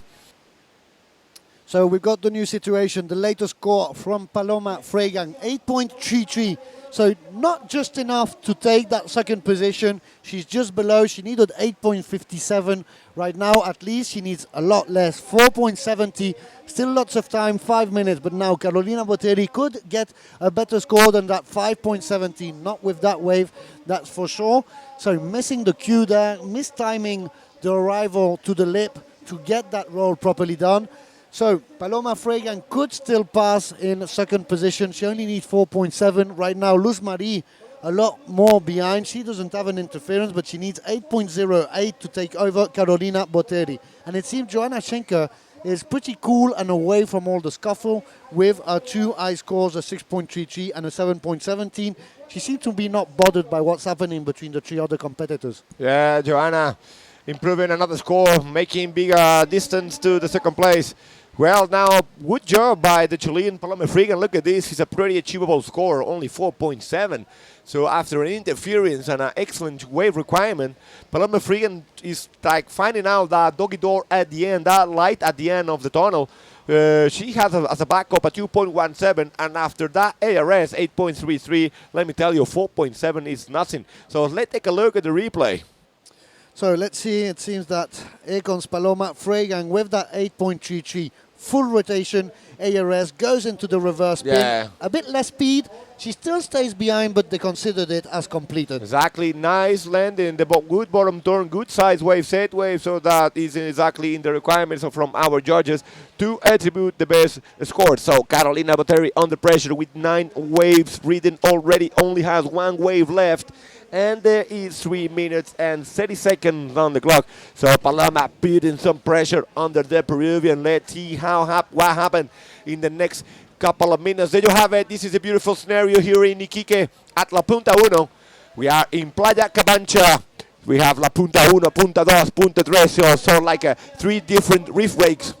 At Punta Uno, right now, waves are smaller. So the more you go or walk or swim through all those reefs, swell gets bigger. So here we are looking right now to 1, 2, 3 footer maximum sets. At Punta Dos we got 4, 5, 6 footer sets, and at Punta Tres then you have some massive waves. So beautiful day, air around 30 degrees here in Chile, the water around 18. All the conditions now put in together for an excellent day of competition here in Chile. Now we're still having a bit of a paddle battle between yellow and white, and our judges making a warning call as a possible interference. And as you can see, the riders smiling. 2 minutes, 30 seconds to go. Yeah, Paloma Fregan, 2 minutes and 20. They've just had everything told to us, the situation, through the PA system. And so Paloma Fregan needs that 4.7, 2 minutes and 10. And Carolina Botteri needs to be careful, because if she gets an interference, she'll fall automatically in third position. Here comes Paloma Fregan looking for a 4.7. Going with the first roll, riding out of it, goes into the forward spin. Whoa. That can be a game changer. 2 combination of moves, and he sadly couldn't find last section. That last section will be the possible, as we have been saying, the possible ace of late that can make the big difference at the very end. 1 minute 30 seconds remaining. Well, pretty emotional hit from the early beginning, still the very last second, already seeing some scores that can compromise the second place held by the Peruvian. Let's take a look with 1 minute on the clock. Well, there you have it. 4.77 white, the Chilean jumps into second. Well, pushing now the Peruvian into third spot and the Puerto Rican into fourth. Well, look at Team Chile playing really big. What a nice strategy from the Chileans to keep all those points together in this 4th day of competition and keeping themselves as a real contender to claim once again this year's the World Championship. So now Carolina Botteri in a difficult spot, 40 seconds. You can see the Chilean flag waving, just getting what she needed on that wave. She needed 4.7, 4.77, barely scraping over what she needed to get there. Carolina Botteri now in the situation of having 30 seconds. There she is on screen, and now it is Paloma who is paddling in front of her, and there she comes, Carolina, starting straight away with a roll. Be careful, Paloma Fregan, you're not going to get a double interference 2 years in a row there. Well, nice job. Good job by the Chilean. So, pressure under the Peruvian. 10 seconds and counting down. The Peruvian just ran the 10 waves available. And it seems like it's going to be official. First place, yeah, Portuguese in red, Joanna Schenker. Second place, white, the Chilean Paloma Frigan in white.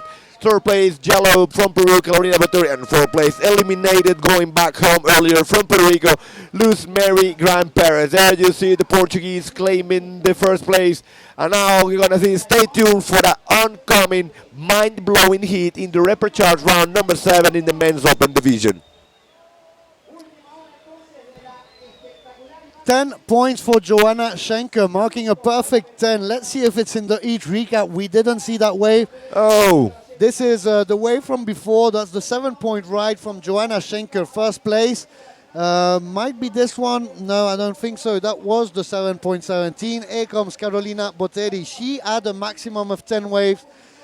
Couldn't finish off and get over Paloma Fragan after she obtained the score she needed. So we didn't see the 10-point ride. We'll try to get it for the following heat in the replay. We want to see that's the second 10-point perfect wave ridden after Martin Murajan in the drop knee division. Right now we're going to a quick commercial break and we're coming to the last individual heat of the day before heading in towards the ISA Aloha Cup final. So stay tuned, we'll be right back.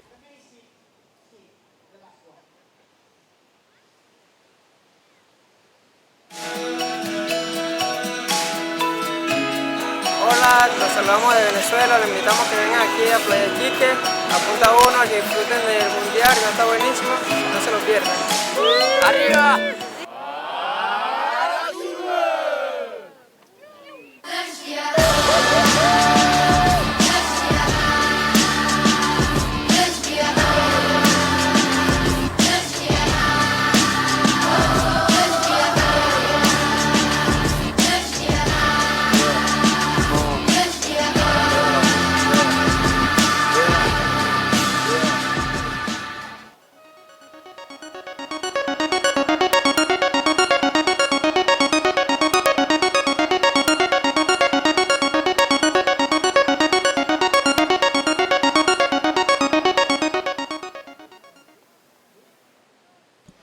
And welcome back to the Iquique para Todos 2015 ISA World Bodyboard Championship. We are coming to you live from Punta Uno in the beautiful wave-rich city of Iquique, located in northern Chile. I'm Steve Action Jackson, joined by Philip Muller. And man, it's been getting really interesting as we get deeper into the day. There you can see at the bottom of your screen the final results for that last heat, the women's repechage. Joanna Schenker taking first. Paloma Fragan working her way around an interference to take second. Unfortunately for Carolina Botteri and Luz Marie Grand, their time here is done. And with Luz Marie, the sole representative of Puerto Rico, Puerto Rico has been eliminated from the field of nations competing here. Yeah, we saw Paloma Fragan doing a repeat more or less of what Joshua Toledo did. He got an interference for not looking behind him and managed to take that second place. Right now we're being indicated that we're going to the beach for a beach interview and we'll be right back to the action of the men's. Thank you guys, and I'm so excited. I'm here with Joanna Schenker. Oh my God, Joanna, what was that? That's the most impressive ARS that I ever seen in my life in a competition. What can you tell us about the heat? I don't know. I was very nervous before this heat because the last one I didn't do so well, so I got to repechage. And yeah, I was controlling the heat, so then in the last minute that wave came and I thought like I have to try, so yeah. I'm very happy, just that.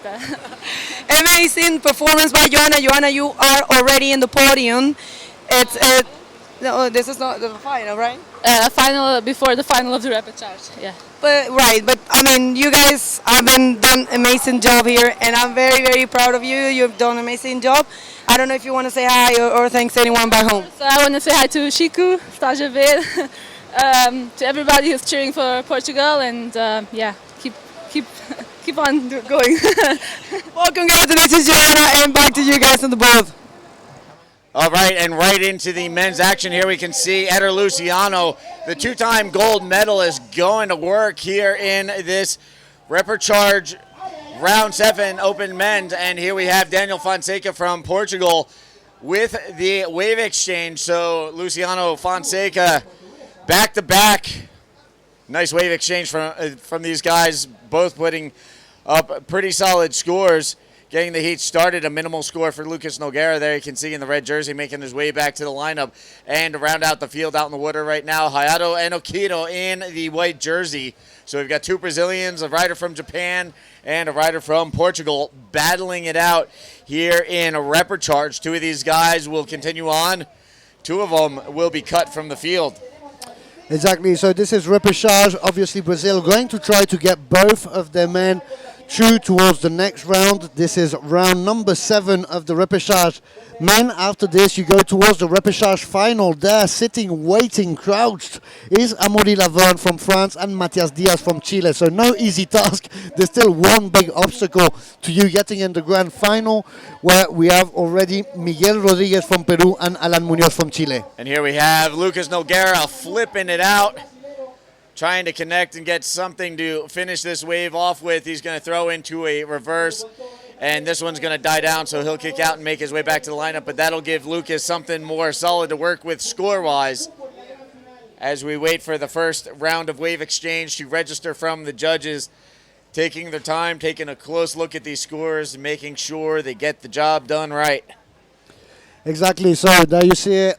Lucas Nogueira only 1 point right, but we've got a few scores coming. There's a wave missing from Eder Luciano. Still scores coming in for Daniel Fonseca in blue for Portugal, and Hayato Enokido, and the last wave of Lucas Nogueira. Lots of work today for our judges. I mean, there's waves all over the place. It might seem a bit inconsistent, but it's incredible the amount of waves that are being ridden each and every heat. Some of the riders getting to the maximum allowed of 10. We didn't see that in the previous days. Yeah, and we've been seeing a lot of rapid-fire wave exchange, guys going just back-to-back, wave for wave, and you know what? It definitely has the judges working hard upstairs. Exactly. After this, we're going to see the Aloha Cup final. We're going to know the first gold medal of this 2015 edition. But for now, wow! Huge flip from Daniel Fonseca, falling into the tube, but not coming out on the other side. But wow, what a nice clean landing in the flats, and gets eaten by the tube. Whoa, and look at this, Hayato going for the big air roll spin. Good elevation, unfortunately just could not stick the landing. My apologies for interrupting you, but these guys wasting no time, pulling out all the stops and going for broke out there. With such action in the water, no problem. We're going to the Aloha Cup final. Tell me if I'm right, but we should be seeing Team Peru, Japan, Chile, and France in that final. I do believe you're right, but you know what? I'll wait for official confirmation. We'll see if we can dig that up during the course of this heat. Meanwhile, you know, we've got the men's repechage, open men's repechage out in the water right now. You know, two of these guys will go on to the repechage final, and two of these guys, unfortunately, are going to be packing their bags and calling in an event. So, you know, we're going to see these guys continue to battle aggressively. Here we have a split peak between the Brazilians. Eder Luciano taking a look at the right, ducks out, and Lucas Nogueira was on the left. Not quite sure what he was up to on that one. We stayed with Luciano on that, and right behind him, Fonseca up and riding again. Looking inside the tube. Will he come out? There he makes it. Coming out with a smile, finishing with a huge roll. Will he ride it out of the roll? That seems to have eaten him up. But, I mean, looking at the top to see how big was the tube, and coming out with a smile, and they're following his steps on the right, Hayato Enokido. We should be seeing a good score for that wave. We've got a few waves coming in. They're updated on your screen right now. We're still waiting for that latest wave of Lucas Nogueira. For now, Eder Luciano also finding a bit of barrel time, going into a flip, managing to ride it out. With the lower tide, it becomes possible to go around the bend. Look, as you see there. And finally, yeah, well, I'm not going around this. I'm sort of getting dragged over it. I'll get out of there. Our production guy, Carlos, loves it when I say this, and you know what? It's apropos right now. Are you kidding me? You watch these wave exchanges out in the water in this heat right now, and these guys are just going ballistic out there. I mean, that wave from Daniel Fonseca was just absolutely ridiculous. Pulls into a pretty heavy little left-hand drainer, looks up to watch the pitching lip, goes deep, rolls out, and then finishes off the wave. You know, and these guys just going wave for wave out there right now. I can't say it enough, because every time one is up, another one's up right behind them. Here you see Lucas Nogueira on this one. And again, ISAWorlds.com is the place to watch continuing coverage. As we're going to wrap up today with the Aloha Cup final, we'll be bringing you all the finals action tomorrow. Again, ISAWorlds.com for continuing coverage, as well as the highlights, photo gallery, press releases, everything you need to know about the ISA and the Iquique Para Todos 2015 ISA World Bodyboard Championship. That's the spot to find it. And you know what? Carlos is loving this right now. So am I. Exactly. I hope you are enjoying it as much as we do at home watching the transmission. So remember, ISA World, just as Steve mentioned, for everything regarding the event. Later on, if you want to know more about the ISA, go to isasurf.org, and there you can see that this transmission is a work of VDE, Via de Escape, as they say, probably the best show of extreme sports in the world, but only according to Carlos, the producer's mom. Yes, so, I keep making reference to Carlos. Carlos runs the crew. He's got an amazing team working with him. And there's all the pertinent information for the social media side of things. VDE Face on Facebook, at Via Descapi on Twitter, Via Descapi TV on Instagram, and Vimeo.com/VDE for all the video clips. And there's the official website. Just for good measure, be sure to check out viadescapi.cl.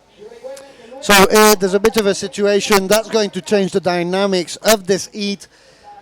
Daniel Fonseca, we saw that incredible tube riding. He got a 9.17. That should be showing up soon on your screen.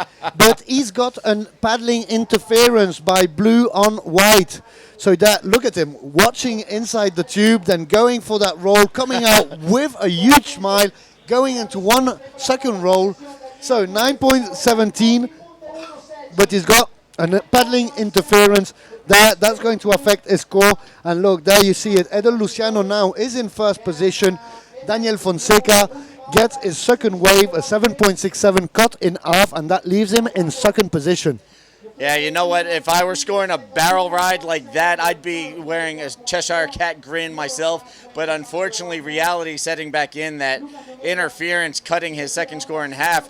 He still sits in the second spot, but it's going to make life really difficult as we get deeper in the heat. 9:45 left in the heat, and there you see some chatter going on out in the lineup. A few unhappy competitors out there. Again, Fonseca getting hit with the triangle paddling interference against Hayato and Kido from Japan. So you can almost see there's a little bickering going on out in the lineup between the rider in blue and the rider in white, not happy with one another. So, you know what, sometimes feelings get a little banged up out in the water. Such is the case right now with 9:15 left on the clock. Exactly, and difficult situation also for Lucas Nogueira, waiting for a wave. He already needs, because look at the requisites they need. Daniel Fonseca needs 8.88, but that's because of his interference.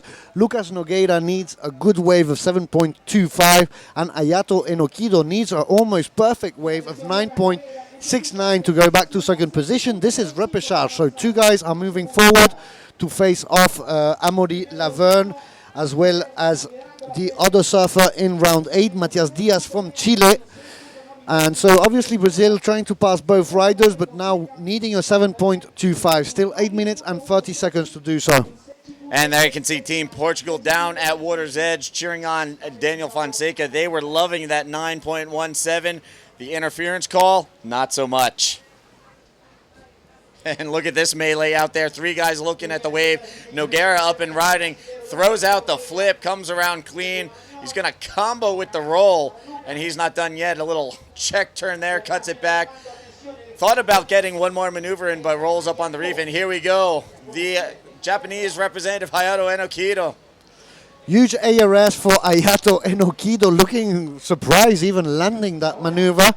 So he needs a 9.69, but that wave will for sure better is 2.17. 7 minutes and 50 seconds, waiting for a few scores.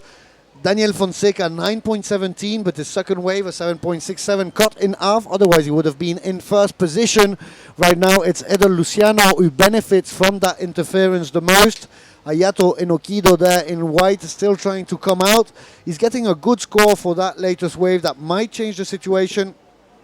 Might go to the third spot. I see it difficult, and also waiting on that latest wave by Lucas Nogueira, who will replace his 5.67. So let's see those two waves come in complete, and then we can see the new situation. If Lucas goes to second, that would be the dream situation for Brazil, having first and second position going towards the next round of the repechage. Now, for our viewers at home who might be wondering, why we're seeing so many interferences today, obviously we're getting closer to the conclusion of the event, which we'll see tomorrow. But it's do or die time today, and with no priority system in effect, no priority established out in the water, you're seeing these guys get really aggressive. Things are really intense out there. And as a result, you're seeing some blocking interferences, some paddling interferences, and occasionally just the straight-up mental error of a drop-in for the interference. Here's a look at the replay, meanwhile, of Lucas Nogueira on his last wave. Getting a 6.3 for that wave. That will go towards his total combined score. Not enough to go over to second position, where is sitting actually Daniel Fonseca, 6 minutes left. The latest wave from Ayato Enokido, a lot better than his 2.17, 7.27. But look, as you were saying, Steve, the level is becoming bigger and bigger, higher and higher. Obviously, they're very anxious, and even getting 7.27s are not enough to move in the positions between this four-man heat. Obviously, that means that the level is really high. So, we've gotten to the point out in the water where, tempers are at a boiling point, and, when you're facing elimination, it's no holds barred out in the water. These guys really going after the scores, really going after each other out in the water. And as a result, we're seeing an increased number of interferences here on this second to last day of competition. And, like I said before, there's probably going to be a few hurt feelings leaving the water after some of these heats. But that's just part of the intensity, part of the competition here at the WBC. With this Olympic-style format, you're going to see people really go after each other out in the water. There's world titles on the line. So there you see the next heat. That's the next heat, round 8 of repechage, which is the final of the repechage. That will be only tomorrow.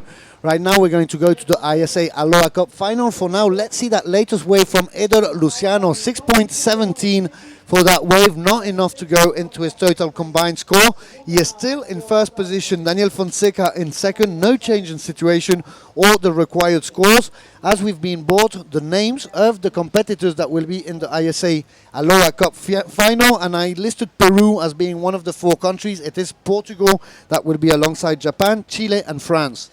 Yes, so just taking a quick look at the rundown, Japan will have Yoshitada Kondo, Ayaka Suzuki, Kazuma Tomita, Shiori Okazawa, and Hayato Enokido battling it out as their team in the Aloha Cup Grand Final. For Team Chile, Yashua Toledo, Catalina Hernandez, Michelle Copeta, Alan Munoz, and Gabriel Brantes. And representing France in the Aloha Cup, we'll see Milo Delage, Pierre-Louis Costas, and Cecile Lacoste, Amory Laverne, and Martin Meridian. And rounding out the Aloha Cup Grand Final field, Team Portugal will be fielding Silvano Lorenzo, Diego Pimenta, Joanna Schenker, Stefanos Cocarellos, and Miguel Down. So again, stay tuned for that. That'll be an hour of non-stop tag team relay action.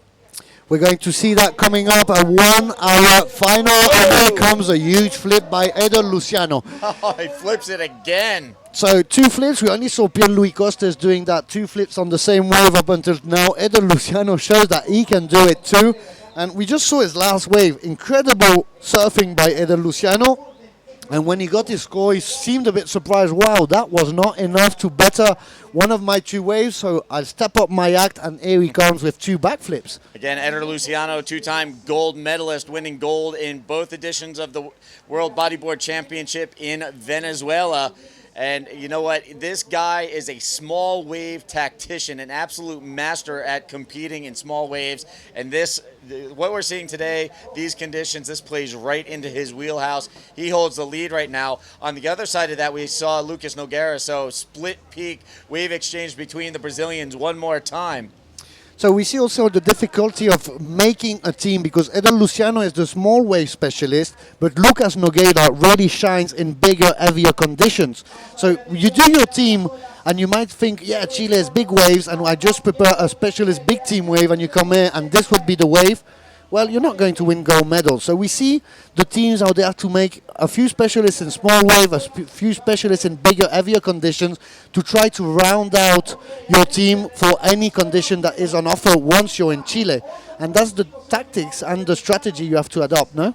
Yes, obviously having a well-balanced team, a well-rounded, balanced team is really going to pay dividends in the end. You want riders that are going to be able to handle themselves in small conditions, big conditions, because you never know what Mother Nature is going to throw at you during the competition window. That's right, and we even started the event with a lay day due to the small conditions, just having to wait it out. So that's a good tactic for once you have a complete team. Obviously, when you're a team of 2 or 3 or even 1, there's not much strategy to apply on that side of things. 1 minute and 20 seconds. We're already seeing that Hayato Enoquido and Eder Luciano sort of looking after him. And there he is. He escapes from Eder Luciano going full speed, pulls the flip, turns around fast, keeps on advancing. You can see him checking, where is that reef now that have been so fast? Yeah, I got a little caught up on that air roll spin. Meanwhile, we're talking about the split peak wave exchange. Lucas Nogueira scored an 8.03 on his last score to move into second. So the Brazilians lead the way right now, 1 and 2 at the moment, with less than a minute remaining. Now waiting for that last score of Hayato Enoquido to come in. And because of that interference, Daniel Fonseca needs a 9.76, a near perfect ride if he's going to move on to that second spot and continue on to the grand final. So, right now, Daniel Fonseca, Hayato Enoquido knocking at the door, but not quite stepping through it, looking at elimination. They're out in the cold at the moment. Fonseca needs a 9.76. Hayato needs a 7.07, counting down the final 15 seconds. And at the moment, it looks like the Brazilians are going to go 1-2 and move on to the grand final. So we're going towards the final countdown, as Europe said. So we're going to sound the horn on the last individual heat of the day. We've got the final of the repêchages in almost all divisions, and there you can see Lucas Nogueira and Eder Luciano making their dream come true, both of them advancing to find Matias Diaz and Amaury Lavon. That will be tomorrow in the final of the repêchage for the men's division, while we're going to set up the zone for the boxers for the countries down on the beach, and we're going to be launching very soon. Obviously, we'll need 5 or 10 minutes to get everybody with lycras, jerseys, explain the rules once again of how they have to pass the tag to their competitors. We saw Brazil getting an interference of doing a bad connection there, getting out of the box before, and here we have the victory lap for Team Brazil. Yeah, you can see a lot of pride and passion with these guys right now as they make their way in. You can see Eder Luciano out in the water beating his chest. Here's a look at the heat recap. Eder Luciano punching the roll through the lip. Here's a look at him driving through the barrel, rolls out right onto exposed reef. Daniel Fonseca with the big score in that heat had the barrel, and finished off with the roll. Unfortunately, he would get hit with an interference that would cut his second score in half. That left the door open for this man, Lucas Nogueira, to flip and roll his way into second spot. And here's a look at the Japanese rider, Hayato Enoquido. Did his best to keep pace, but just could not keep up with the Brazilians. Here's another look at Eder Luciano, the air roll spin. And here he is flipping it out on this one. Eder would take the win, flips it again for good measure. So a pair of flips on that wave. He takes the top spot. Lucas Nogueira follows him out in the second spot. So the Brazilians go 1-2 and stay alive. They will come up tomorrow in the repechage final. Meanwhile, we're going to get ready to go to a commercial break and get things set up for the Aloha Cup final. We'll be back in just a bit.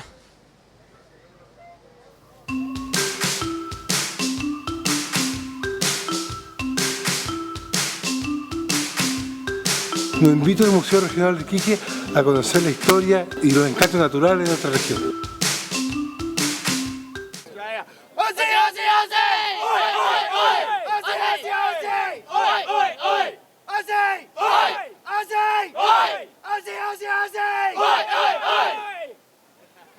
En Camanchaca, somos orgullosos de nuestra trayectoria, conscientes de la responsabilidad que tenemos en el presente para desarrollar y mejorar nuestra actividad y ambiciosos del futuro y las metas que nos planteamos para seguir alimentando al mundo desde el mar.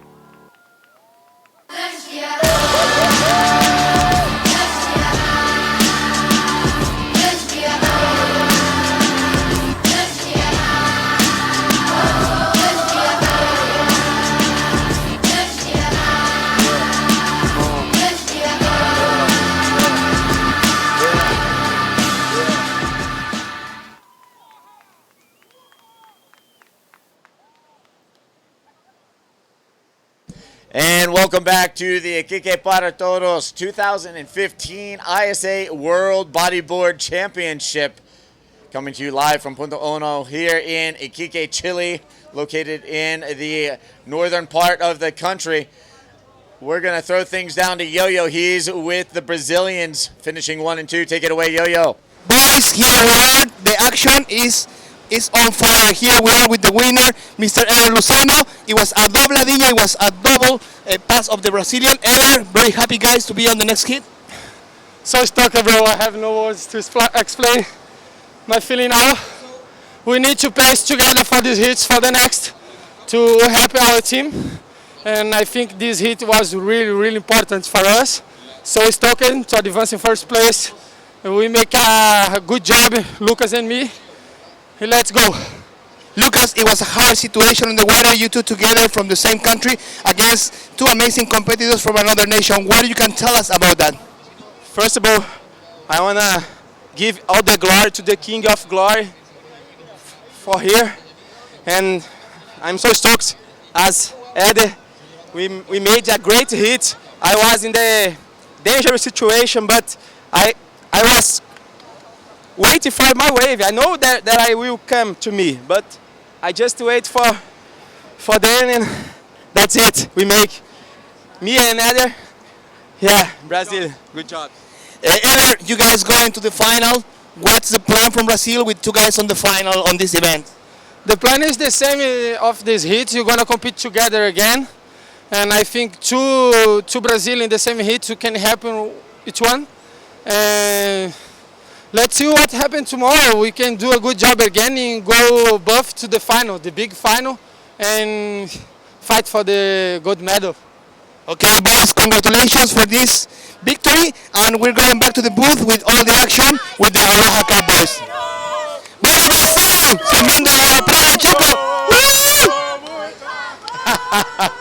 So there you can see a very jubilant Team Brazil celebrating the fact that their men's riders, Eder Luciano and Lucas Nogueira, just went 1-2, both advancing out of that heat. They earned passage to the Repercharge final, which will come up tomorrow, and they'll be looking to try and take out Matias Diaz and Amaury Laverne. No small task tomorrow for the Brazilians, so you know what, they'll rest up and get ready for that tomorrow. Meanwhile, back here in the booth, Steve Action Jackson, joined by the legend himself, Juan Santos, as we get ready to go into the Aloha Cup Grand Final here at Punta Uno. Yeah, well, what an amazing last hit. That was impressive. I just got the opportunity to walk down to the Big Shell Rock, watch it like first line, first ticket seats, first class ticket seats there on the shell, and believe me, very impressive. Just you can really feel and live all the pressure that these guys can put into the others at the very last seconds. Well, what a double bubble for Team Brazil. Eder Luciano, Lucas Nogueira, a lot of experience, so taking advantage of being teammates and taking the 2 spots to qualify and advance into the next round. And well, that is a farewell for the Portuguese. Daniel Fonseca and Hayaro Erokiro from Japan. We're getting some messages from Brazil cheering up for the riders as well, and some messages from Portugal, not so happy about the result, but that is what it is. It is what it is. Is competition is like that. Only 2 can advance, 2 have to say goodbye. And we hope that we'll see more from Hayato Enokido and Daniel Fonseca in the upcoming close future. All right, so again, just waiting to get things set up for the Aloha Cup final. That'll be coming up in just a bit as we get our teams into position and our officials as well. And then we'll get that going, the Aloha Cup final coming up on deck. Meanwhile, just recapping some of the things we've seen today. I mean, we've seen some big scores, some controversial interferences. We've had a little bit of everything today, Juan Santos. And, you know, it's been a wild ride since the word go this morning. Yeah, of course, we saw a great performance from the Chilean Paloma Frigendan with an interference and an excellent wave requirement in the excellent range. Paloma managed a way to find out and score big 8.83 and jump into third to second place, avoiding elimination. So we see a lot of strategy from all the riders to keep those big important points for their national teams. And yeah, we have seen a lot of sometimes not so clean game in the water, but as we said before, that's competition. That is what it is. So, well, we're getting close to the very last moments of this marvelous event. Remember, we are in the ISA Iquique para Todos World Bodyboarding Championship here, day number 4 of competition, waiting to set up the Aloha Cup final. Meanwhile, we're going to take a quick look at yesterday's highlights. So check these out.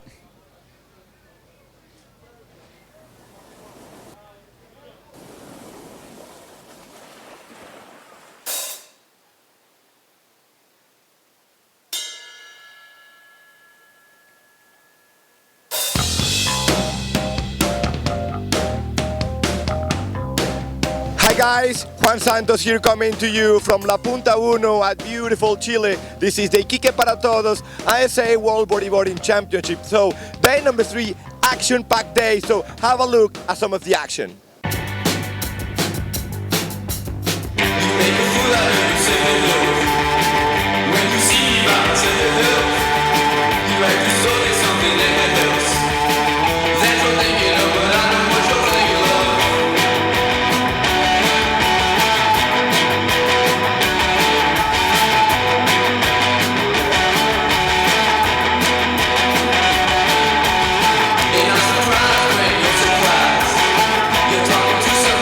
Para mí es un orgullo representar a mi país en este campeonato, ya que reúne a los atletas más duros de esta modalidad que es el bodyboard. Y para mí siempre será un orgullo representar a Venezuela en estos eventos. Es muy importante porque, como te mencioné anteriormente, reúne a los mejores atletas de los mejores países que practican este deporte y esperamos que algún día llegue a ser un deporte olímpico.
Look at the highlights from yesterday. Day 3 of competition at the Iquique para Todos 2015 ISA World Bodyboard Championship. Meanwhile, back here on day 4 Saturday here in the city of Iquique. We're just about set to get things going with the Aloha Cup. That'll be coming up in just a bit, the Aloha Cup final. And something interesting we saw in that video clip, besides some really impressive performances from our athletes, a little bit of progression as well. We saw Luis Rodriguez breaking out something fairly new in the world of drop knee, a drop knee board variable. He's riding drop knee, pulled the board out, spun it around, flipped it around, and put it back under himself, continued to ride on the wave. The board varial, something we've seen in the past back in the late 90s from Californian Ross McBride riding prone, and now seeing someone breaking it out drop knee style. And, that's not the only innovative maneuvering we've seen here at this event. We also saw one of the Australians using the double roll in competition earlier on. And, we had an interesting conversation with Australian judge Craig Haddon in the judges' meetings. They spoke about keeping an eye out for progressive maneuvers and scoring them accordingly. Again, the double roll wasn't completed perfectly clean, but still it was something that caught the judges' attention, and they scored it accordingly. And then, of course, as we mentioned, Luis Rodriguez with the drop knee board varial, trying to get creative here at the WBC this year. Yeah, exactly. And again, those new moves coming out from unknown names in the world, this event is very important to get the support and sponsorships for these riders. So if they can do this in a 5 days journey, imagine what they can pull out if they have the opportunity to run the complete world professional tour and be in the middle of the big names that will put them into situations that they can launch some new things. That is the way that we get into evolution. So sharing experiences. This event has already been putting some big names already, some new names already in the podium. Luis Rodriguez being one of those names. Also, we're going to have one Peruvian, Miguel Rodriguez. Already another new name coming in for the world of bodyboarding. Miguel Rodriguez from Peru that yesterday made an impressive performance against two world champions and finding himself a spot into the grand final of the men's open division. So the Peruvian already on the podium. Only now tomorrow we will know which medal he will take back home. Because remember, everyone here fighting for gold, battling for gold. This is the number 4. We're waiting now for the Aloha Cup to set up. So tomorrow, remember, stay tuned. Make sure you get your coffee, your alarm set up for 8 o'clock a.m. Chilean time. Because it's going to be a mind-blowing day with full world-class bodyboarding performances in the water. Yeah, so there you have it, the quick rundown from Juan Santos as we gear up for our big finish tomorrow. Obviously, we'll be crowning gold medal champions in all divisions across the board, open men, open women, open drop knee, as well as the under 18 boys and girls. And then, of course, the grand finale, crowning the team champion for 2015 here at the Iquique Para Todos 2015 ISA World Bodyboard Championship. Again, setting up right now, getting ready to go into the Aloha Cup final. We'll be ready to go with that in just a bit. Again, we're going to see Japan, Chile, France, and Portugal battling it out. Team France won the Aloha Cup last year here in Iquique. Will they be able to make it back-to-back Aloha Cup victories? Or is Japan, Chile, or Portugal going to say otherwise? Well, Iquique Para Todos. Remember, Chile, one of the places to consider in booking the surf trip of your life. So wherever you are in the world and you're watching and you are looking to come into adventure, into different place, so believe me, Chile is the place to. 5,400 kilometers of shore to discover, find new spots uncrowded, and maybe who knows, maybe you can name even a wave and get your own spot. Where Chile is so welcoming people, such a good vibe here. People very humble, good waves everywhere, beach breaks, reef breaks. So remember, Chile is a place to consider. So start watching your web pages about traveling and start booking the surf trip of your life and come here. We'll find you somewhere. And keep in mind, here in Iquique, you've got 7 world-class reef breaks all within a 2-kilometer stretch. You can pretty much walk from one break to another. And if one spot's not really working, you can always jump on another one that should be working pretty well. I mean, there's some amazing spots here. I can't say enough. I mean, obviously, you've been watching competition here at Punto Uno, but you've got Colegio, Scoliosis, Punto Dos, La Cosa, La Cadencia. We are here, we're having like a 2, 3, 4-footer waves here, 4-footer sets maximum in La Punta Uno. But already La Punta Dos, I was checking that out, and I was pumping 6-footer barrels. So, and at the very end, where Colegio and La Cosa is, we can see from far, that is big. So you will find the conditions you are looking for if you want to come here as an amateur or just enjoy small wave rides and safer waves. You will find a nice beach break. If you want to go pro and take some risks and get the sickest barrels of your life, for sure reef breaks here. It's just around everywhere. So again, coming up on deck in the Aloha Cup final, we're going to see Japan, Chile, France, and Portugal.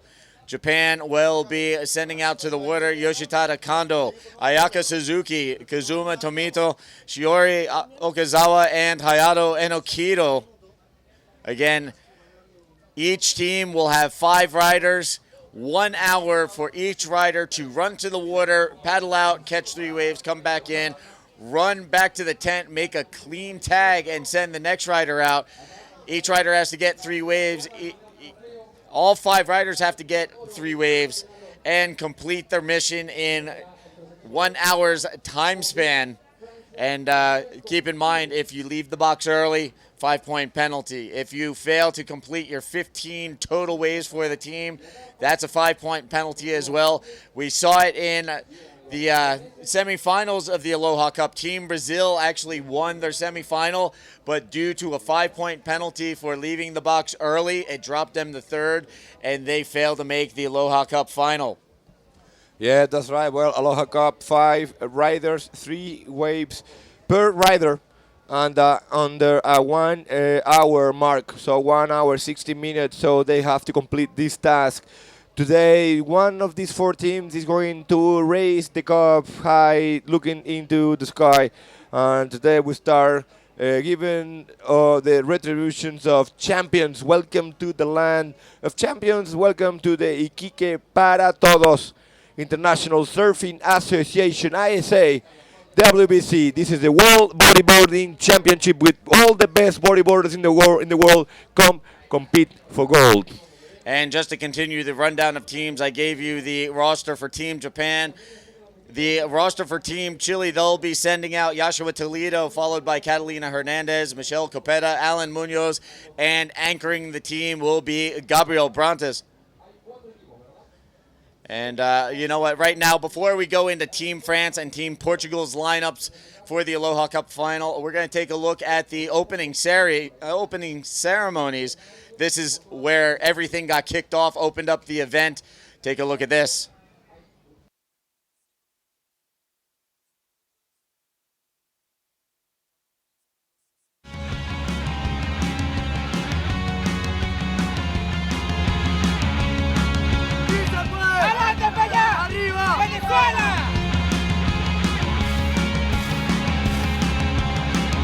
Força, guerra, determinação, o time do Brasil será sempre campeão, Brasil!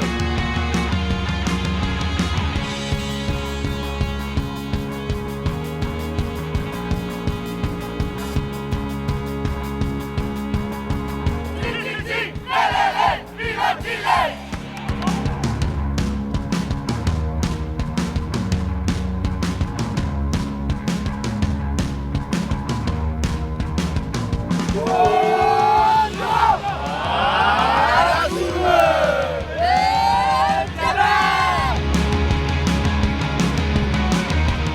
Bienvenidos a todos al Mundial de la Isla de Bodyboard Iquique 2015.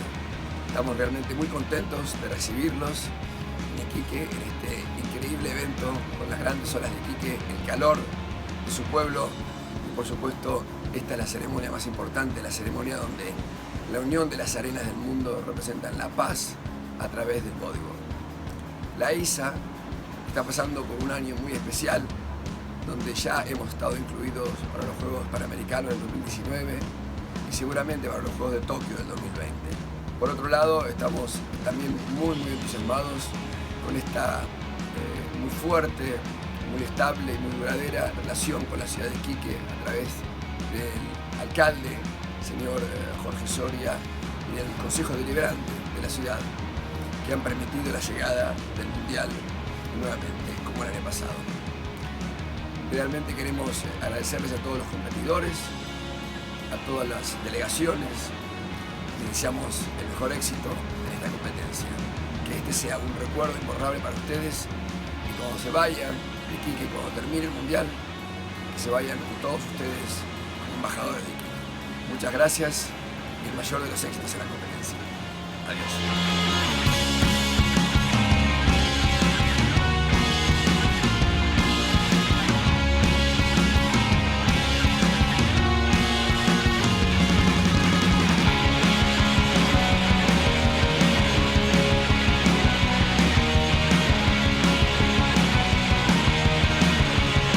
Oficialmente declaro el campeonato en marcha desde este minuto. Bienvenidos y a triunfar el mejor.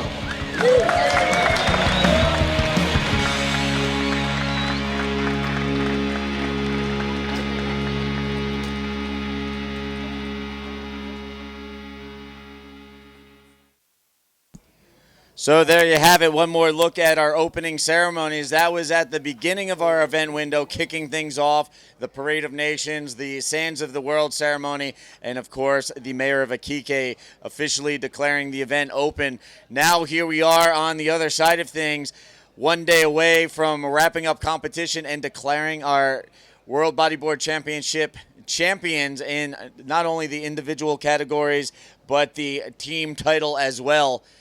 Meanwhile, back here on day 4 of competition, the Aloha Cup final coming up next. And you know what, just to continue our rundown, I'm going to let Juan Santos run us through Team France and Team Portugal, looking at the European side of things here in the Aloha Cup final. Yeah, well, take a look at this. Team France. The young gun under 18 in the boys will be Milo Delage. Well, this is the junior. Then in the open men, we got the 2-time world champ, gold medal champ, and a professional champ, Pierre-Louis Costes. Then we have the European champion and French women's champion, Anne-Cécile Lacoste. Then in the open men as well, Amaury Laburn, 2 times professional world champion. And at last, in the drop knee division, one of the serious title contenders from Guadeloupe, France, Martin Mouradian. Done well. The European companions will be Team Portugal. Team Portugal will begin with former European champion Silvano Lorenzo, followed by drop knee division Diogo Pimenta, then the 2 times Portuguese women champion Joana Schenker, followed by the explosive new name coming out to play, a junior rider Stefanos Kokorellis. And now we'll finish with another young gun from Portugal, Miguel Adão. Now, let's see, Steve, what we got for Japan and what we got for Chile.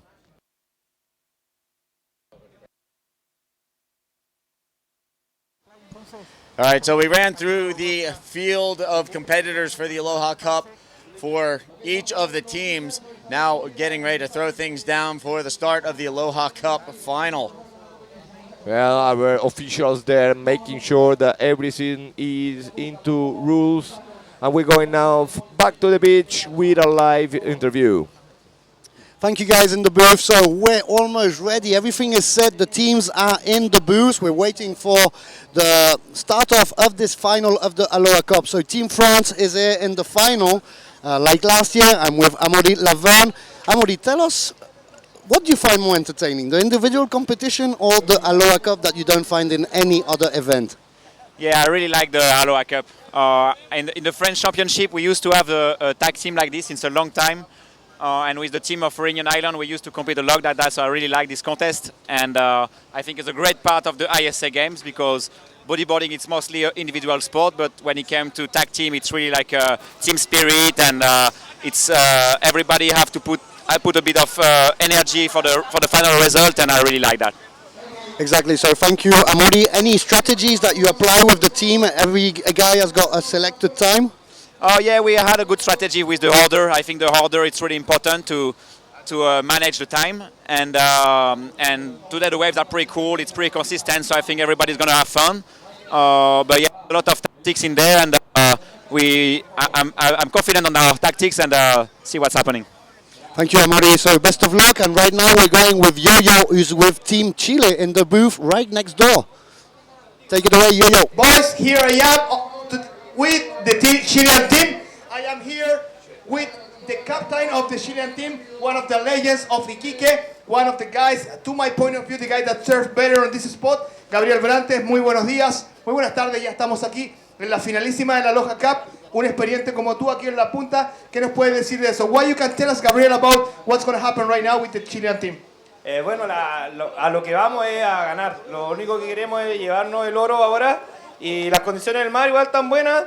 Podría haber habido un poco más de ola, pero bueno, vamos a ver qué se puede hacer. Y tengo fe en mi equipo y que vamos a lograr un buen resultado. Así que vamos por el oro, vamos por el oro. Chile is going to go for the gold, and it's what Gabriel is saying. Conditions are still good, so they are going to try to do the best they can to take this medal. Gabriel, ¿alguna estrategia del equipo? ¿Cómo va a comenzar el equipo chileno? Cuéntanos un poquito para la gente que está en casa. You can tell us a little bit how it's going to be the Chilean team format on this. Vamos a partir con nuestro junior, Joshua Toledo, seguido después de Michelle Copeta, segundo, después viene tercero Catalina Hernández, después Alan Muñoz y luego yo remato. Así que saludos a mi hija que me está viendo, a mi señora que está en el sur, saludos a Leilani y vamos Chile. This is the order of the Chilean team. I'm back with you guys, and this is the action on the beach with the Chilean team.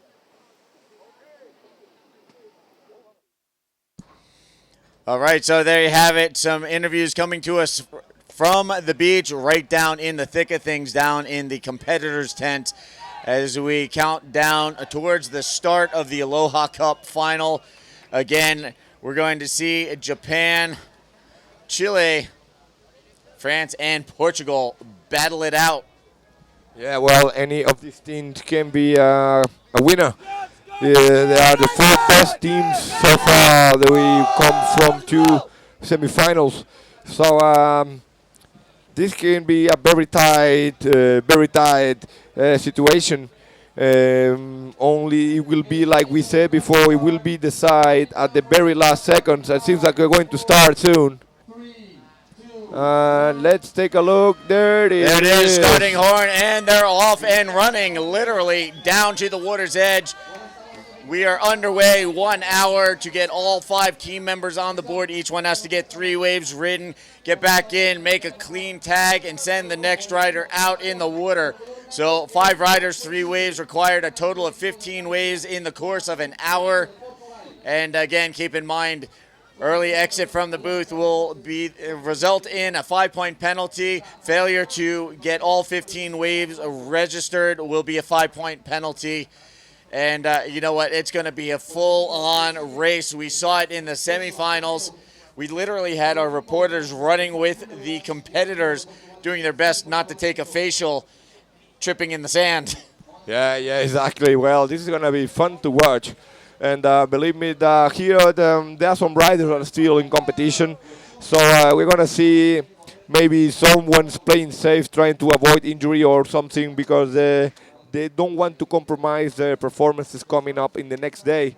And of course, we're going to see guys like Team Portugal that have got barely all their riders being eliminated already.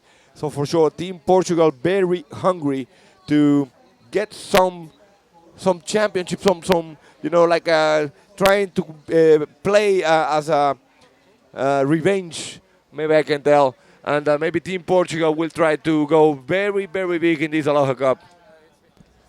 Well, keep in mind, the French team was a bit riled up this morning. The controversial interference call against Pierre-Louis Costas eliminated PLC from the field of competitors.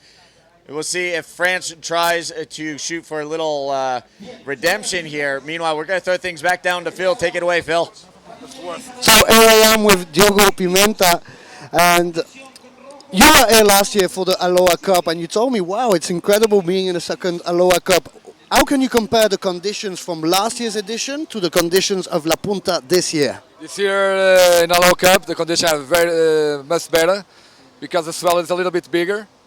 And I think last year it was a lot of windy, and today no wind as you see, so perfect conditions, a little bit small, but okay, it's nice because we just have 12 minutes, so it's running against the time, more or less. So last year you finished in second position? 0.5 to France, I think, more or less. So close.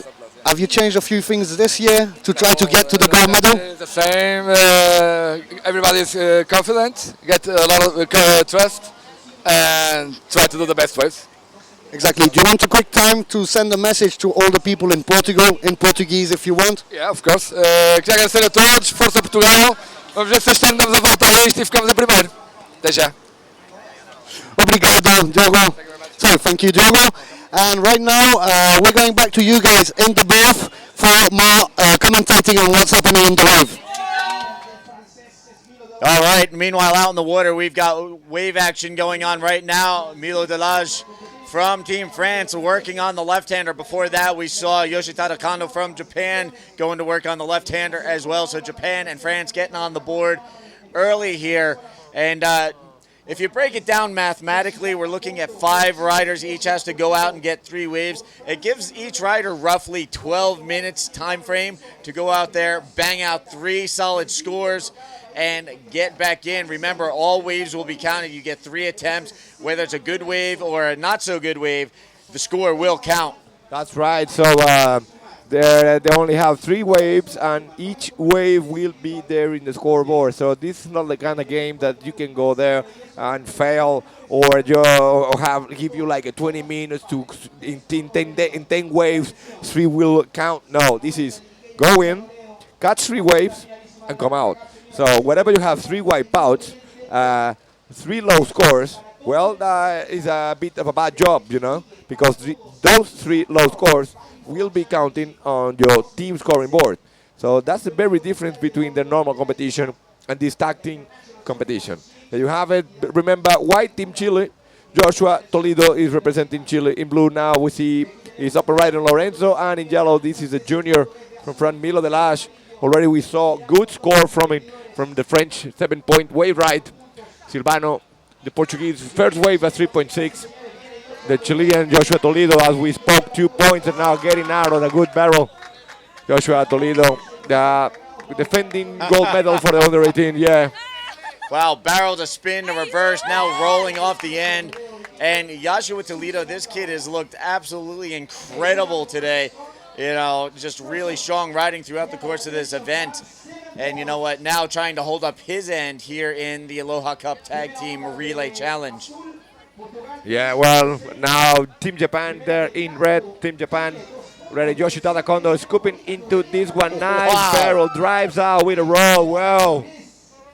And reverses off the top, looking to set up the inside, still going. Throws into a forward spin and then kicks out, but very nice barrel to open things up for Yoshitada Kondo.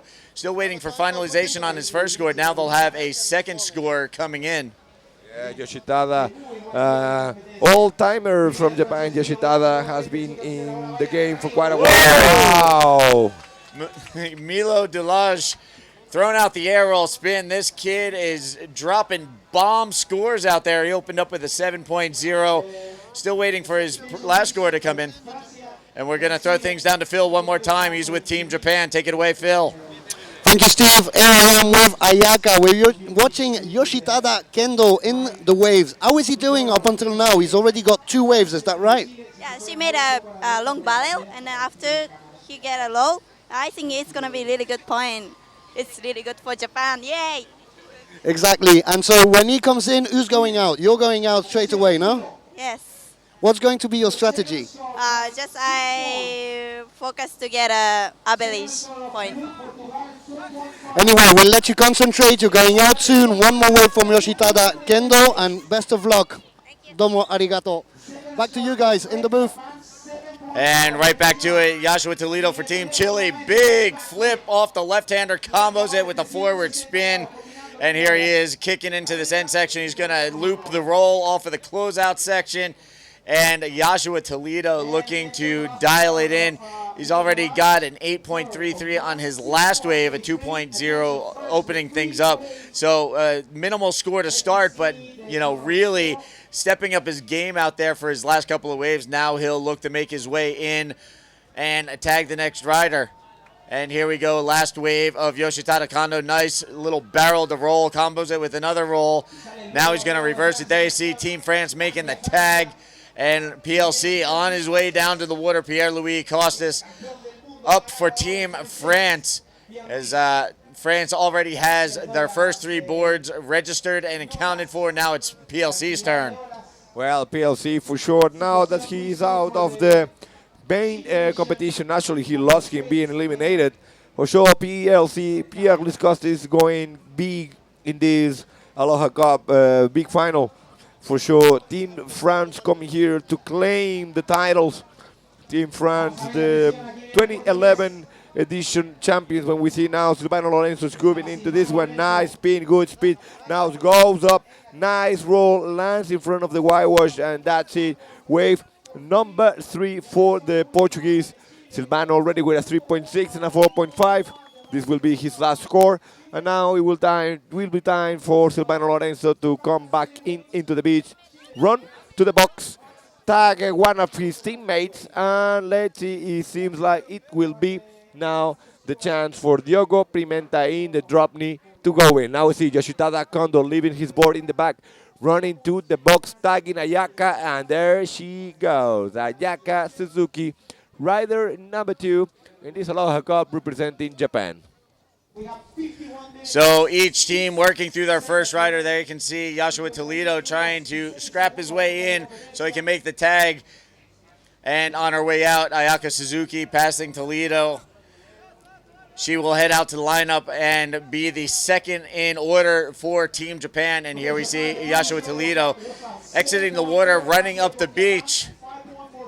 This is trickier than it looks, people. Trying not to dig the corner of your fin, and there he is. Makes the tag, now heading out into the water for Team Chile. Catalina Hernandez second up for Chile. So everybody with their second rider out in the water. Now we'll start to register more scores as we approach the 50-minute mark. So right now, all of these teams slightly ahead of schedule if you want to go mathematically by the 12-minute time frame for each rider. So everybody trying to jam things out right now. Exactly. Well, let's take a look. This is a world champion. Then we saw the young Chilean rider now going. So as you said, every country now with the second rider in the water. Everything remains pretty tight. We are not going to speak about situations so far.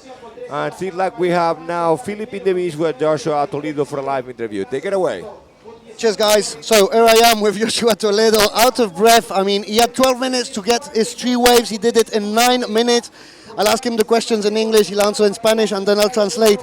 Joshua, how was it out there to try to get those 3 waves as fast as possible? Bueno, la manga la hice muy rápido. Logré entrar de los primeros. Bueno, estaba cansada cuando llegué arriba y la primera ola no la pude concretar, me dejó adentro el tubo. Y bueno, logré concretar las 2 maniobras, las 2 segundas olas. Y nada, estoy feliz de que llegué bien aquí. Y agradecerle a mis auspiciadores que hacen esto posible por poder correr así yo.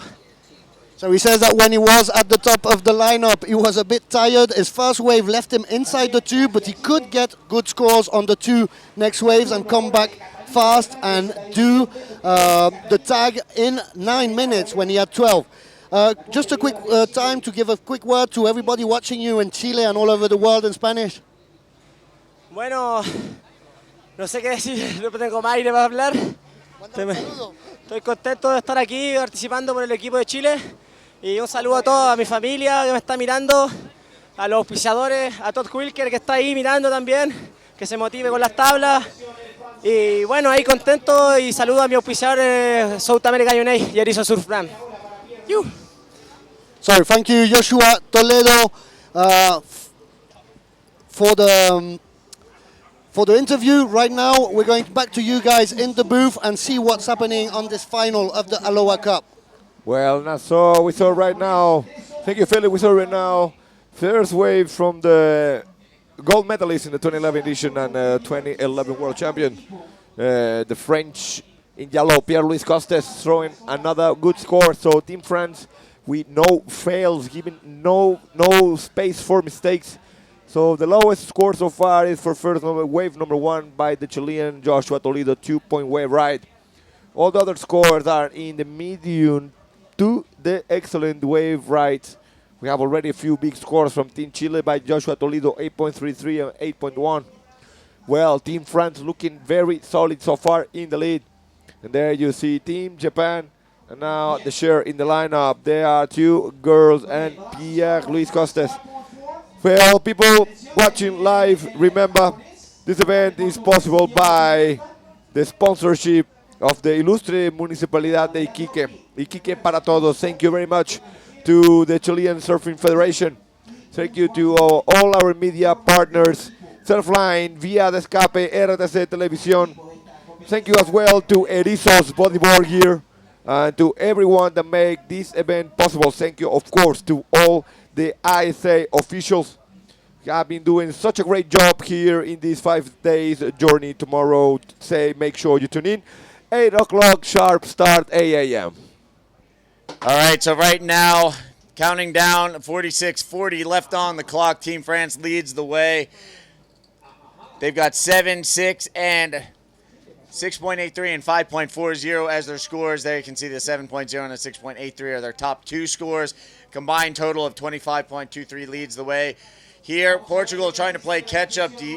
Diogo Pimenta, nice drop knee snap, throws into the spin, trying to dig Portugal out of the 4th spot. Meanwhile, Japan currently 3rd. Here's Ayaka Suzuki rolling it out on this right-hander before it shuts down. So Ayaka getting into the mix, trying to nail down her 3 waves and get back in to tag her next teammate. On deck for Team Japan, we will see Kazuma Tamita. There you can see a good shot of Team France, the current leader in the Aloha Cup final. Yeah, there you have a Team France.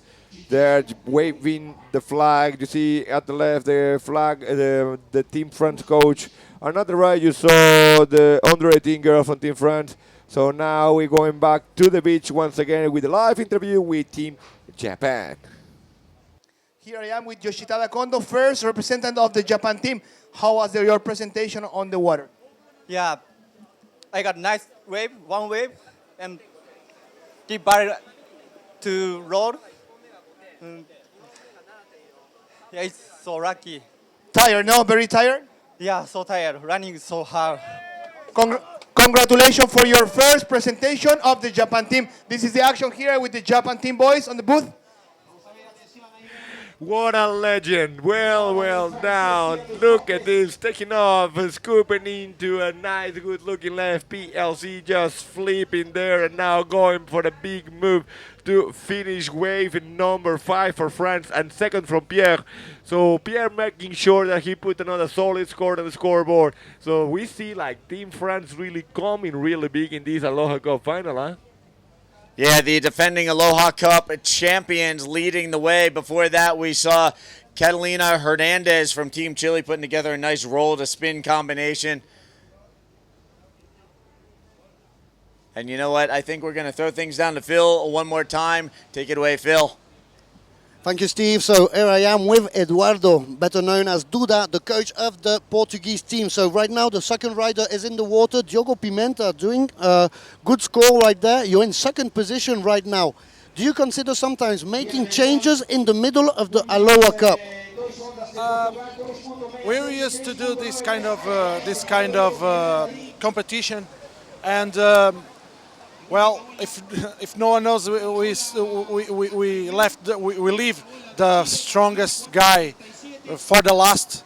And today, Daniel Fonseca is very tired, and we changed it for Miguel Adão. But we're gonna run, and we're gonna try to do the 1st place this year. Last year we made the 2nd place, just narrow. But let's see what happens. Yeah, so it was a slight difference between France and Portugal last year in the final. So coming back this year with a vengeance, trying to get that gold medal from France, no? Yeah, let's see. It's been the traditional how to say the traditional fight between France and Portugal back in Europe, and here in the World Cups it happens the same thing again. Let's see what happens. The European powerhouses. A quick time for a message to all the people in Portugal watching this live transmission. Ok, obrigado a toda a gente que nos está a apoiar. Nós estamos a ver que está toda a gente a seguir-nos, a apoiar-nos e a mandar as vossas mensagens de encorajamento. Portanto, obrigado a todos. Boa sorte aí para Portugal, que nós precisamos da nossa sorte aqui também. Obrigado.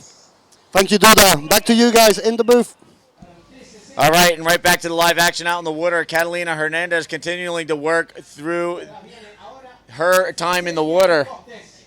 Yeah, well, 42 minutes, 30 seconds. Ooh, another white pal. Well, we saw quite over the 4 white pals from Diogo Pimenta when it's time to talk about the world champion. Bam!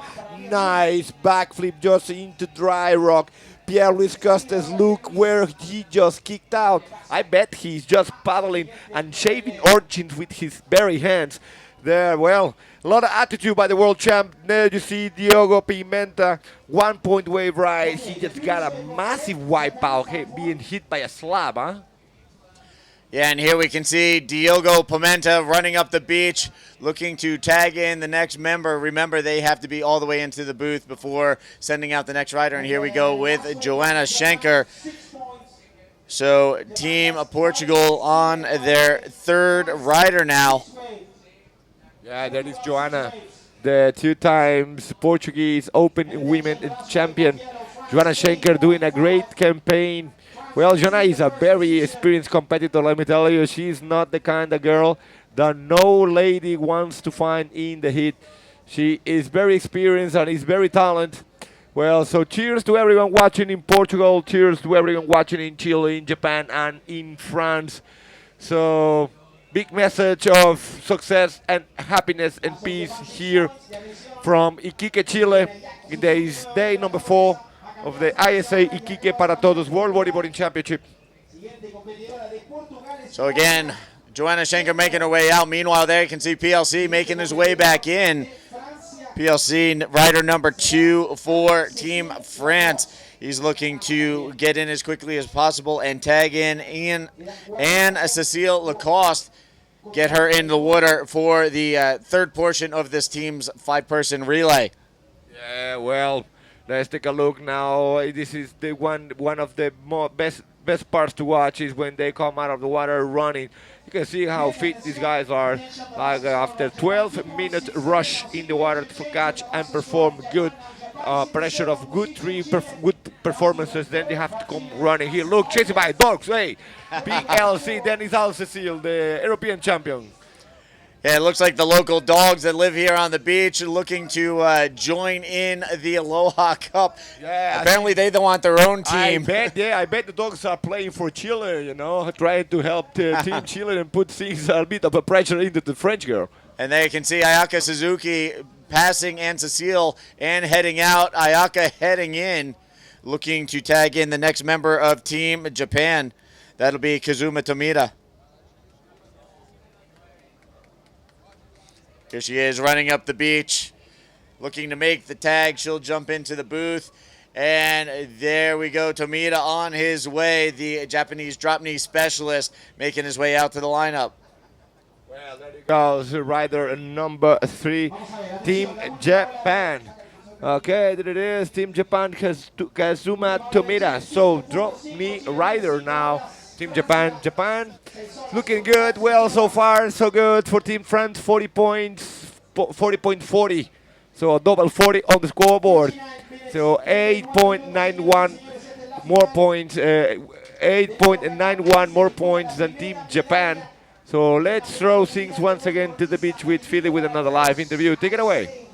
Thank you, guys. I'm here with PLC, Pierre-Louis Costes. Without a doubt, the guy that's the less without air that I've seen coming back. You're not so tired. What do you think about the Chilean strategy of getting the local dogs to help them chasing the other teams? Yeah, it's a good thing, for sure. I mean, they have a lot of options. You know, they're here in Chile with a lot of riders, so they have a lot of options compared to us. We had to decide in the beginning, and we we brought the best team we could, and so far it's working good, So let's see what happens. Okay, and more seriously, I think you are in the lead right now with Team France. It's a fight between France and Portugal. You've been eliminated today from the competition, but what is your vision of the Aloha Cup, and what does Aloha mean for you? Yeah, the Aloha Cups is a good, good way to bring all the teams together and fight as a team instead of individually. And there's a lot of fun. We don't want to do bad because we don't want to put the team down. So it's a lot of stress, almost more than a normal heat. But I'm very disappointed to lose today, especially the way I lost. I was not expecting that, and I just hope tomorrow all the guys can fight for me, and I'll be there to support them for sure. Okay, thank you, PLC. And so the best of luck, but right now we're going back to you with the action in the water. Guys in the booth, take it away. Okay, thank you, Phil. We have another kind of friend in the water there, a duck. From there you see why we call duck diving when we have to go through a wave in the way out to the lineup. So now the Portuguese, Joanna, nice move, nice roll, kicking out. So this is wave number 1 for the third rider from Portugal. Portugal looking solid still on the race. Maybe the lowest performance was from his last rider, the drop-knee rider, Diogo Pimenta, with 3 low scores between the 1 and the 3-point range. And now Joanna getting again the big scores for Portugal, a 5.53 for the last roll. But France, Steve, looking so solid. Take a look at this. 7 points, 6 points, 6.83, 5.4, 6.67, and last 8.5. And there you can see Catalina Hernandez. She made her way in, tagged Michel Capetta. He's on his way out to the lineup as we speak. There you can see watering down Hernandez, trying to cool her off as she's trying to catch her breath right now. We've seen this from all of the competitors pretty much, except for PLC. Yeah, just absolutely exhausting getting out there and coming back. And you know what? I believe a Yo-Yo is down on the beach ready to bring us our next interview. Boys, the action is on fire here on the beach. Here we are with the defending champions, medal golds, Chile. Estamos con los campeones defensores acá. Catalina, acaba de salir del agua. Eres la más pequeñita del equipo. ¿Cómo te sienten, Catalina? You are the youngest of the team. How do you feel to be defending Chile?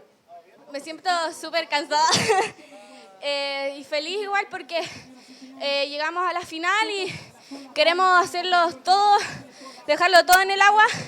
Y suerte que pude agarrar todas las buenas, pero se demoraba mucho la ola. Igual lo hicimos bien, así que vamos equipo, vamos Chile.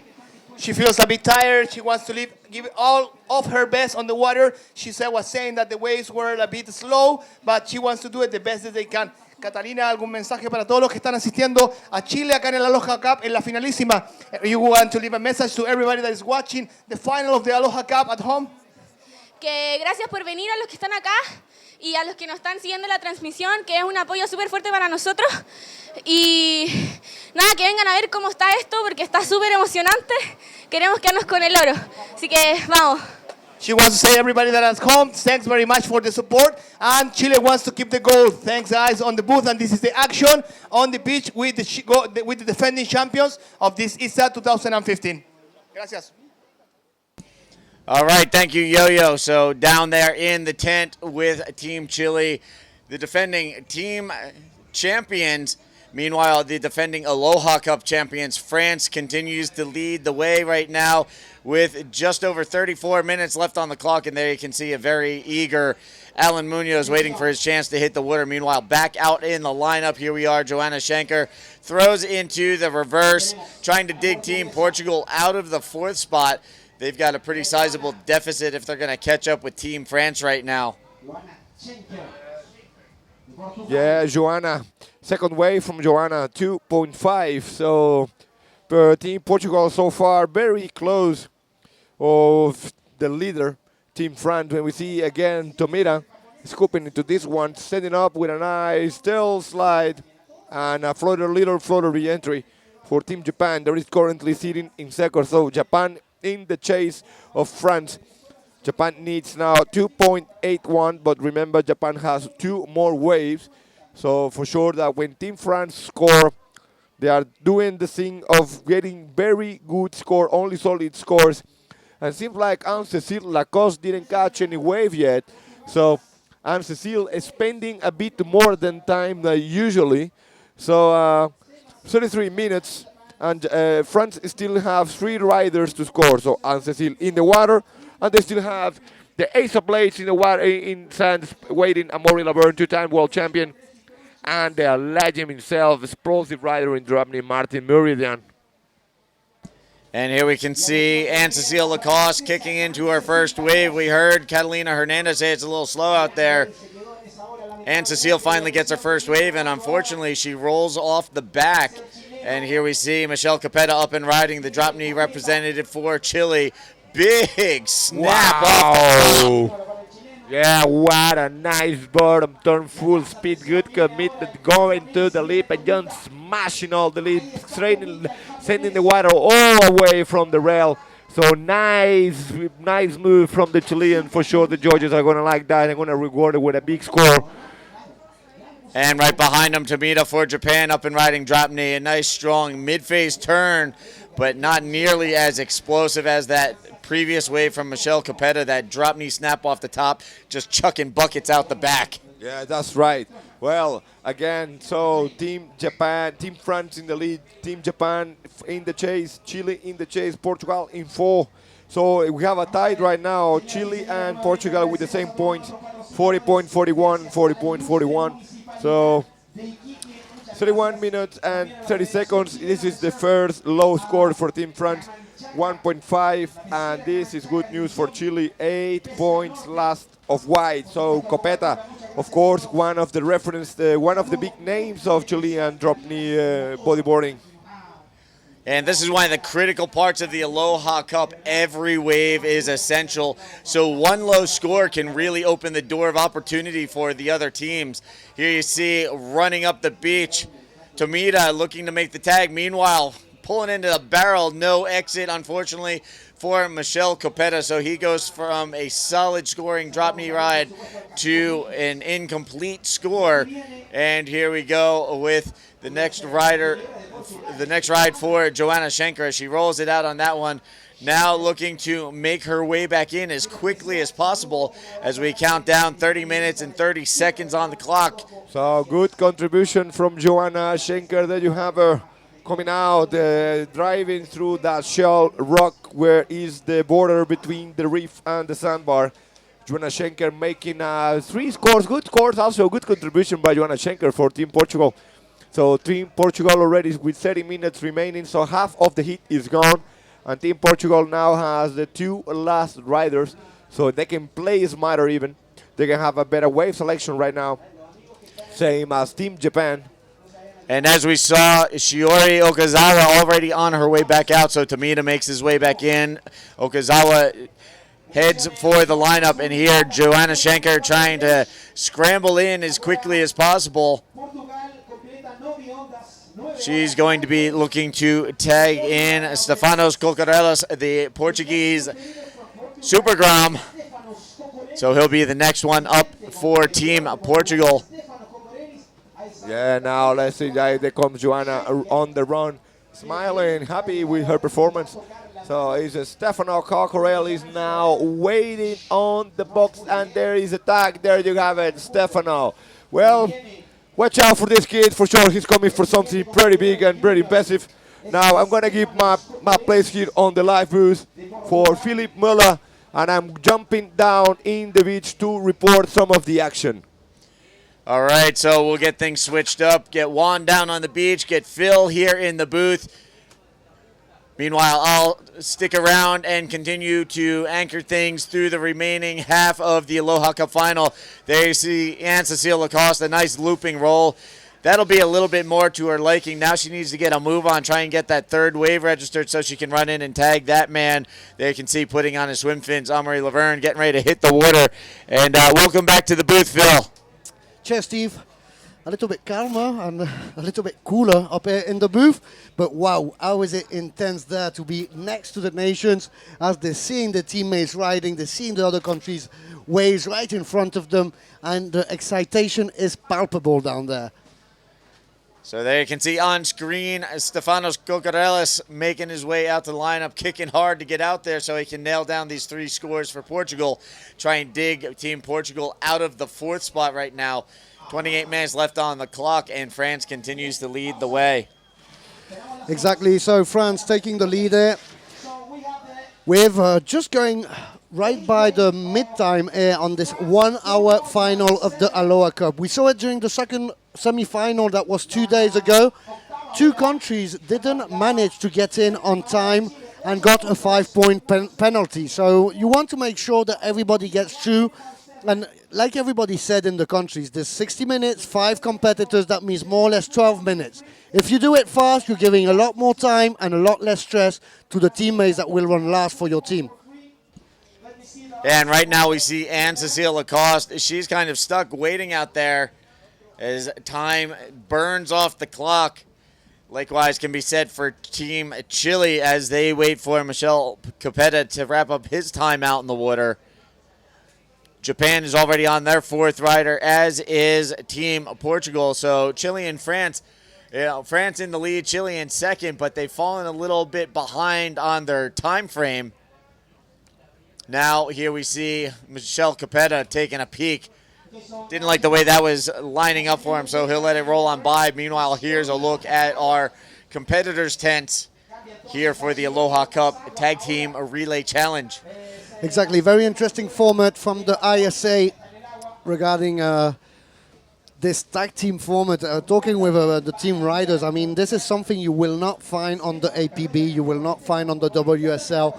And also it helps build the team spirit. So this is a great event, and like they said in France, they sort of imitated it and have it on the national contest to have this sort of tag team relay race. And it adds also the fact that you need to be very fit as well as being a good rider in the water.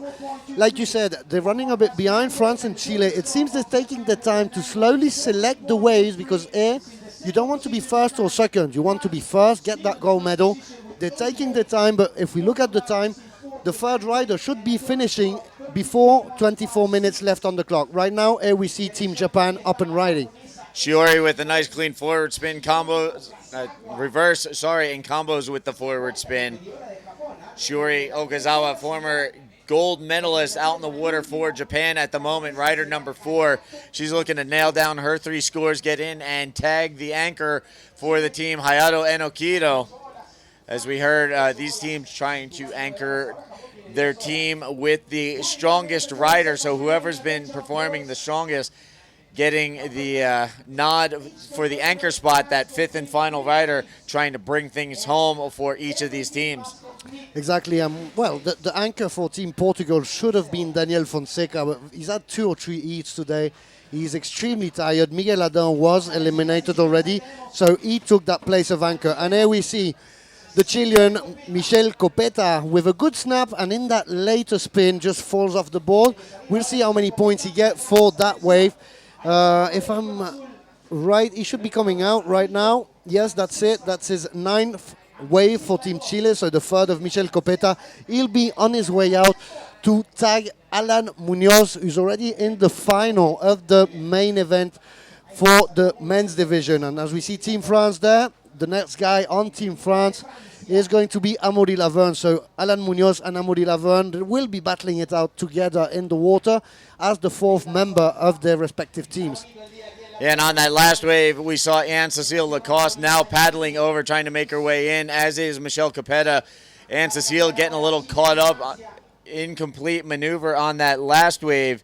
So a small score on that one for her. Now she's just going to try and recover her effort, get in as quickly as possible, and tag Amaury Laverne, get him out in the water.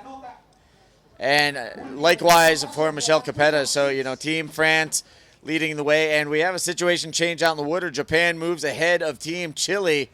So Alan Munoz is going to have to do his best to get Chile back up towards the top spot.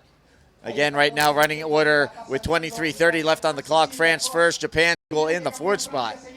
So as you say, Japan taking second position. Do not forget they've got more waves than Chile. Chile third. Chile and France have been to seem very cautious about trying to get better waves than just running the first thing that appears on the horizon.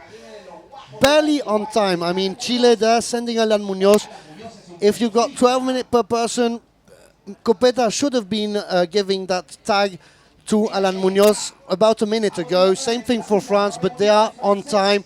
This is moving forward, and it seems that they're looking really to get good points. That's the strategy to get the better waves. I see Portugal, I see Japan, but they're not getting the best waves or the best scores that could get their riders. Well, there you have it. You can see on screen both of these guys off and running as fast as possible. Now paddling out to the lineup. Amaury Laverne for Team France, Alan Munoz for Team Chile. And Chile trying to get back up towards the top of things. France still in the lead, but falling behind time-wise. They want to try and catch up, get back on schedule, and avoid that 5-point penalty at the end. Meanwhile, things down to Yo-Yo on the beach. Take it away. Meanwhile, there you can see Cocorellis.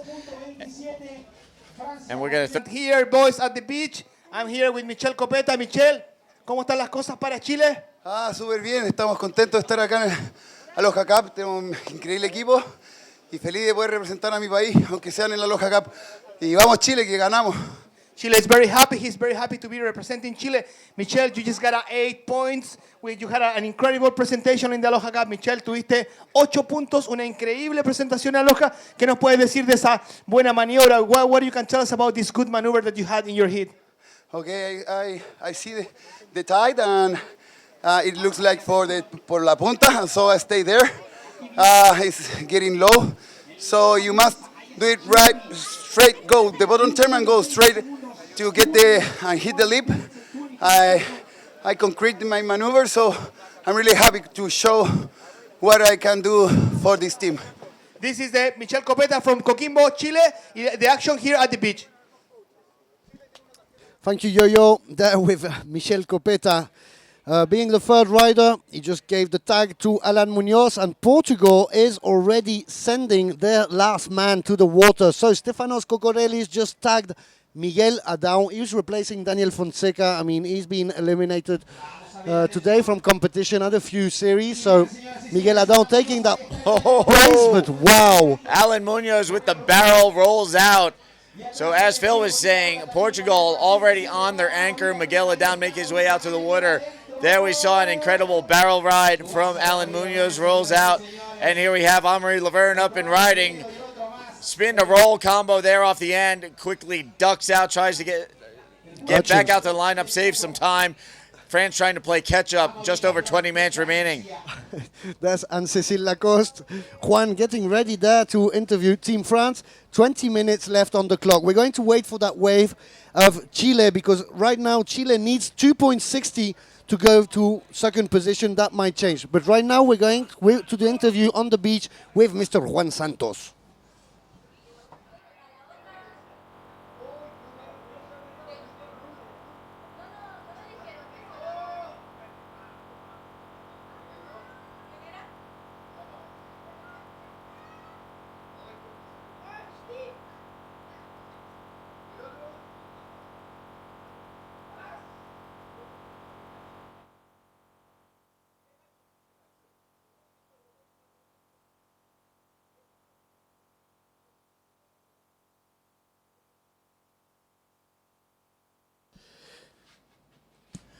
All right, so while we work out a few technical issues with our audio down on the beach, meanwhile out in the water, a 9.83 for that last wave of Amaury Laverne. We caught the tail end of it, but Maz just blowing it up.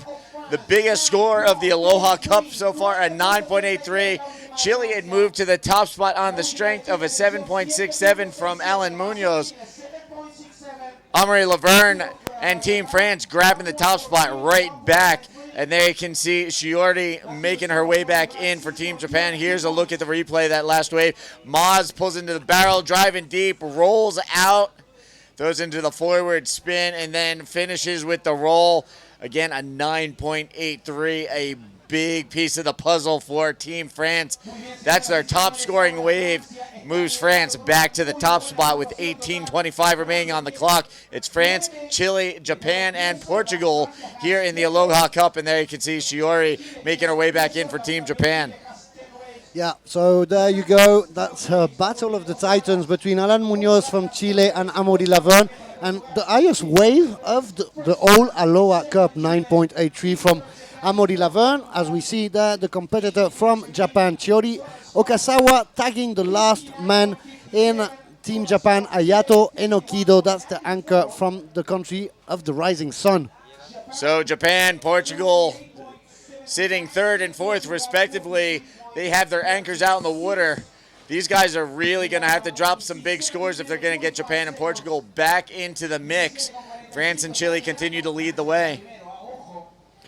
So we'll give you the scores later on, but now we have Juan Santos on the beach with Team France. Take it away, Juan. Thank you very much. We really apologize for the technical difficulties in the very last moment. Well, that's another story. Here I am with the 2015 European Women Champion. And Anne-Cécile, you just now saw the highest score in the Aloha competition so far. Your teammate Amaury Laverne with a 9.83. How do you feel about that? We are so happy, and we really want. Oh, he's going. Yeah. He's a captain of the team, and he said before entering the water that he's gonna do his best, like all of us, and we are so happy for him. He had the 9.98. Yeah, well, Team France really on the chase for the Aloha Cup. This is the mood and the scenario, feeling live here in the beach. Still having more than 20 minutes to go. Back to guys in the booth. All right, so the defending Aloha Cup champions, Team France, out in the lead. Amaury Laverne with a 9.83 on his last wave. He's going to drop another solid score, just waiting for finalization. But Team France looking to go back-to-back. There it is, a 5.83, a solid mid-range score that will not factor into their top two, but obviously all waves ridden in the Aloha Cup will be counted. Now the big factor is Team France and Team Chile, the top two teams. Both of them still looking to work through their fourth rider and get their anchor out in the water. On the other side of things, Japan and Portugal sitting third and fourth. Both have their anchors out there trying to dig themselves out of a hole and up the ratings here in the Aloha Cup final. So waiting for the two next waves of Alan Munoz. So Amaury Laverne already needing one last wave before giving the tag to Martin Mouradian. He will be the drop knee anchor for Team France, the last competitor for Team Chile. We haven't seen him on the official team this year. Gabriel Brantes, El Momio as he's known, finished last year with a bronze medal in open men. And this year he is still helping his team together with the Aloha Cup. 15 minutes, I mean, we've been seeing with Steve, but Chile and France, they've got a good tactic. Try to get high scores, but time is going to play against them at the end. And here we have Alan Munoz flipping it out on the left-hander. Goes into the reverse. Now looking to finish this wave off. Throws another flip and then ducks out right in front of exposed reef. So a heavy wave there. Team Chile visibly very happy, but Amaury Laverne wants to answer back. I think that's, again, we've just seen the end of the wave of Amaury Laverne, so not very impressed until we see the whole ride. I mean, before that 9.83, we'd seen the last roll only, but seeing the whole wave, I mean, we saw what the judges saw. And you know what? I think this is going to be another monster score, another score potentially in the perfect range. So, you know what, waiting for that last wave exchange between France and Chile. Meanwhile, here we have Miguel Down from Portugal trying to answer back, so to speak. 14 minutes left on the clock. France and Chile need to get a move on. That was the third wave for Amaury Laverne, waiting for the score to come in. He put up a 9.83, a 5.83. Now waiting for this last score to drop in. We're going to throw things back down to Yo-Yo. Take it away.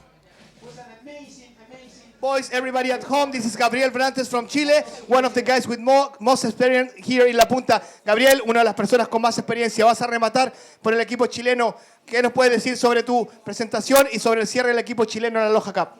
bueno, espero que me toquen las 3 olas que vienen y Alan y los otros chicos igual han hecho un buen trabajo, pero le han tocado más buena ola a Francia. Ahora voy a rematar y espero concretar mis buenas olas, así que vamos con todo. He's going to look for the best waves of on the water, and he was going to try to give it all the best through this emotional close-up of the Chilean team. Boys on the boost, this is the action here at the beach with the Chilean team. There you have it. So, final score for the last wave of Moz, Amaury Laverne, 8.37. His first one, 9.83. The worst one was the second one. There we see him going in towards Martin Murajan. Was a 5.83. So, doing a good score. Alan Munoz doing similar scores, but just a bit lower. So, 8.83 for his best wave, 7.67 for the second, and look at this. 6.27. Miguel down, sussing out the barrel ride, comes out, throws into the spin. Meanwhile, there you see Moz hustling up the beach, tags Martin Meridian, and now France is on to their anchor. And here comes Alan Munoz. He's going to run up and tag Gabriel Brantes. So we've got all of the final riders out in the water, and you know what? It looks like everybody is back on schedule. 12 minutes and change remaining. There you see Brantes getting a move on, making his way to the water, jumps in, and now will hustle out to the lineup. This guy just charging it right now, trying to get out there. He's going to have 12 minutes to nail down 3 solid scores to see if Chile can overtake France to keep France from repeating as Aloha Cup champions. Exactly, and we must say that Miguel Adao, Martin Murajan, and Ayato Enokido have all been running their heats all today or yesterday. Gabriel Brantes is an extra on the Chilean team. Obviously, he arrives a lot fresher. He only has to prove himself in this category. He was the bronze medal last year, but right now we're going to go to an interview on the beach with Juan Santos interviewing Amaury Laverne about his last performance. Thank you, guys. Well, excellence. Solid performance. Congratulations, Amaury. This is what happened when you find a 2-time world champion in the water. Amaury, 9.83. Tell us about that wave.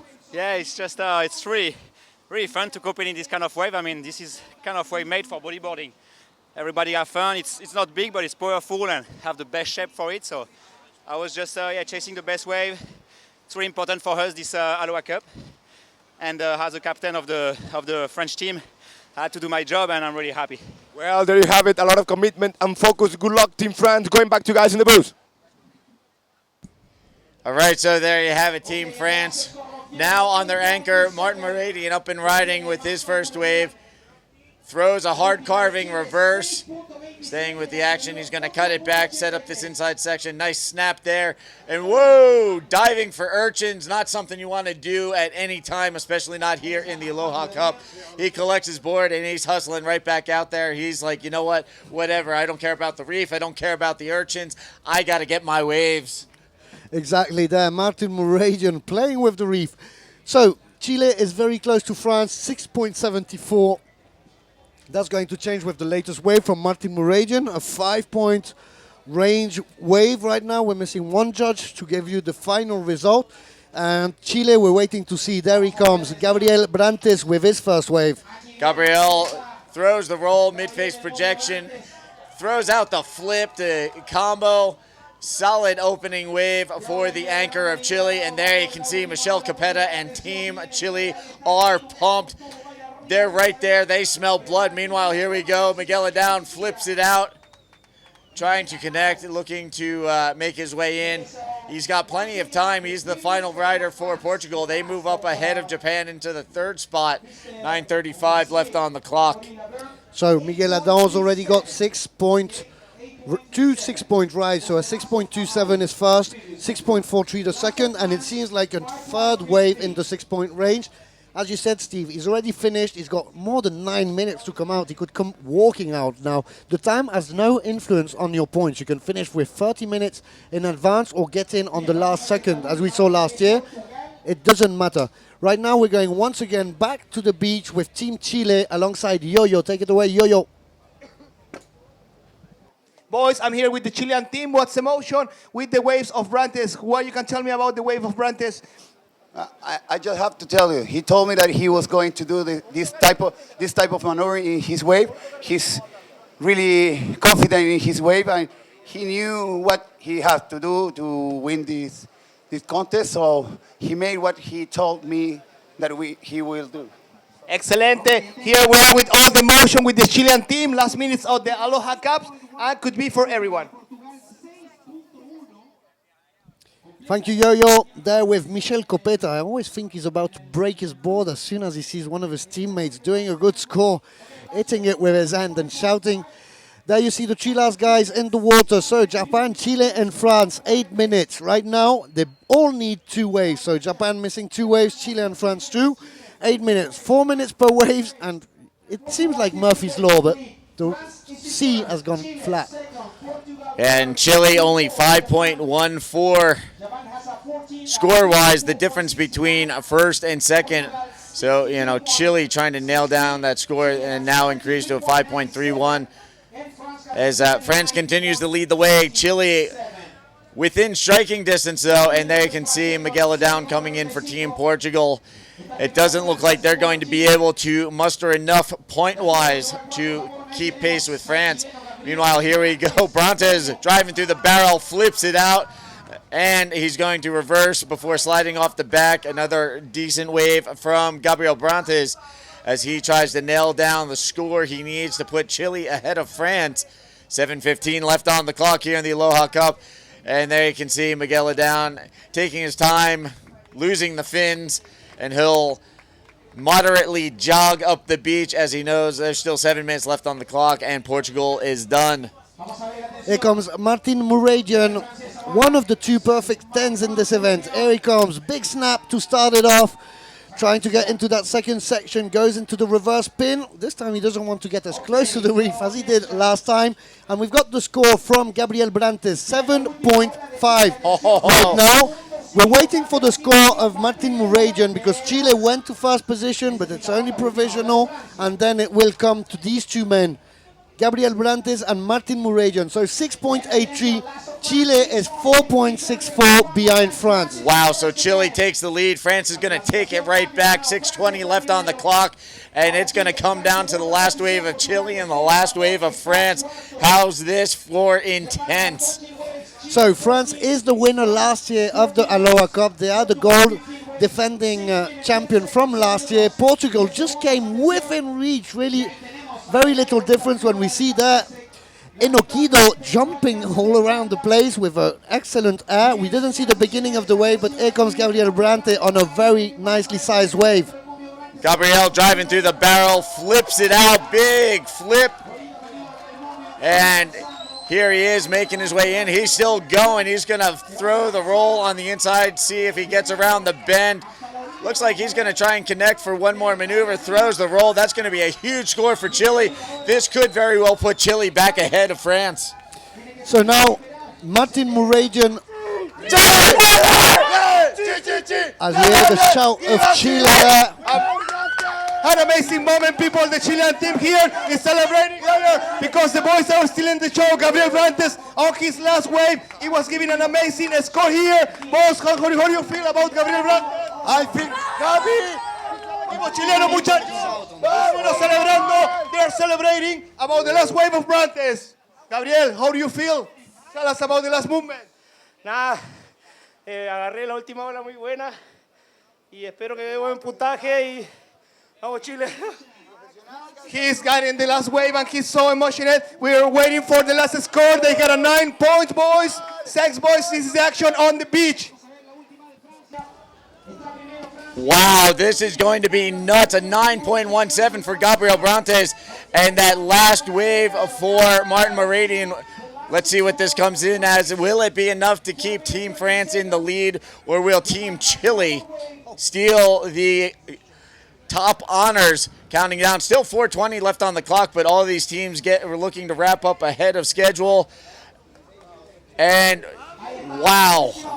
4.83. So France needed 4.55 to go back to first position, but France. So it's going to be a difference. Wow.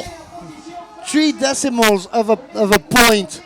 France doing it once again. They did it last year to Portugal, really less than a point difference. This time they do it to Chile. Martin Mouradian on that last wave, having the whole weight of the gold medal for Team France, does the work and gets the score. So Team France repeats as Aloha Cup champions by 31/100ths of a point. Talk about by the skin of your teeth. Exactly, so we're going to go to the beach. We have an interview of Team France with Mr. Juan Santos, if it's possible to get a few words from them. They seem overexcited. Wow, Take it that away, was wild. Take it away, Juan.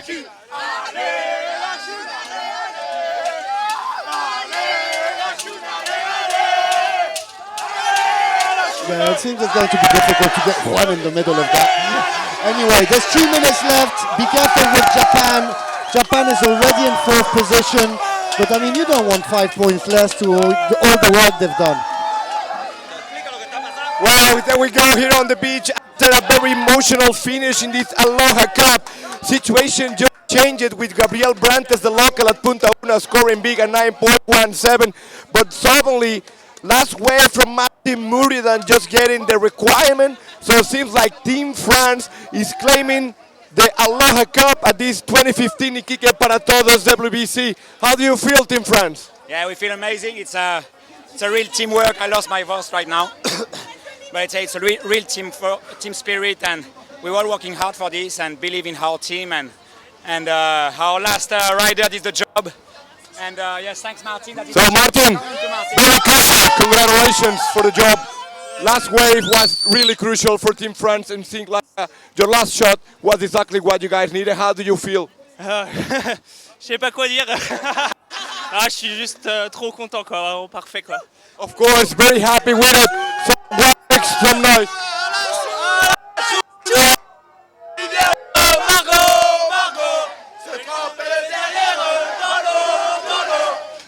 Well, you have Team France, a serious contender. Back to you guys.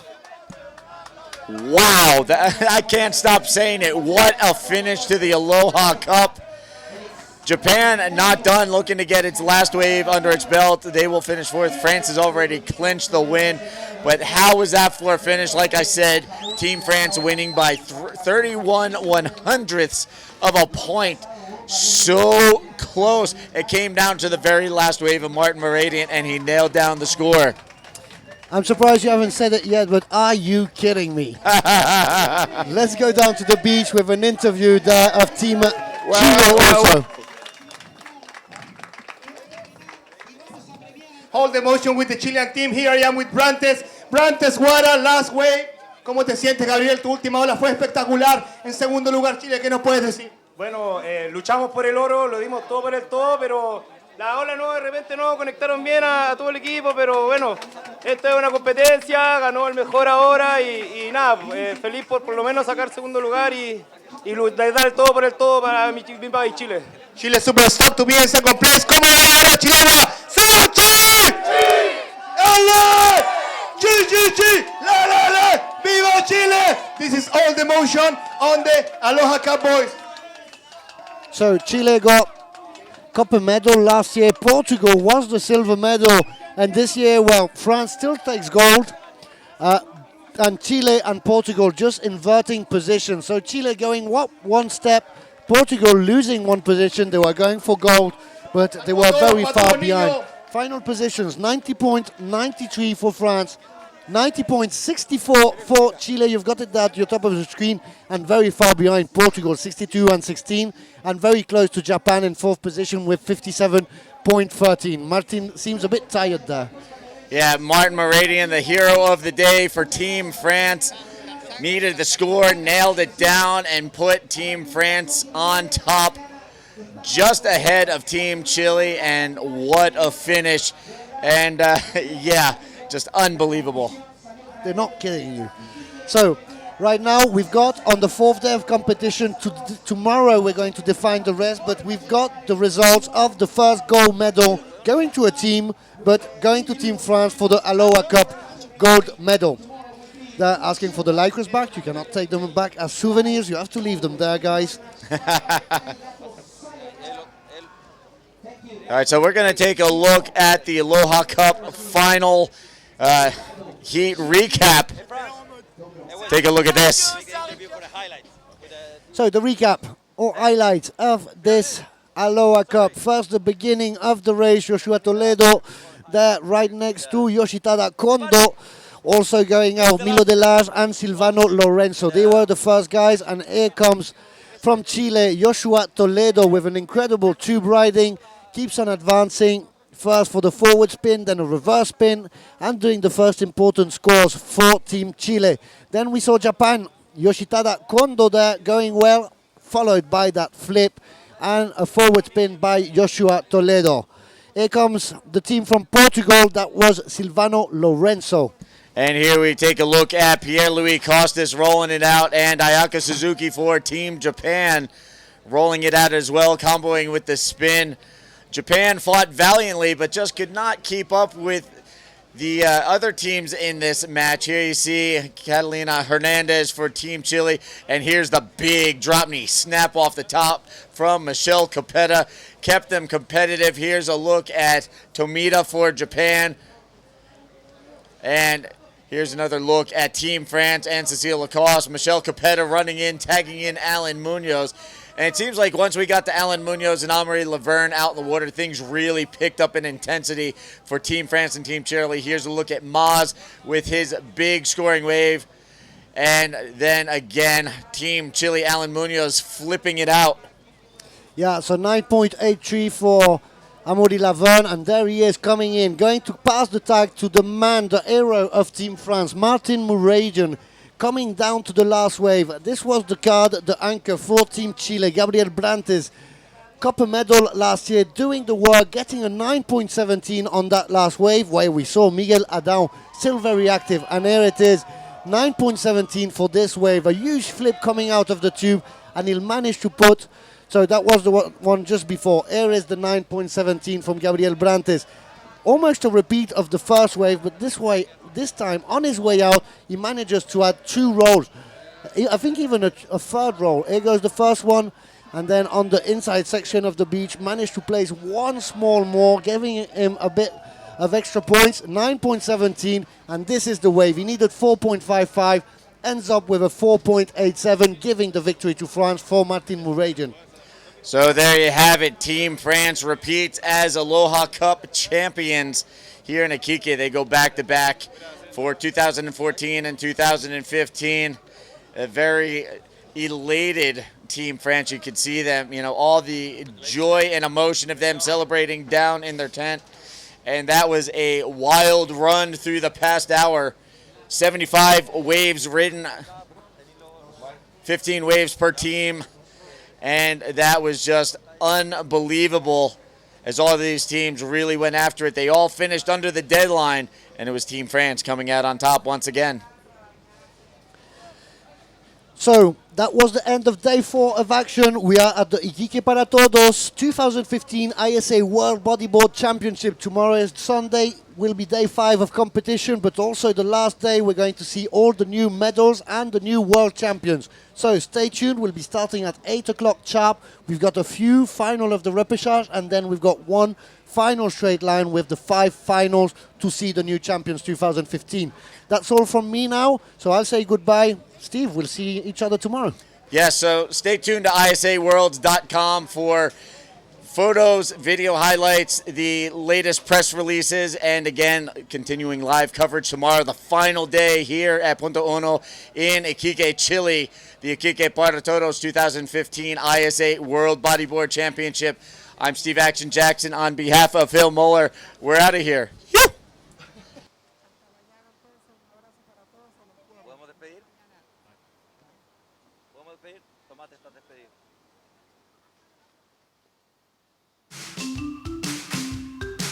Bueno amigos, los invito a conocer el mercado de Iquique, puesto 46, los mejores ceviches.